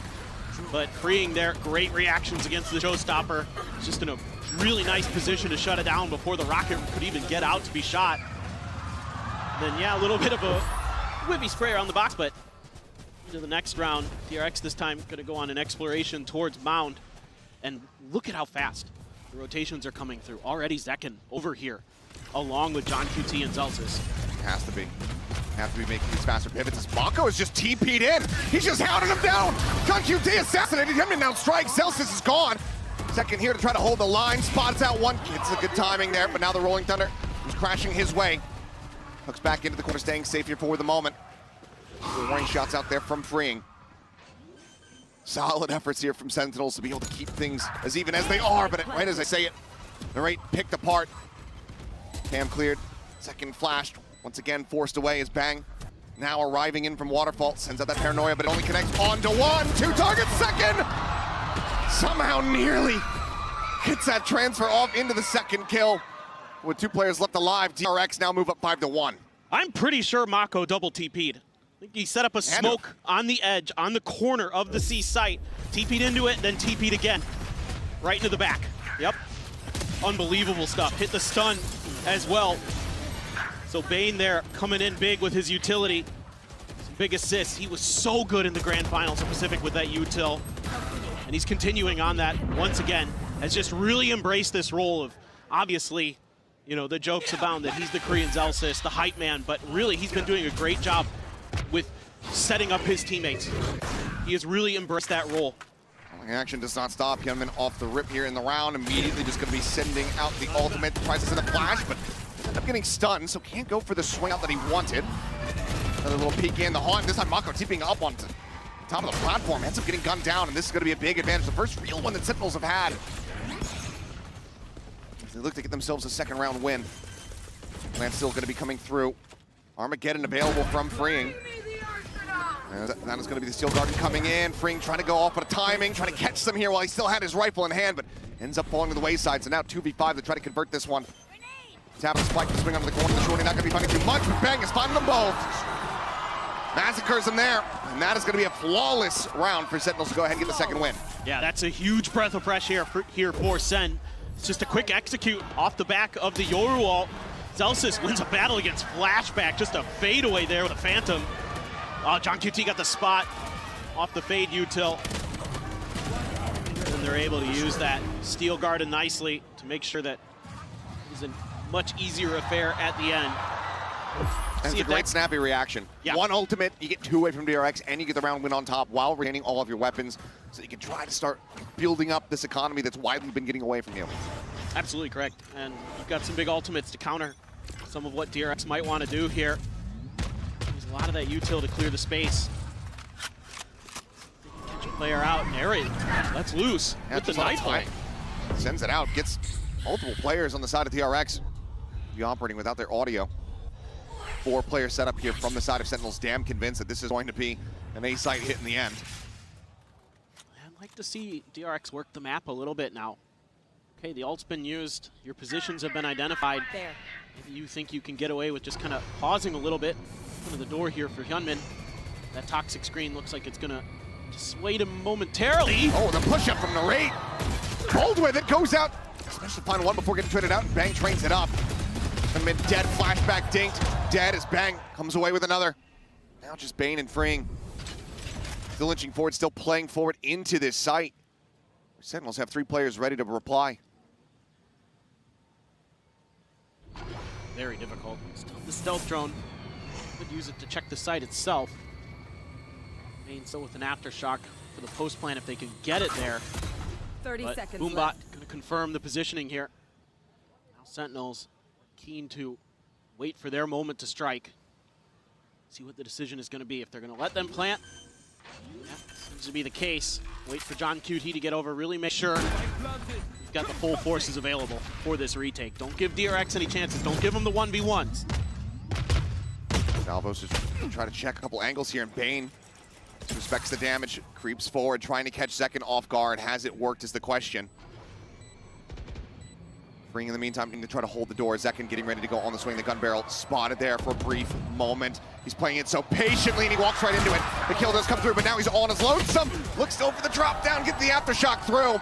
But Celsius will take his feet out from underneath of him. Sen starting to rally back, get themselves a 3rd round win. Yeah, this is the Sentinels that I'm used to seeing so far this year on this map. Really patient play around that toxic screen. Keep your opponents guessing. When are you going to get aggressive off of it? You know, you use the Nightfall. You don't do much off the back of it. Yeah, they get some info. They're able to just kind of plant their feet, wait things out. And then it's a nice push there from some of the players, waiting for that toxic screen to fall, for their moment to strike. Bang, right, ready and waiting for the trade there. Really nicely done. Flashback having a little bit of tough time on some of these 1v1s. He's been good on some of the defenses in terms of post plants, but keep playing some of confident. these 1v1s he's been losing, Zelsis and others, so Right I like this timeout from DRX. I was gonna say, you know, timeout call comes through despite the scoreline. It is DRX, Termi, wanting to try to slow down this momentum that's starting to build up from the side of Sentinels. But you heard it from Zelsis saying, guys, keep playing confidently. Clearly things a bit shaky in these initial rounds. Onus is now on DRX to try to silence that confidence on the opposite side of the stage. For sure. And what I hope that Termi might be instilling in Mako and the others here is spread the map a little bit. Let's work, try and bait out some of the utility, try to bait out some of the SEN players. You know, we used a lot of our playbook here with some set executes. We went with some fast rounds. Some of them didn't work, some of them did. Let's try and slow the pace down a little bit now and see if we can catch Sentinels off guard and push and pull them around the map a little bit more. You will find some openings against Sentinels as well. That's something that teams have done rather well against them. That's one of the weaknesses I found in my VOD review of the Sentinels leading up into this event, is that sometimes they just kind of leave some pretty big gaps. And if you have good reads on it, you can sneak through, get some huge flanks, get some easy kills. So far, DRX, though, has been really clean with their util usage. But SEN has responded in kind. Got their heads on straight now. Second, sensing the pressure. Just gonna get on out. Orb fed over Gunman, still a few away from the next one, but still have the Armageddon, still have the Neural Theft available. Mako's ult as well. Second in, just go ahead and stay put here for the moment now. That salvo comes through. Mako once again looking for the same TP setup. Goes over towards that side instead. Paranoia up over the top, gonna be able to get an extra, but Narrate just spamming through the wall. Does manage to gun him down. Pain finding one, is freeing. I know exactly. The Armageddon across the way, second. It's getting mowed down by it. Planted. Now it's banging Zelsis. Trying to somehow clutch this out. Seems like the call just put it back away, or at least just a quick peek in from behind. Need an opening and they need it ASAP if they actually want to try to pull the trigger on going for this retake. Player spotted the swing out, Genman, however, holding down that defender's side. Bang, hits the floor, and Zelsis once again is going to have to backpedal, but this time DRX, they are hot on his heels, they are on the hunt. Slides up alongside the box to swing onto the corner. Snappy to readjust, gets the headshot. Everybody else swooping in from behind. They want this guy dead. We'll go ahead and make contact once again here with Bane, it would seem, but no. Looks like he opts to just go ahead, take his death into his own hands, not allow for them to get the ult charge, to get the money that could have given them the Rolling Thunder. This is fascinating stuff that we're seeing from Mako and DRX. Mako's very loosey-goosey. He's acting like a duelist. Yeah. He's the first one in. He's jumping in, leading the charge, opening up space. And Yunmin there, able to be the one to back him up off the back of it with the Yoru util. I mean, it's crazy. And then you've got the Armageddon and everything else you need for that post plant. Yeah, just a hairline catch there on to second. Thought he was clear of it. Ends up barely hitting that SK. Ends up getting ripped apart by that Armageddon. So now we're going to see a timeout call, this time from the SEN camp. Kaplan similarly not wanting for DRX to start revamping up with their momentum. Yeah, absolutely. It's really tricky what DRX is throwing at you. I mean, that last time out was just all about another set play. That was all it was. And if they can beat you like that, you know, against a team like Sentinel, sure, on your attacker side, you're going to have some opportunities to showcase your ability to do the very same thing, because this is a team that's very, very good at that. But right now, they got to stop the bleeding. DRX is looking really, really strong. You've got the showstopper for Zekken coming into this next round. Maybe you can find a good way to utilize that. Sometimes Zekken will get like really close to the front of B main when he has a showstopper, something like that, like hoping the opponents will group up, clump up, that he can find an opportunity to try to catch them in a choke point with it. See if maybe he opts to try that. See, Odin as well, going to be invested in for Narrate. Start spamming through those walls, see if he can find any connections onto DRX players, but for now, looks like maybe a 3-2 split. Flashback, calling for a little bit of backup from Mako. Zekken. Media exit, dancing around these shots. He's stagnant, tucked in behind Mound here. He swings out, and this time the shots will connect, freeing, able to go ahead, come away with a free kill. Mako just staying put here. And they're rotating off that kill. They haven't done this yet. And Sentinels isn't moving. They haven't budged. They're not biting. They've also kept this open quiet for the time being. Not sure if this is going to be red at all. Celsius also just tucked in behind the box, is trying to find that stealth drone. Cannot do so. Celsius is now going to be forced back away. The aftershock even thrown towards him to try to stave him off. And Mako once again leads a charge, rushing forward, finding John QT, finding Narrate. Right there. Just given the money here. Zekin going to stay put over on that C site. Celsius there at upper. Spike planted. DRX could go on the hunt, but otherwise looking like a flawless round for them to get to 7. It's been, what, four or 5 years now? Mako's back to playing Duelist. That's what we're seeing. Yeah, Bobo's he started back. out, yeah, Bobo's back. Like, unbelievable. The way he's just pushing the pace here with these teleports, finding space, finding weaknesses in Sentinel's defensive setups, and getting through and getting huge opening kills, or at least creating the space that DRX needs to get their executes to go. And Sentinels there make some good decisions, quite frankly. They just get bamboozled by Mako, and he's been doing that to people on this map. I mean, remember what he did to Nongshin? The way he was all over the place with those teleports. Oh, Celsius. He has the lineup for it. Mako out for blood, and he will find it. Kill comes his way. Hyunmin does get dropped off screen over towards C site, so Zekin able to go ahead and retain his weapon. That's as good as it gets right now. 7 rounds confirmed here for DRX at the half, guaranteeing that they will be out in the lead. Potentially all the way up to 9. The ult economy is also very much on their sides. Rolling Thunder and the Dimensional Drift both available from the shadows from Mako. Also there. Let's see how they want to use the Dimensional Drift this time. Last time it was for a quick B hit, but now you can get some info. You could put that Rolling Thunder to really good use off the back of it as well. If you can find Zekin, even better, because he's got that showstopper still, and you'd love to get that identified. You'd love to get that out of the round. Bang noted. Tree, the call comes in. It's clear. They know that he's backpedaled. There's the TP forward. Turn on the flash. Another one sent. Just trying to see if he can get a catch. Sentinels quick to get on the rotate. Work their way across towards this A site. This is still on a bit of a late linger, though. As Michelle, as well as that bite sent, just trying to catch somebody with the vulnerability. Second for this showstopper is going to have to go huge. Finds one. Mako going to be taken down. Rolling Thunder now coming out in reply, connecting onto 3 different players. Holds them here at bay for the moment. The South foes now built up. Sent over towards drop. Bane gets another aftershock kill. 3 in the map. It's unheard of. Narrate now taken down as Hyunmin just scales forward into the back site. Looks to steady the aim, but it doesn't matter. Bane and Freeing are there. They have the kills. They have the covering fire, and DRX with a 5-round lead going to the last round of the half. The speed and tenacity that DRX is defending these retakes, these flood retakes with is crazy. I mean, look, we've seen some pretty insane reactions from these players. This is the best yet. They are clearly not bothered by being on a bigger stage, not even in the slightest. These new players for this team are stepping right up to the plate. And of course, you've got some of the veterans who were here last year, who played Sentinels last year and lost to them in Champions. And Hyunmin just gets one off the rip. I mean, already second dead over by the orb here at A. And now they have to try to bail out. Bang here. Position up on top of rubble. Narrate instead is going to be the one catching a stray as Bang slowly, steadily tries to creep back, tries to offer up something, tries to summon elimination through this Viper wall, but has not been able to find it. Mako almost goes for the stick. Does end up getting broken, but Bang once again is going to have to backpedal. To set up the smoke, Hyunmin already, however, here in the site, and maybe a glimpse caught there on the minimap. Either way, Bang has fallen. John QT watching the rope. He's delivered a bit of a freebie, but as Mako just counter swings, he takes his head clean off. DRX will go ahead and seal the deal 9-3 at the half.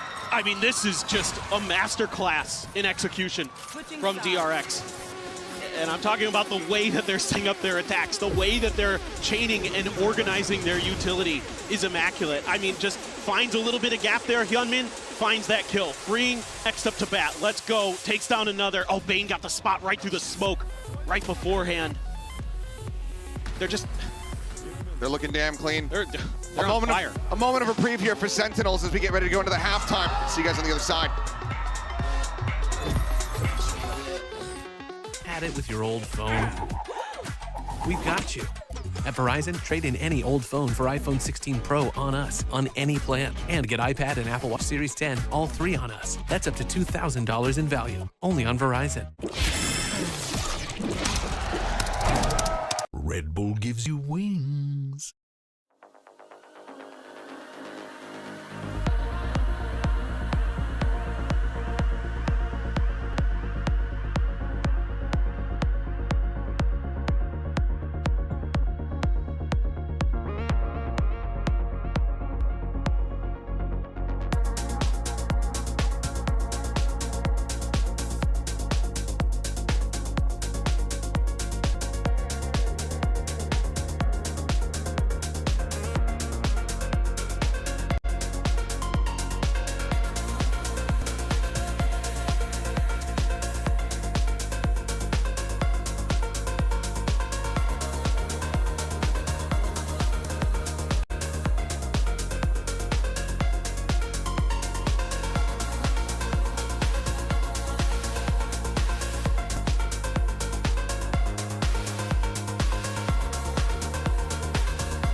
All right, we are back and about to go into the second half here on Sentinel's map pick of Lotus. 9-3, the scoreline set up here by DRX after a very dominant attacker side. SEN believing in curses, hoping that they can turn this one around. No doubt about it. They certainly can. There is no doubt in my mind. I've seen this team too many times, you know, rally back when things look tough or just go on a streak when they absolutely need to. So they definitely can right here. And they're already looking to try to do a little bit more damage to see. This is their favorite side against MIBR. And I pointed it out earlier, Flashback, I think, might be under a lot of pressure on this half. So he's going to really need to step up on that Cypher. As the cam setup hasn't revealed it quite just yet, and once he does toggle it, should pretty much reveal all, but they're actually going to be able to get forward here towards the side a little bit faster. Yeah, there's a trip that's going to catch him and just trying to hold things down over for Waterfall. Flashback trying to stop, you know, get in there on the opposite side. Cannot do double frag! What just happened? Tap after tap! Freeing shuts them down and says, no, not this time. This C site is ours. He is electric. That is crazy. That second tap is so good. Right there for the finish onto the ace. And the pop-off as well. From on Dark Horse at first strike to one of the biggest stages in Valorant esports. Welcome to the global scene, Freeing. What a way to open up this second half. He has just been nasty all throughout kickoff. And that's just case in point right there, folks. There's that cam again. Gonna get a lot of good info. DP forward here alongside the box, but Gunman has the angle in towards the smoke, and it's gonna be John QT taken down, bang, noted. As they just continue to spray away, Freeing, looking for a little bit more, but there you go. Flawless round as DRX to absolutely speed run their way through this opening map. And those are brutal losses for Sentinels. You know, when you're down 9-3, you're really looking at that pistol round to turn things into your favor. And this is something that killed Sentinels against G2 in the Grand Finals of Americas. They were losing a lot of pistols, starting on the wrong side of almost every map. And once again, they are on the wrong side of things. DRX looking so good. Come on, Soul, get the action. Live it up a little bit. We must have gotten the footage, you know, from That's right after yeah. Surely. That was after the pop-off. Well, a little bit of attempt at info gained towards mid to B, but now Sentinels, three-man stack, leaving the spike behind though. So trying to see if they could get any util out of DRX there. A little bit of a check, but DRX not biting at all. TP going to be sent over towards A by Hyunmin to make sure that he can quick rotate. Instead, a couple players pivoting towards B, trying to maybe set up for a bit of a crunch. Freeing though, sliding in to maybe help out Bane. There is that tripwire right at the front of B as well. Give them a little bit of extra time and a little bit of extra info. Mako going to send it off contact here. Zelsis now flying forward, Freeing on the peak. Finds Zelsis. Armageddon now online, catches a glimpse of the shoulder there on the second. Opts to play this out wisely. Yeah, plays it, he patiently knows, okay, I have the ult now available, and Flashback knows exactly what Bang is going to try to do. Finds the kill. 30 seconds left. Boombot cleared out. Cam still here on the entryway, but flashback scales forward, getting closer and closer toward this entryway. Trying to surprise, wanting to try to get the jump. Bane here has the trip to try to play off of. Cleared out the Stinger, they line up! No, Mako does get involved. Gets a piece of the pie, but John just doesn't have it. The spike is stranded here at the entryway. He's got 5 HP. No recourse available other than to try to hold on to this weapon. Looks like DRX is looking at the death ball. They say, we've got the catch, we've got the funds, we've got the confidence. And now they're looking for the win. I mean, they're just so great at reacting to every move that Sentinels is trying to make. It helps when you've got Freeing just lasering people down. And then Bane there able to play right off that tripwire. Mako as well, giving him a little bit of backup. Now Sentinels looking to take another timeout, seemingly, as they are looking at a nearly impossible task of coming back on this. Yeah. I mean, maybe this is just a moment for Kaplan to kind of get the boys in a right headspace. Say, hey, let's try and get 4 or 5 rounds in a row here. Let's come out on a high note. Let's see if we can deflate this DRX team a little bit. I don't mind this at all. You've got the timeout. You might as well burn it. But this has been absolute disaster for Sentinels on their map, Piccolotus. Yeah. Certainly not the way that we were anticipating this to go. And I mean, again, the quandary surrounding DRX was, how is this comp going to look? They are a very good, execute-heavy team. With the Yoru in here, there's a lot of things they can do, but how comfortable is Hyunmin going to look? It looks like he's been playing Yoru his entire life on stage. It does. It looks so clean. I mean, and it helps when you've got players like Mako who can step into a slightly different way of playing Omen off the cuff and set up that space for you to be actually the secondary entry in a lot of situations for DRX. Here on the defender side, well, Freeing's been lighting players up. That helps a lot too. And he has been just as good as always. 17-5 right now for the Taeho main. Now they've got 4 players here at Rubble. They're so ready for this. DRX. And what is that shot? Unbelievable. Any game plan that Sentinels established in that timeout has been shattered as Hyunmin picks second out of the sky. Armageddon mows him down. John QT is dead, and Celsius is surrounded. DRX collapse in on top of Sentinels, and they smother them out of this map of Lotus, 13-3. It's DRX bringing devastation. So well prepared. That they absolutely are. For Sentinels, how well prepared is your Haven was something brought up by the analyst desk. We're going to find out after a quick break.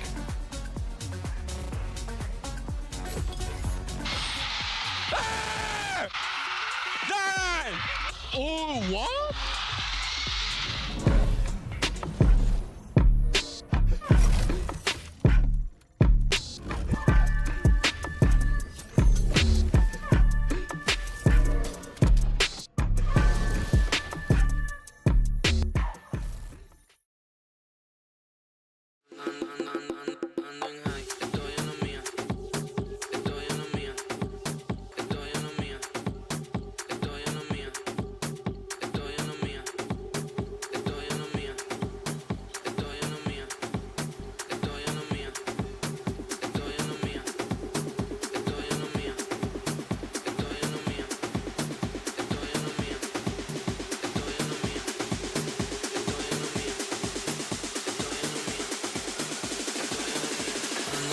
Estoy en la mía, ando suelto hasta el otro día. Hoy es martes y yo no sabía. 2 mujeres y las 2 son mías. Ando en high.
estoy en la mía.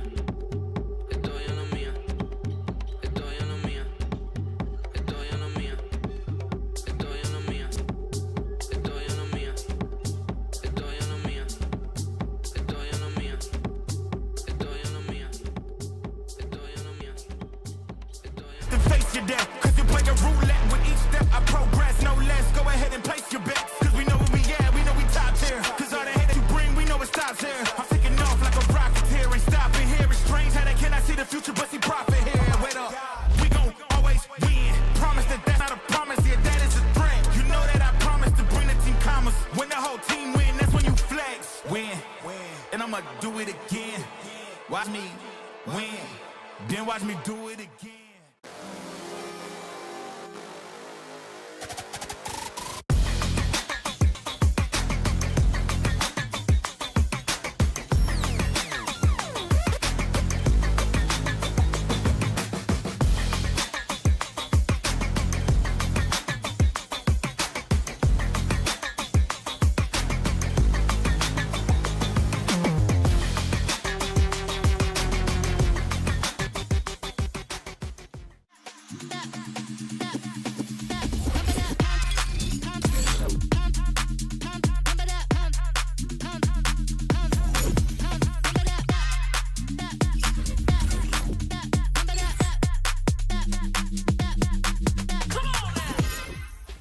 With Termi of DRX and the Gen Lee. Termi, 안녕하세요. I have to ask about the Yoru comp because DRX looks very, very good. How were you guys able to make this work in such a short span of time? 감독님 일단 요루 조합이랑 요루 택틱에 대해서 여쭤보고 싶은데 시간이 별로 없었는데 어떻게 그렇게 빨리 깎아오신 걸까요? 저희가 퍼시픽 결승이 끝나고 나서 북미나 유럽 쪽에서 요루를 많이 사용하고 있는 걸 보고 저희도 빨리 준비해야겠다고 생각이 들었고 로터스가 약점이었는데 최대한 빨리 보완을 하고 싶었고요. 그래서 뭐 시간이 많이 없었지만 정말 많은 시간을 좀 그래도 써서 최대한 요루 택틱으로 좀 요루 택틱 자체를 좀 만들려고 했었고 결과가 잘 나온 것 같아서 너무 지금 현재까지 너무 기분 좋습니다. Well, yeah, right after kickoff, we got straight to it because I realized that a lot of teams in EMEA and NA run the Yoru, so we had to prepare ourselves for that. And I feel like yeah, Lotus was, I would say, our Achilles gun, so our weakness. So I really wanted to add to our Lotus, make it stronger, and it worked out great, and the Yoru seems great. Everyone's executing very well, so I'm pretty happy how it worked out. Well, best of luck to the team. 감사합니다 and fighting. A huge performance there from DRX to kick things off. I am your host, Yings, when I'm back here once again with Kakuka and Mimi. Termi giving us a lot of insight in that interview. What did you make of it? Yeah, he really was. I think this was such a good change coming out from DRX, playing into a team who's running the Vice. The Yoru just rips it apart. Clone is going to destroy the util. They had tons of very well rehearsed looking executes, and they were winning the A lobby fight every single time with the Yoru util as well. This was such a good ante coming out from DRX and a massive way to start their Bangkok. Absolutely, and also think that Hyungmin throughout the rest of the year, he had not played the Yoru. To do it here as the first time with this, we know that he doesn't have a lot of experience, so for him to feel comfortable, the way that, as you're saying, that he was executing, he was TPing onto site, he was part of all of this, it's a level of work that not many teams can pull through in such a short time. It's a scary, scary start for them. It's also time for our Verizon high-speed moment of the match. Let's take a look at this ace from Freeing. I bet you Textra sitting at home like, oh wait, it's this easy to get one on the global stage straight away. But Kakuka, for all the things we spoke about him, this is absolutely insane for his debut on stage. I think that confidence level have to be through the roof. Yeah, the position is perfectly, the space and how he separates these duels. It's so difficult to do in this pistols when you literally have 4 people going onto you and he's able to separate and isolate every single one of them. He did so well in that round, fragging across the board in this map, but his util was on point throughout too. His missiles are such a big key of their executes on these sites. I think his drone pathing was really good, combining with how Hyunmin was scaling on that Yoru. Everything just looked honestly perfect for DRX this game. We do have to speak about Mako as well, because in an era where all of the regular players not making it here, Mako being the one-on-ones that did end up making it here, Mimi, there is a reason for that, and he also looked so good on map 1. He's always been a beast on land, and he shows it here again, and we get to look at some of his best moments. His stats were outstanding, but that's in the context of him now being the IGL for the team, now being the veteran player for them, but he's still doing the things he's always done, Bea. Yeah, exactly, and I'm happy to see things like him running in when the Euros in the back and when the plan swaps a little bit, because it is that kind of experience that gives you the confidence to being able to go with this place. Every single time that they were a step ahead and the Euro was not spearheading the pack, it was Mako. He was also a big part of those executes that we keep on talking about. Playing on this Omen, he was going for a lot of double TPs to scale deep into the sites when they were pushing in, timing his teleports with the Yoru TP, which was so good, and he got a lot of the critical entries off of that. Yeah, shout out to all of the fans here waving a Mako. He was giving a heart back to them as well. Now, in terms of Sentinels, how worried should we be? Because that is the biggest defeat they have suffered so far as a roster, considering Haven is up next. Yeah, I mean, this is a map they've only played once. It was in the finals with a new comp that looked rough. They lost. They're basically staking this first game on the prep that Kaplan, John, and the boys came up with, because there has to be a big change from that last game now for Sen. Yeah, and maybe the change comes in the composition. Maybe we even see another change from the compositions of DRX. Definitely, Sentinels was not prepared for what happened on Lotus, so I want to see if the curveball comes here as well, right? Like, for DRX, we said, like, if the Lotus is open, they will go there. For the Haven, it's the same. Before we jump into Haven, let's hear what Coach Kaplan had to say ahead of map 2. I've got Cap here from Sentinels with me by the stage. Now, that was a very tough first map. I'm curious from your perspective, what do you think DRX were doing that, you know, the team just couldn't catch on? What surprised you the most about them? To be honest, we were so below our own standard that it's really hard to say anything. They were, anything about them. I think we just played pretty hesitant, we weren't pressing the buttons as much as we need to. We weren't going when we need to, and we just need to wake up, and we all know it, and we're going to try our best to do it right here.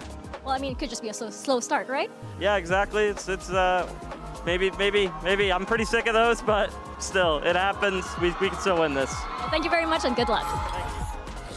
Usually when a coach says things like that, you take it with a grain of salt, but with Kaplan, I believe it. I believe it. Sentinels of all teams, if it's anybody that can come back into this, Mimi, it is them. And if you're watching their games during the regular season, you have to believe it even more. I'm saying regular season kickoff, of course.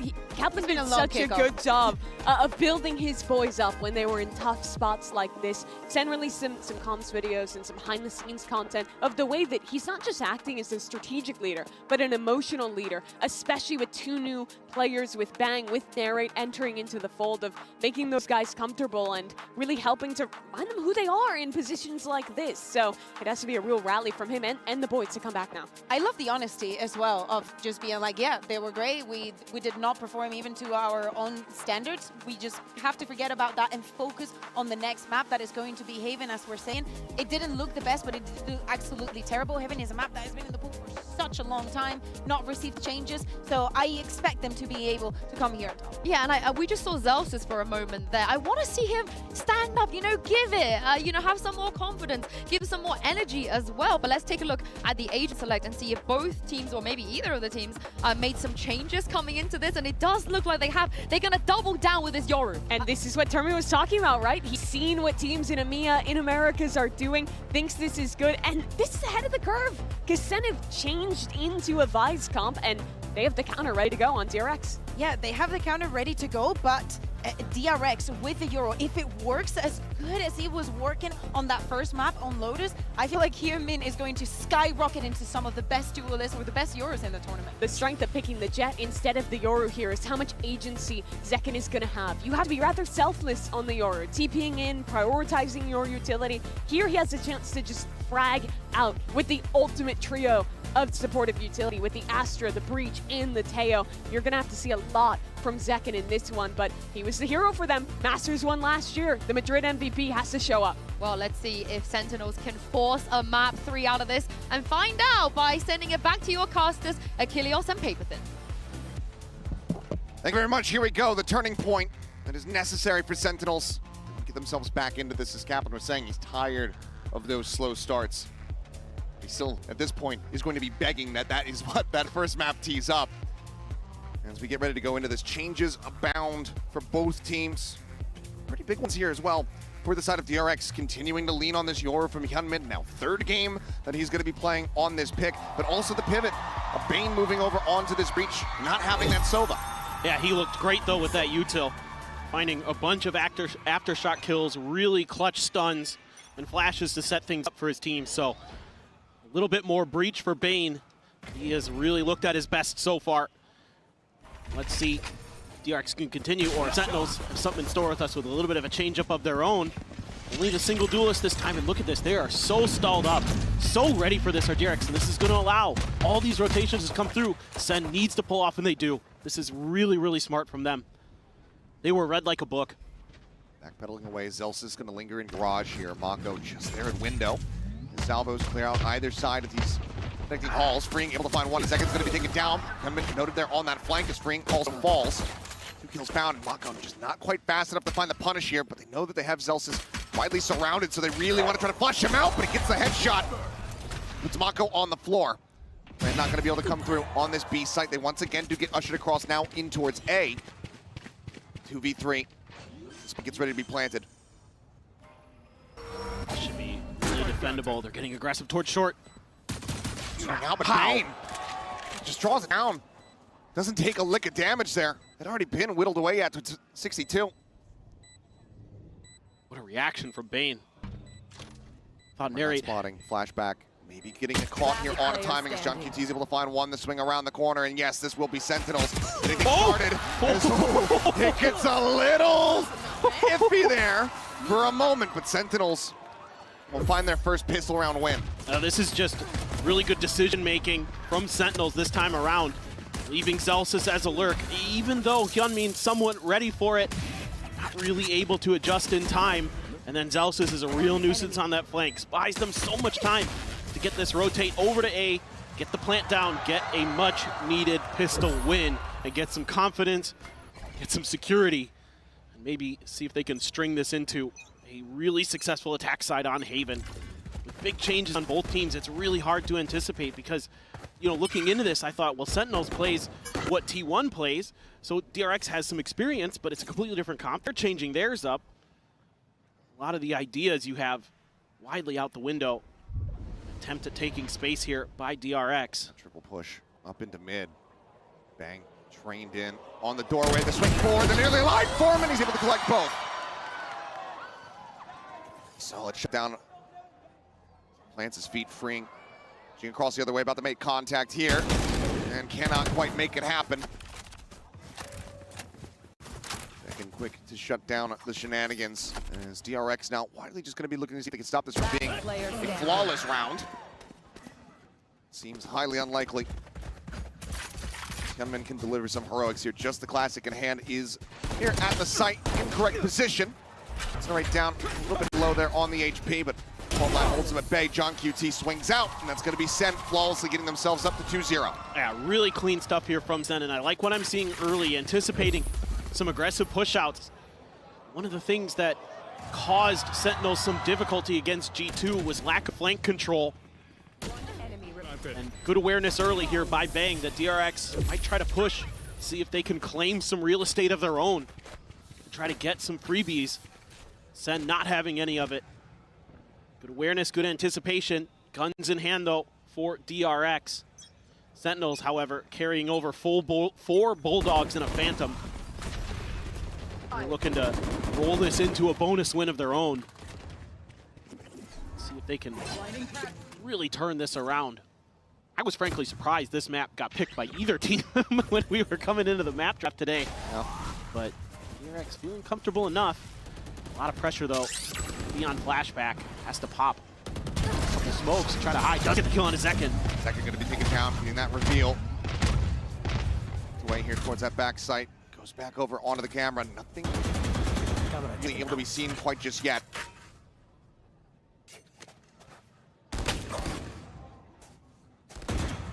Bit of a pause there. Ooh, a dink. Headshot there. John QT taking low, flashback, able to find one, repeats! Looks for a fourth, cannot find it. As Bane will swoop it from the side.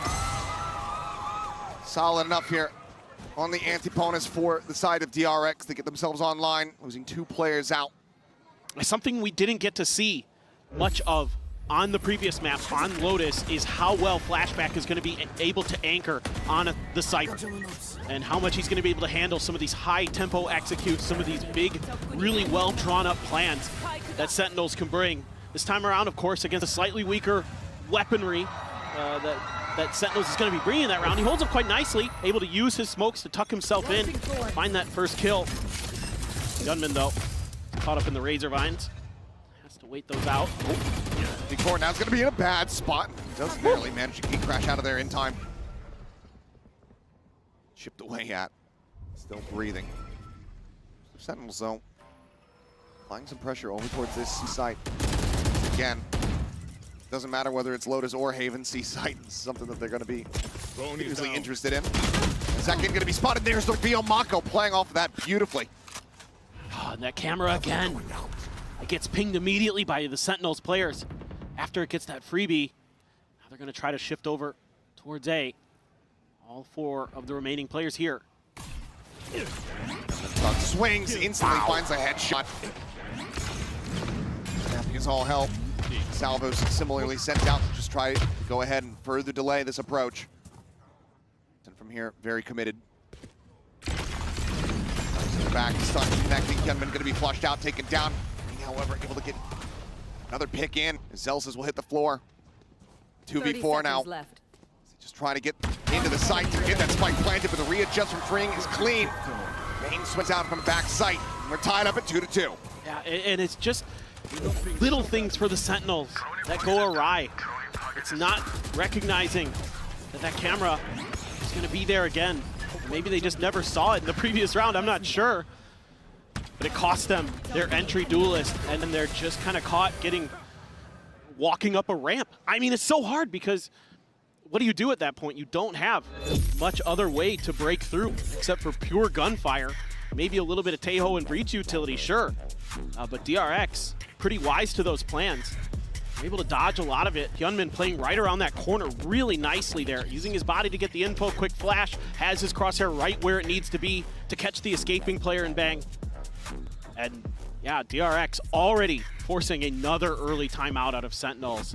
I think maybe a call here to try to work the map a little bit more. But so far, when they've tried to contest C site, there's been some good ideas from DRX, some combo plays off the back of Flashback's utility there to set up Mako for that kill. You know, smoke gave it away from Bang there that they might be trying to aggress through Garage. Mako was able to tuck into that corner and play off the back of it. Yeah, so far the reads has been so very clean across that first map, now into this one. Sentinels back at the early timeout. Let's see who's brought out of the playbook here. 2 stingers, Sheriff in hand for Bang. They had a firepower here, but they're going to have to go fast. They're going to have to close distances. They want to get real value off of these stingers here in hand. John QT's got that ult. If they can get into a post plant, they can make this difficult. A lot of util dumped early. Make sure that Free can get a counter Armageddon of his own. And Gunman has the gate crash, so once a play, a John QT on the floor.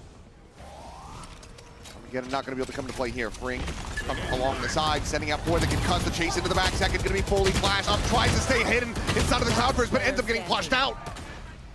Bang good for 1, but now it's all in narrate. Flashback.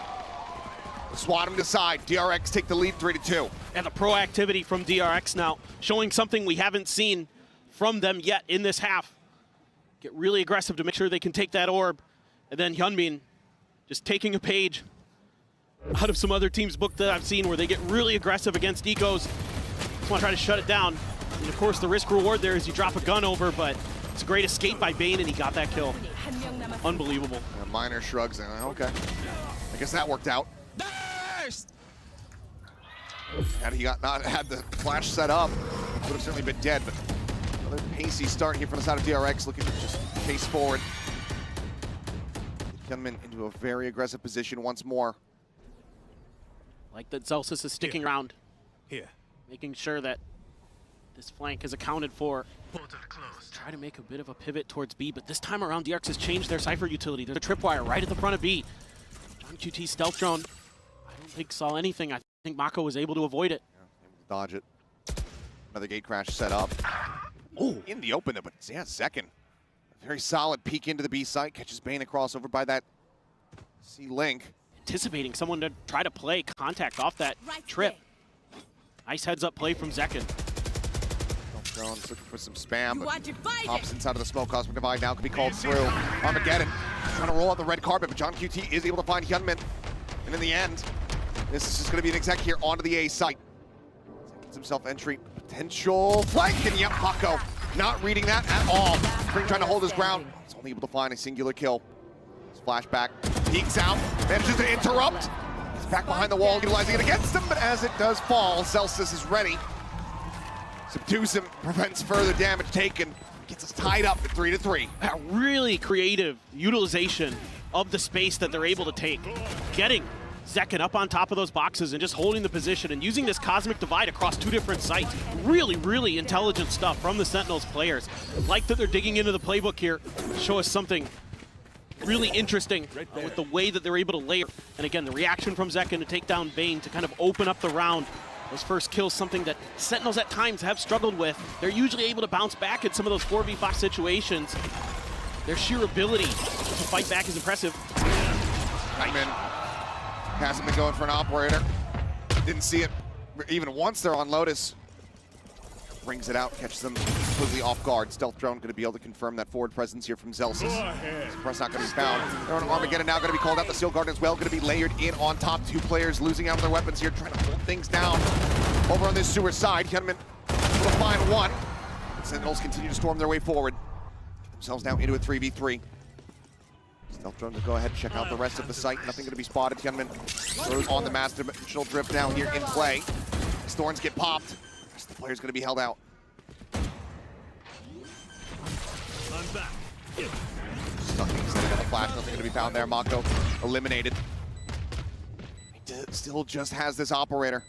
Flashback needing to try to open things up, finds the first. Tucks back around the wall. Hyunmin playing up close and personal. A rolling thunder going to be invested. As he jumps away, would have to try to hit a very nasty no-scope, but cannot make it happen. Flashback now on the swing, finds one, the headshot found. The player just below him, Narrate will strike, and Sentinels will regain the lead. This is a really cool execute with the ultimates from Sentinels. It's a nice shot, a good opener, and this is what I'm talking about. Even though they lose that first player for free, Sentinels can still fight back.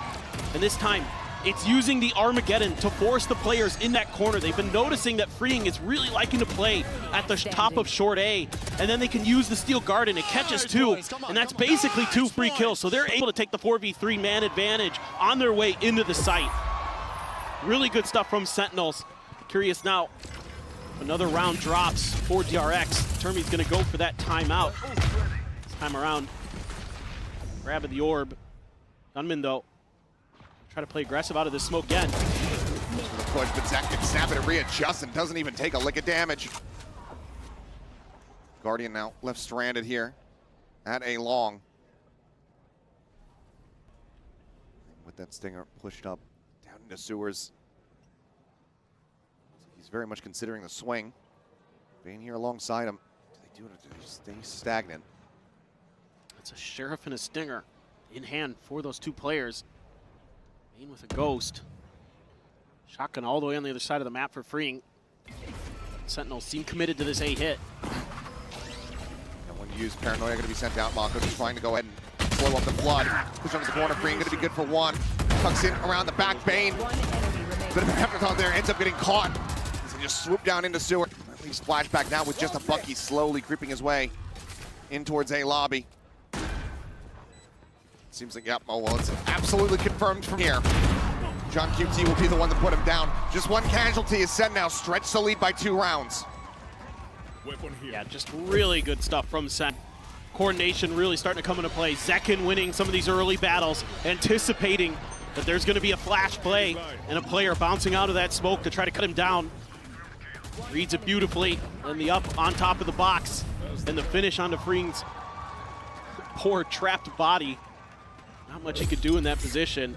And indeed, timeout now for DRX. Sentinels really starting to get a read on this half. DRX, 3 rounds in a row there, and you think, oh boy. Happening again. Yeah, but nope. This is the Sentinels you expect. The mental on this team is incredible. They have fought back tooth and nail so many times in Americas in kickoff this year. They played a lot of maps to get here. Certainly they can still do damage. Starting to come together.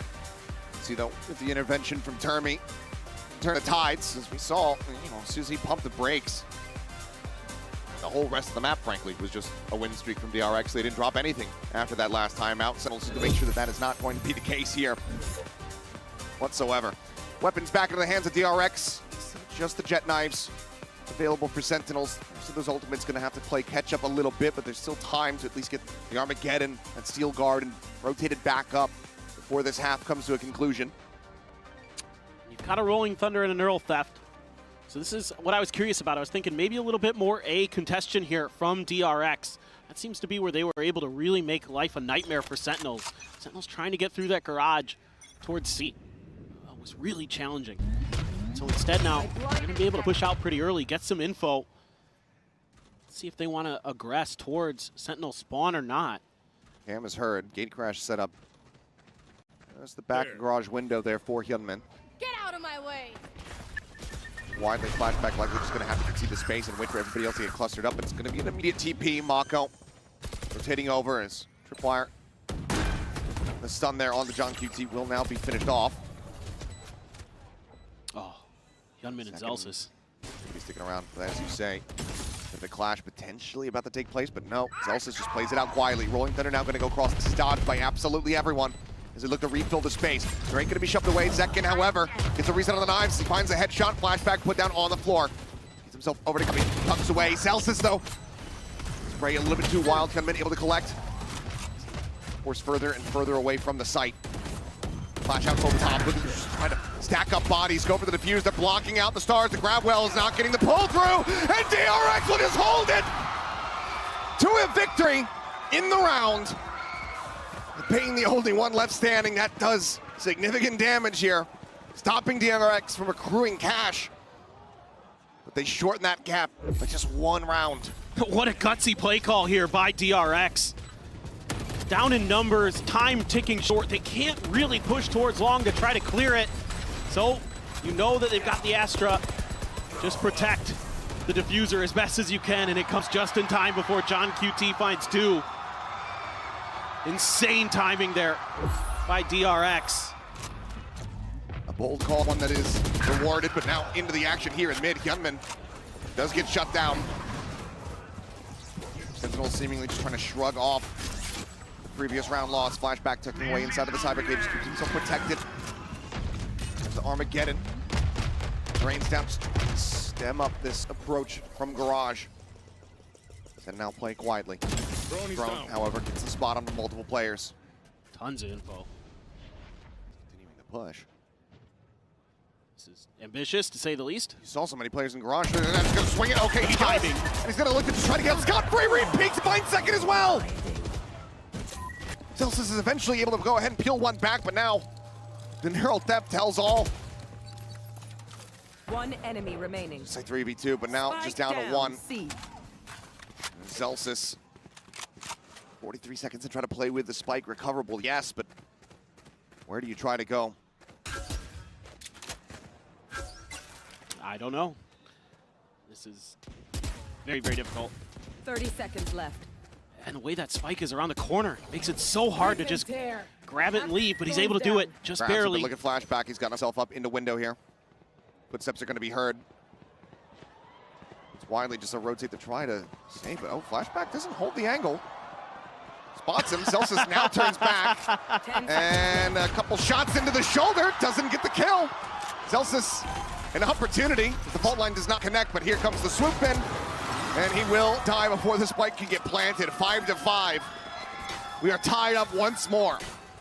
This is just really uncomfortable for Sentinels.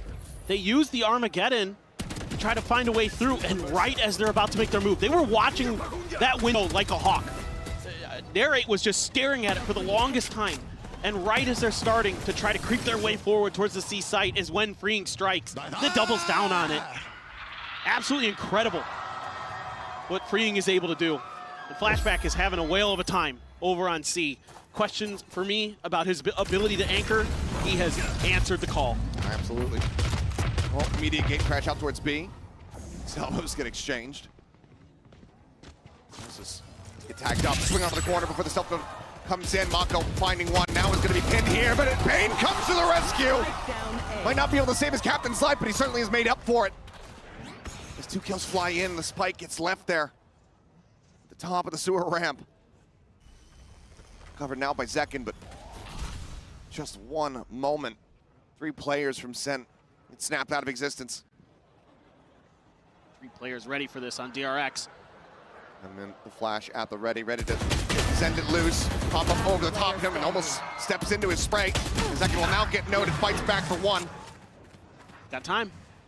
The cuts noise, tucks back in towards sewer. Flashback just gonna be hanging around that B side, but Zekin wants to try to double pump this a little bit, go back over towards A, but Freeing hasn't moved. Slowly starts drifting now in towards the back. He's here, ready to strike. Zekin, if he tries to stick the plan, he might think that he has this for free. Taking his time with it. He's got to worry about the salvos. 20 seconds remaining. Salvo sent, as you see, it forces him back. 15 seconds now remaining in the round. Zekin will get another opportunity to go for it. Sticks it down, but now Flashback is here. Ready to strike, jump into the window, and for a brief moment, it looked like he was going to be good for it. Freeing is able to find the kill, and DRX will find themselves in the lead. Just absolutely tenacious stuff from both teams in this round. You know, it looks like DRX has got the door shut. Mako here, not able to TP out before he gets the inability to do so. And Hyunmin there playing the flash. And then they lose a couple players. Sentinels looks like they might be able to recover. And Zekin just barely can't get the job done. If he had gotten Freeing there, I think there's a real shot that he takes down Flashback and claims that round. Sure. But Freeing has been just so important today for this DRX team. I mean, obviously on Lotus, he was frying. He's been pretty solid. Off the rip, it's looking like here from Bang. Dimensional drift, though. Might make them think otherwise, but no. Commitment on the ultimate still ends up coming through. Zekin looking to lead the charge. Mako up on top of the boxes. So he remembers. Oh, Hyunmin, he stepped forward. Stun does go across on the Mako, but somehow Zekin does manage to slink his way back out in front of B. Keeps himself alive. Steel Garden now comes through. Taking the weapons away, the shorty drawn out on their face, and as it drops, Flashback claims 2!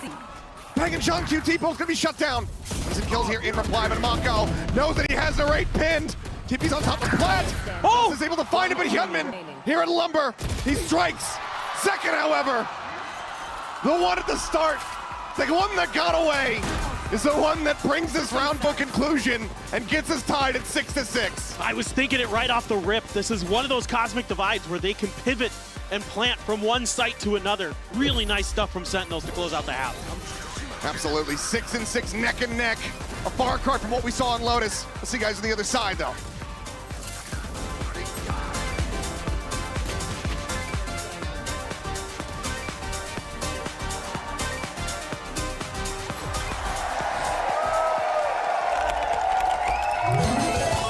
Red Bull gives you wings.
Now we are back and moments away from diving into this second half here on Haven, DRX's map pick. We currently find ourselves tied up 6-6. The rounds split just as much as the crowd seems to be here at the UOB Live in Bangkok.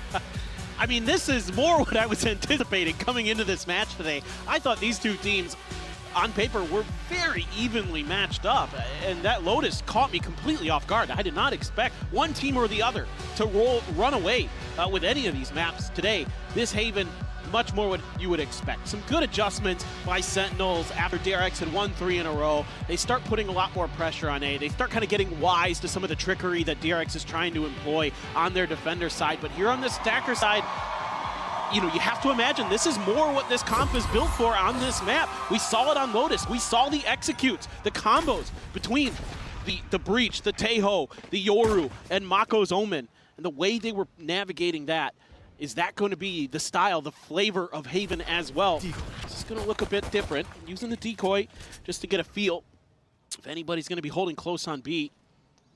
No contact made. So for now, got to make sure that the flank is under control, that nobody's trying to sneak through on long. With that open space, DRX says, okay, that looks to be our best point of entry. Let's try and make a go of it. There is... Expect this, though. The wall's just on the opposite side here. Exactly what I was just thinking. That Vice Util, dude. Look at that. And then the Steel Garden right behind it. Or, excuse me, the Razor Vines right behind it. Second, not needing to be displaced too much. Does opt to go ahead and dash away his coming. TP's into its back sight. Looks to get flushed out, but doesn't manage to fight back for a singular kill. Just the team held up. Swing out, flashback. Able to find the headshot. Recover the Sheriff himself if he does want it. Rest of the Sentinels now pushing forward, looking to try to flood, but it's going to be free. 1, 2, 3 to collect the remainders. DRX not allowing for SEN to take the lead, to tie up the pistol win count. Just give the man a goes and he's good for it on the pistol rounds. Also, Flashback wins a huge 1v1 there against Zekin. Yeah. And the fact that Hyunmin even gets one off of being cut off from the rest of his team underneath health with the Yoru TP. Absolutely crazy stuff, just individual mechanics shining through for DRX. You can see Glow just pointing at us saying, that's our guy. That's why we picked him up. Goodness. 4 years he's been in the scene, and it's the first year that we find him in Tier 1. Line getting the stun out, freeing, forced away. Aftershock does get a pulse of damage off as they look to try to overwhelm him. They've been hovering nearby, but it looks like eventually just going to have to cut their losses. They do offer up some damage as the Rate and Bang get tagged, but that is a potential weapon recovered here for the side of Sentinels. Right there. That's a huge loss and a great dial-up, a great combo of utility there. Elsis now has it, stomping their way through. Bane able to find second. Very frame that he tries to go for the tail wheel. There's no way to get out. Spike now planted. 4 players from Sentinels. How much damage can they deal? They drag this round back into their favor somehow. Just throw Zelsis at him, see if anything happens. See if he can put that Bulldog to good use. Lead with a stealth drone, potentially from the head here. Zelsis try to maybe set up here the flash. Arc Rose immediately gets destroyed. Salvo set to try to force Flashback out of the corner, but not scaling forward fast enough. Really take that space away. John QT will be able to find 1. 2 casualties on the side of DRX, but now up 8-6. And this is just great positioning from DRX, setting up in this post plant to defend against the Flood. And this is something the Sentinels love to do. And if you give DRX the time to get into post plant positioning, they will more often than not convert against you because of the way that this DRX coaching staff prepares their players and understand the angles they all need to be watching, you know, what's likely to be coming ahead of them, who needs to be doing what. The drop down covered by Flashback. Bane going to be watching from the other side. Jump right into things. DRX this time trying to push through onto Garage. Astrostar there. Trying to bait out some of this util, and they do so successfully with the exchange of a couple pieces of their own. See if Zelsis wants to make a go of this. Ooh, he's in trouble, gets caught by the stun. Stun here on both sides. Gunman now able to stabilize. Shots into the mid-drift, and Zelsis ends up getting picked apart. Bang now to try to hold things down. Some shots into the smoke. Does make a connection on the Mako, but Hyunmin Down the floor, they take it back here, backside. Comes up with 2, keeps him in the round. Such little HP between Mako and Flashback, with Fring holding the door. He's gonna be the first and maybe final boss. And they will go ahead and persevere, pushing through. Spike now planted, the wraparound coming through from Flashback. Not sure if this is going to be red. Second paying no credence to this angle, to this window. And Flashback makes it swift. Bonus converted, DRX now up to 9. The second bonus conversion of the match for DRX. And this is just a crazy battle there. 2 stunned up players dueling at the garage hall. Bang, looked like he might have had a third. If he gets that third one, I think that's round over for Sentinels. He's vested, and then Flashback with a really wise play to wrap behind. The awareness, the movement this time from DRX, a little bit different. They don't just post up into post plants this time. So let's spread the map a little bit. Mako go long, Flashback wrap around from behind. And at worst, you know, you just play off of Mako's contact potentially. And again, we're gonna see another timeout called by the Sentinels. Potentially their last one of the match. Very well end up being the case unless they can right the ship from here. 3 rounds to claw back. Given what we were seeing from them in that first half, it's very possible for them. They need to find that stability. Now they need to figure out how to contain this assault that's frankly coming at them from DRX.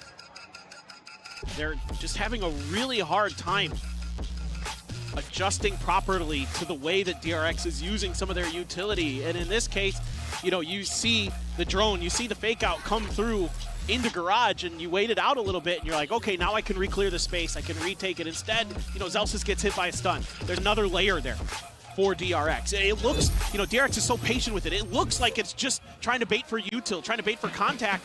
Instead, it's actually baiting the player to come back and re-clear so they can catch him out, get that kill.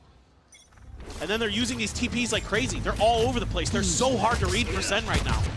3 Sheriffs in to the side of Sentinels. Dimensional drift faces forward. Some pressure now getting ready to come out in towards mid as well as the no on a 1. Bouncing away is John QT, but oh, there's salvos there. Fring is able to find the elimination. Just cutting off all routes to exit. Tripwire now cleared out. Fring. Armageddon. Sights turned here on lobby. When coming through, finds the first, looks for the second. Zelsis straight across, bang counter strafing in, is able to find the headshot. Weapon picked up here by Zelsis, an opportunity to maybe do some damage. Doubles back over towards Sewer. Seems like Wiley might just look to tuck away and hold on to this weapon. Leave Narrate to potentially just go down to the spike. Zelsis play for some exit frags. First clash here against Flashback. Won't be able to win it out. It's a bit faster here as Flashback comes away with that kill. Narrate, oh, has to swap his weapon back out. Will be able to take down Bane, but that weapon not going to be recoverable. Can't escape. DRX moves out on 2 players. They move up now. Double digits achieved. 4 in a row now for DRX. Coming into this second half attacker's side, and you can see that the way that they're staggering utility again, it's something different every time. This time it's the dimensional drift into the salvos. I mean, they're just catching them off guard. They have so much ability to take space, to get some free info, and then use that utility to punish. You know, whether it be the stealth drone, whether it be the Yoru, who can just TP in and look around, or in this case, use his ult. You know, even Mako has the ability to do that potentially, as we saw on Lotus. And out salvos exchanged here. DRX just continuing to scale forward. Stealth drone gets a spot out onto it. These 2, I believe, the suppress onto 1. Armageddon just try to go ahead and clear out the one side. Paranoia goes across, but still, DRX not getting themselves forward into the second one just yet. Mako, I'm not sure if he wanted to go on top of the box, but he did. So paying the iron price for that one. To the backside, John QT, snappy. Finds Fring, Hedman gonna be shut down. John QT. Spike down A. Moving online. Now just 1 away from having that Armageddon of his own. Smoke will dissipate. It's going to be Narrate finding it. Flawless round here in reply when Sen needed it the most. Oh, yeah, it looked like for a moment there that was going to be a huge round for DRX. But Sen is able to bail themselves out. I think it's the Vice utility that buys the extra bit of time. That's a nice shot there. Mako because the stun and the paranoia had hit the two players behind the box. I get why Mako's TPing up there, because you've got potentially 2 free kills. And then Sentinel's able to sneak a player in time. That A hit was telegraphed pretty quickly off the back of some of that util. The stealth drone I immediately saw Narrate rotating over there pretty quickly. It's a really nice job there by Sentinels reacting to what DRX wanted to do. This time they have that extra layer of defense to avoid that util spam that DRX has been leaning into. Made out a little bit of the Vice utility. That forces out the smoke from Bang. But it's a 4-man stack for DRX. Pinging out the back of the site there. Let's see what they want to do. Link. Only going to be sent. Spray coming through. Hyunmin, however, arriving in backside. We'll flush him out. Narrate going to be taken down. Without damage out, Fring and Hyunmin both dangerously low. 26 between the two of them. Mako once again perched up here on top of the boxes. This is how those get sent loose. Back holding them Bang as long as they possibly can. Hyunmin now in a bad spot, going to be forced forward. Bang's able to collect one, finds a second, and Fring also falls. The low HP player is now going to be taking down the paranoia, goes across. The second tries to draw the shorty. It's him falling down. Zilsis now just trying to bully his way forward into the site. Mako gives up the space. Bang, quick on the chase. Flushes him out, but flashback. Flinging ring around the Rosie. Zilsis needed to win that fight. The he's holding it. Hattie Suckin might have just had it. Now flashback just looks to try to play around with time. But Bang with the half hold manages to clutch it out. A 4K to bring it now to just 2 rounds separating. DRX this time, their post plant gets dissected by Sentinels. Coming from a couple different angles, finding 2 early kills from both sides that kind of open this up. Hyunmin trying to get through. Bang finds freeing as well. So this time the discipline not able to be there. Just a little bit of a faster paced retake attempt from Sentinels. Still some frustration shown and now some excitement. And flip it right side up. QB's feeling a little better now. Kind of round that you want to be seeing with some more consistency here. Now an operator into the hands of second. Force off his opening angle. Stealth drones fitted out on either side. It's the break the TP now in towards Hell. Second is with a re-pick and wow, Hyunmin, what is that pick? Jeez. Just the one tap to shut him down. Oh, stranded here on the floor. Now the neural theft as well. Invested. Flashback goes ahead and scoops up the op for his own purposes. On cooldown. Bane got a rolling thunder. All missiles away. Is he gonna use it right towards the link? Armageddon's gonna be sent out. Bane repositioning. It's just gonna go ahead and send it. Hyunmin on the peak. He's able to find one, but John QT mows down 2 with the Armageddon. Oh, the Mako. Swings out, finds the rate and flashback. Steady as she goes. Holding the same angle with it recovered up the entire time. They slam the door and sends faces. DRX now up to 11. 1 away from match point. It's just crazy how much faith that DRX can put into Hyunmin to just TP into Hell, find that kill. That is ridiculous. And then John QT found 2 huge kills with the salvos. But then that scooped up operator off of Zekin's dead body falls into Flashback's hands. He puts it to good use. 22 and 10 now on this map for the Sentinel of DRX. Just an absolutely tremendous start. This is going to be dimensional drift for Hyunmin as well. DRX has done a great job using these to either combo or just take space. Find that open player, punish them, or just find the open site. This time around, a heavy lean towards the C side by Sentinels. It's been a lot of A pressure, and John QT rightly is reading that DRX might be feeling like they can find an opportunity.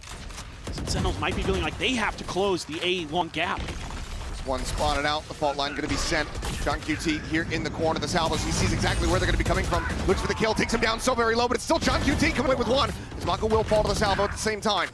Great gonna be traded back, Bane pushing forward, Bell stuffs to find flashback. Hyunmin 5 HP. This round could just be a little bit too chaotic here for DRX. Repositions from Sen, maybe reading potential rotate, but they still do leave two lingering here towards this C side. The patience by SEN. 30 and seconds then left. finding that right timing to strike. Bit of a bait. Did it over. Plant handed here for Hyunmin. Freeing. Wanted to try to play a bit of a timing there. Spots nothing on the peak. All missiles away. Chapo's now going to be sent. They get the Steel Garden out. Wanting every single advantage that they could possibly get here. SEN knows that they need to win this round out. Weapon recovered. Zelsis tucked away. Defuse starting to be held. Push out of the smoke. Bang. Good for the shot. Hyunmin. Time just not on his side. Is able to find one. Bang with another big round. Comes up with 3. Keeps things tight knit. 2 more to go to tie it up once more. Again, it's the timing for Sentinels more than anything. They're able to wait out the dimensional drift a little bit, just smother Mako with flashes to make sure that those salvos were going to get the job done. Flashback might have showed his hand, revealed his hand a little too early there. But it's just to cut off the plant before it can even happen here. That's what's giving DRX problems. I think the identification for Sentinels is that DRX, we can't let them get into post plants because that's where they're just going to tear us apart. We have to prevent them as best as we can. We have to confuse them, make it a little bit scrappier in some of these moments. And they're doing a great job of it. John QT has done a good job. Some of that util. Bang has been absolutely electric on the Astra, hitting some crazy shots. Basically, I mean, almost back-to-back rounds from him. One separating. Big heroics being put up. Sentinels slowly getting comfortable once again. So timeout ball here from DRX. Let's see if they can bring this to a conclusion. 2-round lead, not something that they're going to be overly comfortable with. They might still go for some minor investments here.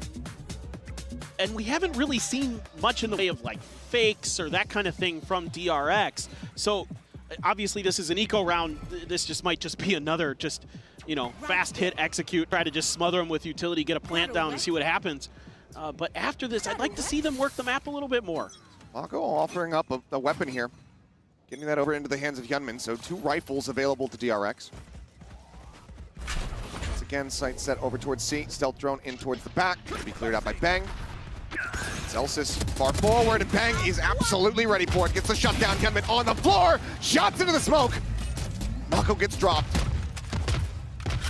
Everything DRX were attempting here in this round, it just blows up right in their face. They tried to use a flash timing to set up Hyunmin's teleport, but Bang turns it and kills him instead. Finds the second, spamming through his own smoke.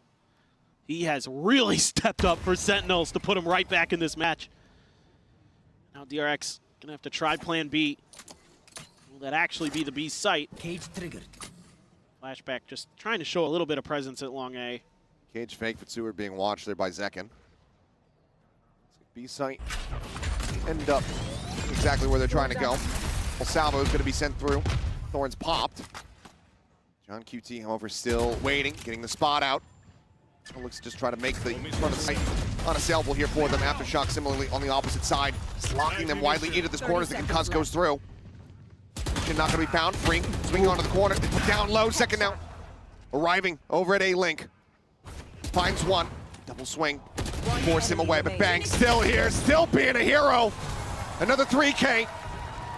3 players surviving. Sentinels 1 round away from tying us up.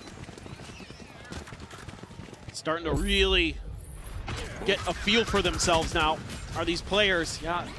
Bang just moves right to the back of the plat and says, nope, not today, Hyunmin. And oh, I see some shots coming through that smoke. Let's just see if I can find some freebies. But he has just been crisp as all hell.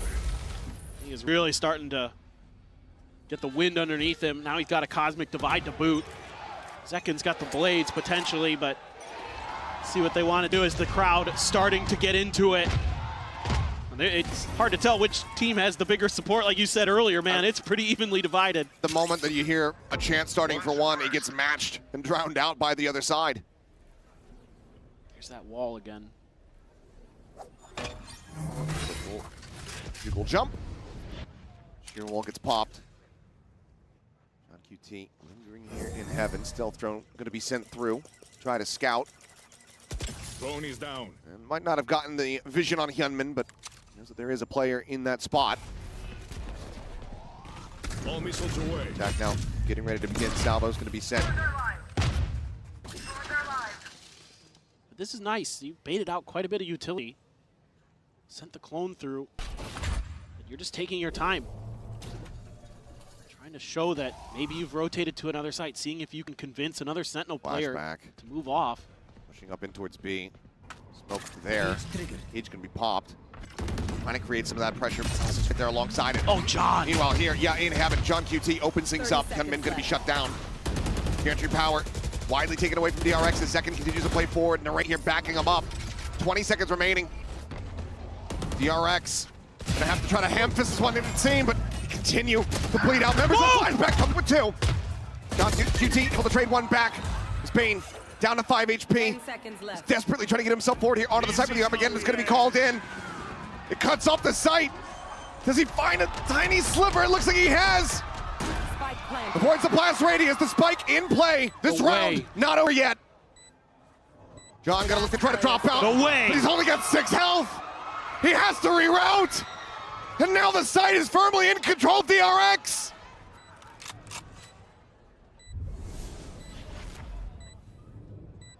The IGL, the captain, asked to be the hero. Slowly creeping forward, but paying no credence to the Cubby. Bane will pick him apart. And DRX somehow dragged themselves over the line to get to match point. It's a 4v5. Sentinels knows they're coming. They got everything in the kitchen sink to throw at him. John hits an absolute banger there. But then somehow, Flashback finds a timing and a transfer. Oh my God. Oh my word. It's outrageous. And then Mako hasn't been super impactful in the kill department on this map, but that one right there certainly had some impact. Oh my. Is this where it all comes to a conclusion, or can Sentinels give us our second timeout of the day? Time to jump. DRX is going to be looking to avoid it. Similar gate crash setup come through. Bang once again here at backside, but this time there is an Armageddon, and he's got nowhere to go. Hyunmin will still fall. Celsius is going to be good for 2, but he gets traded out right now on the floor. Second and John QT. The last one's remaining in a 2v3. They're trying to stop it from ending right here, right now. Mako has sniped him out of the sky. John QT finds one, but cannot find the rest. 13-10, DRX. Rock up the Bangkok. They close out their opening series 2-0 over Sentinels. Fear it, dread it, run from it. DRX is unstoppable in group stages of international events. It's a completely different looking team in a lot of different ways than old DRX, but the results are the same here at Masters Bangkok. Double M Swiss, doesn't matter it would seem. What a roaring start. And I think for a lot of people, more one-sided than we could have anticipated. Yes. That Lotus in particular, but even here, DRX getting themselves a 2-0 victory. That abyss not to be witnessed, not yet here on the international stage. There's plenty more games to go for the Pacific representatives. It's a very solid way to kick off their tournament and to get these rookies acclimated immediately. And they were hot on Lotus. Haven, the Flashback really stepped up huge. You know, we saw him last year be such a cracked aimer, be such a solid Sentinel player for this DRX squad. And he was a little off during kickoff, let's just be honest. But I think a lot of that was just these new players, Freeing and Hyunmin, stepping up so nicely. But here today, I think 26 kills on Haven. Absolutely incredible work on the Cypher, doing a great job locking down that C site, being that last line of defense, being that flank control player on the attack side. Phenomenal stuff. Unfortunately for Sentinels, it seems like it will have to be that slow start. We're starting to come online. We were seeing the gears turning here on Haven, a map that, as the desk was highlighting, is one that they were basically permabanning until they got to that grand final. And overall, I think that they have some very solid ideas on this map, so I'm not too concerned about this Haven in the future here at the tournament. We need to see this kind of form, this step up that we were getting from the likes of Bang, the hero moments from John QT, a lot earlier in their next match. Yeah, exactly. I mean, some of the slow starts in the halves have really hurt them. You know, 4 in a row to start DRX's attacker side kind of set this pretty far out of reach. Yes, they were able to make adjustments. Yes, they were able to come back as the second half wore on. First half was great, 6-6, looking pretty solid. But that early 4-round lead that DRX was able to establish to just really throw a haymaker at the Sentinels players, which set them off balance. They were never able to fully get their feet back underneath them. Some time to prep, figure out who their opponent's going to be. Trying to even things up as far as their scoreline is concerned here in Swiss with a 1-1. Sentinels, we know that they're going to get, you know. Oh, yes. They're going to put steel to the grindstone. They're going to get ready. They're going to give it their all. Not a team that's going to be going out of the event without a fight. No one wants to play them the rest of this event. This team is going to be scary no matter what. They're going to I think probably catching a lot more people off guard, but we'll get ready to send it down. His first tournament here in Tier 1. Now his first interview. We'll send it down for the Verizon post-match interview with Free. สวัสดีครับโหมาอีกแล้วนะครับตอนนี้เราก็มาอยู่กับผู้เล่นที่ทุกคนน่าจะรู้จักครับ Ladies and gentlemen, please give a round of applause for Free! First of all, congratulations. Your performance was top notch. สำหรับตอนนี้เนี่ยผมเชื่อว่าหลายๆคนน่าจะมีหลายคำถามมากๆครับสำหรับคำถามแรกนะครับผมอยากรู้เหลือเกินว่าทำไมต้องเป็นเตโฮเนี่ยเขาเล่นมาตั้งแต่ Pacific Kick Off จนมาถึงตรงนี้อยากรู้เหลือเกินครับว่าทำไมเนี่ยเพราะว่าจับคู่กันดีมาก So first question, I really want to ask, why Teho? Because I mean, in Pacific, you were considered one of the best in the world at the agent. And yeah, for us Thais, I mean, it's like fork and spoon, it's like mango and sticky rice. Really want to know, like, what's your thought and why is this agent so special to you?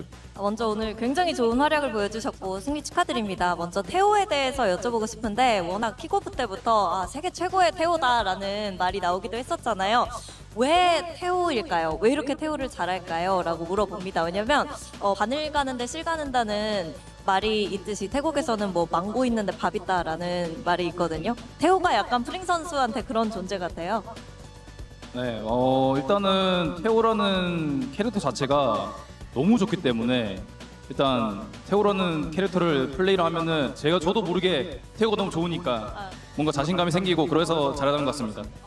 Teho as an agent is so broken right now, so OP. So when I pilot him, it just makes me feel so confident because I like him so much, and it just boosts my performance. นะครับก็สำหรับคำถามนี้ตอบง่ายๆนะครับผมบอกว่าเตโฮ OP มากๆเลยนะฮะก็ในเมื่อตัวเก่งอยู่แล้วมาเข้ามือเราอีกเนี่ยบอกเลยว่าเก่งแน่นอนนะครับผมก็อย่างที่เราเห็นนะครับหยุดไม่ได้จริงๆครับสำหรับผู้เล่นคนนี้คำถามต่อไปครับอยากรู้เหมือนกันเนื่องจากว่าเมื่อกี้เนี่ยเขาเจอกับทีมตัวเต็งอย่าง Sentinels นะครับผมอยากรู้ว่าการชนะ Sentinels แบบเขาเรียกว่าถล่มเลยก็ได้นะครับเมื่อกี้นี้รู้สึกยังไงบ้างนะครับผม So the second question, as we all know, Sentinel has been considered by many fans as one of the favorites of the tournament, and my God, your performance was amazing. Like, what's going through your mind, and how does it feel to be able to dominate this matchup? 오늘 센티넬을 상대로 승리를 거뒀는데 사실 센티넬이 많은 사람들에게 우승 후보로도 점쳐지고 있었거든요. 근데 너무 잘했어요. 거의 압살을 했는데 만나보니까 어땠고 오늘 경기 전반적으로 어떻게 평가하시는지 궁금합니다. 일단은 너무 강팀이기 때문에 사실상 쫄면 안 된다는 마인드로 일단 했던 것 같고 그래도 플레이를 하면서 와 확실히 진짜 너무 강하다 이 팀 너무 세다라고 느낌 받았고 뭐 오늘 운 좋게 좀 잘했던 것 같습니다. Well, yeah, they are a super strong team, and I felt like I told myself, hey, they're really strong, but don't get scared, don't get intimidated. And yeah, as I was playing against them, I felt like, wow, they're really strong. But I think we got a little bit lucky, and I'm really happy with how today turned out. Wow, great answer. And they are strong, but today you came out as the victors. Congratulations. สำหรับนะครับผมเมื่อกี้คำตอบของเขานะครับบอกว่า Sentinels เนี่ยค่อนข้างจะเป็นทีมที่เก่งมากๆเลยแล้วก็พอเล่นด้วยก็รู้สึกว่าเขาเก่งจริงแต่ก็ยังมีความถ่อมตัวนะว่าบอกว่าเฮ้ยเราโชคดีหรือเปล่านะครับเขาถึงที่จะสามารถเล่นต่อไปได้ชนะไปได้นะครับผมก็ถือว่าค่อนข้างที่จะมีสติกันเลยทีเดียวสำหรับแมตช์อัพนี้นั่นเองนะครับผมบอกเลยว่าสุดยอดจริงๆแต่อย่างไรก็ตามวันนี้นะครับผมก็น่าจะ จบเพียงเท่านี้นะครับสำหรับ Masters Bangkok ในวันแรกของเรายังมีอีกตั้ง 8 วันนะครับเพราะฉะนั้นทุกคนใครที่อยากติดตามก็ติดตามได้ And ladies and gentlemen, all of you here at the stadium and all of you watching back at home, unfortunately that will be the end of today. But tomorrow we do have very, very exciting matchups coming up. So please do not miss out. Stick with us and I'll see you again tomorrow. ขอบคุณครับ ขอบคุณครับ thank you ขอบคุณครับ Very wholesome interview there. We love it. And I'm so honored to introduce you guys to Human here on our desk. Congratulations. Big time on that win. Now, we also heard a little bit from you in the pre-match interview. You said you're pretty excited, to face Sentinels. They're really, kind of a scary opponent, though. So what are your feelings after facing them and now beating them?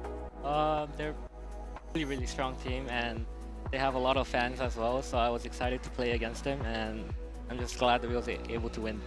I think some of those fans might be your fans now. I think after seeing you guys, yeah. Was the experience how you expected it? Because obviously at the beginning of the year, you joined DRX, you started playing in Pacific, and now you're in the big stage. Yeah. I assume that you were a little bit nervous for today. How was the experience being there? I wouldn't say I was nervous. I was just rather excited to play, and I was even more excited to play against Sentinels. I don't when blame things you. were tough? Yeah. It was barely tough though, I felt like, especially after map 1. But I have to ask you, what we were really excited about was not expecting you to play that Yoru. That was super, super nice to see. Your coach kind of mentioned about, you guys were watching like what NA were doing, what EMEA were doing. So I wanted to ask you, whose idea was it for the Yoru? And was there any other players from the other regions that you did watch to try and kind of study their tech and all that? I think it was rather like a group idea that Yoru is kind of a good agent right now. So yeah, we tried him out and it was good. So I think we just started using it. Which players were you kind of? We were from EMEA, so we have a lot of good Yoru players. Did you watch anyone else? I wouldn't say I watched someone specific, but a lot of players like Turkey or like Jogmo, those types of players. Yeah. Derek and Jogamo mentioned. We have this entirely covered. The ones we would have watched as well, I felt like. They were the good choices. The fun ones. Yeah, the fun ones. Do you like playing Yoru? What was it like playing on stage? I haven't really played Yoru that much, but I think it's like a much rather like different than other duelists that have like, a lot of like entry patterns and stuff. So I think it's really fun to play. Who other teams do you think that now that you've won your first match, would you like to find in that second part before you make it to playoffs? Do you want to face your only choice right now is EDG. Or whoever you think is going to win tomorrow. I want to face against Vitality because they have very strong players, and I think it's gonna be a very fun game to play again. You know your audience. You know your audience, like saying it in front of us two. You might get a chance because they're gonna be playing tomorrow. Do you mind giving us maybe your predictions for tomorrow's games? Because it's Vitality playing your brothers from Pacific T1, and then G2 playing Trace. Who do you think is winning these two games? I think Vitality is gonna win against T1, and G2 wins against Trace. Wait, so he wants every seed 1 to win their opening match. I mean, it's not a hot take. I think it's like a really reasonable take. I don't mean to like stir any drama, but I wanted to bring up a little bit because before the match we also interviewed John QT, and of course your teammate Freeing only plays Tejo, and John QT kind of very cheekily said, yeah, I respect his Tejo, but I think mine is better. Now you played against John QT. Do you think that he was right in saying that, or maybe your teammate Freeing is actually better on Tejo? I think the two players are really, really good, but I would have to go with my teammate Freeing. Loyalty. Loyalty. Right. Oh, you changed your mind because you said John No. was better. I will tell you what I said, and it is when I was bot reviewing, and especially on Haven, there were things that I was seeing that I'm like, or even like the direction of the ultimate sometimes, because like you want to force someone out into certain positions, and I'm like, here's some tweaking here and there. And today, like I saw a different face of him, but the same I can say for like EDG. Love the fact that you guys changed compositions. Do not reveal too much, but can we expect some other changes? Yeah, you guys can look forward to changes. I very much look forward to after seeing what you guys did today. We see a lot of like players, making their debuts on a stage this big, and I think some players kind of like, I'm gonna come here and win everything. And some players kind of take it a little bit slower. Where do you stand on that? What are your goals for this? Yeah, it's very It's a very good feeling to win, but I'm just rather here to have fun and play against strong teams. Yeah. Take it day by day. Take Yeah. it day by day. Soak up the experience. Soak up the experience. Before we close things up, do you have any more questions? No, honestly, like I'm very happy with your performance. He seems very happy. He should be happy about it, and it was a flawless match. It was indeed. Yeah, and that is it from us. Thank you very much for joining us today. Congratulations. Once again, thank you, Kakuka, as well, for being here. Thank you guys at home for watching. We're going to be back for more action tomorrow, starting with Team Vitality versus T1. Have a lovely evening, and we'll see you then. Ladies and gentlemen, welcome to Masters Bangkok! Welcome to Masters Bangkok indeed. Both of these teams had a bit of a shaky start, but they are here for a reason. EDG still to see if they are the best team in the world, and Team Liquid to prove everybody else wrong. But to find this one is an easy target, potentially, yet that's a spike on down into mid. Meanwhile, Chichu up through guts, trying to find it up through heaven. This is chaos, this is anarchy. They know that Kamek's here. Kamek has got a lot to do with the playmaker. And away, man! Holding, lucky to be alive. There's damage done through the wall, but Chichu dropped down into mid. Back himself away. They've got to know where these players are, but still Kamek, no way. Kamek! A body! What is going on? Good job. Buying time and space for his team to get back in. Util expended, out through the smokes. The feed is filled in red. This is a mess.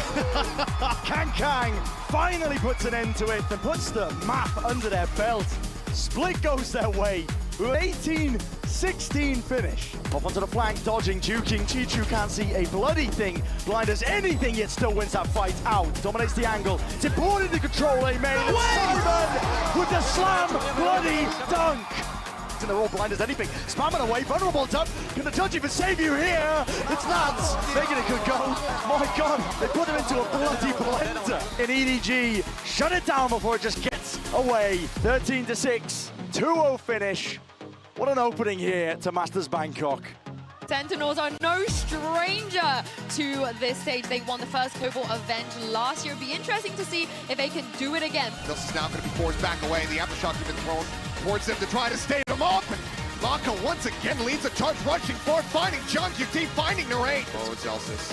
They have the lineup for it. Mako out for blood. And he will find it.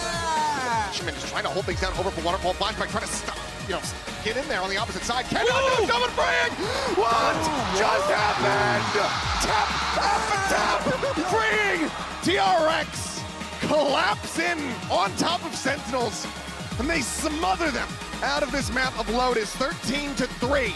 Sentinels now pushing forward, looking to try to flood, but it's going to be free. 1, 2, 3! To collect the remainder. Going to be traded back, Bane pushing forward, Bell stuffs. Recovered, Celsius tucked away. Diffuse, starting to be held, push out of the smoke. Bang, good for the shot. Gunman, time just not on his side. He's able to find one.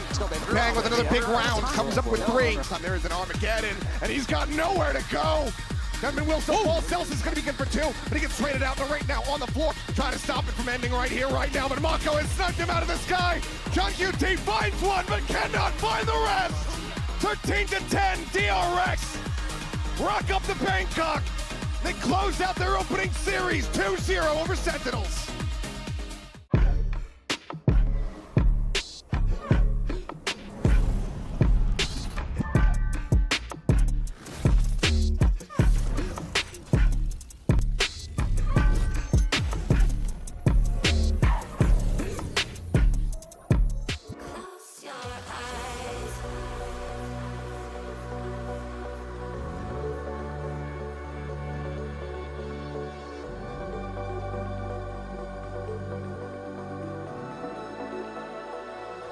Close your eyes.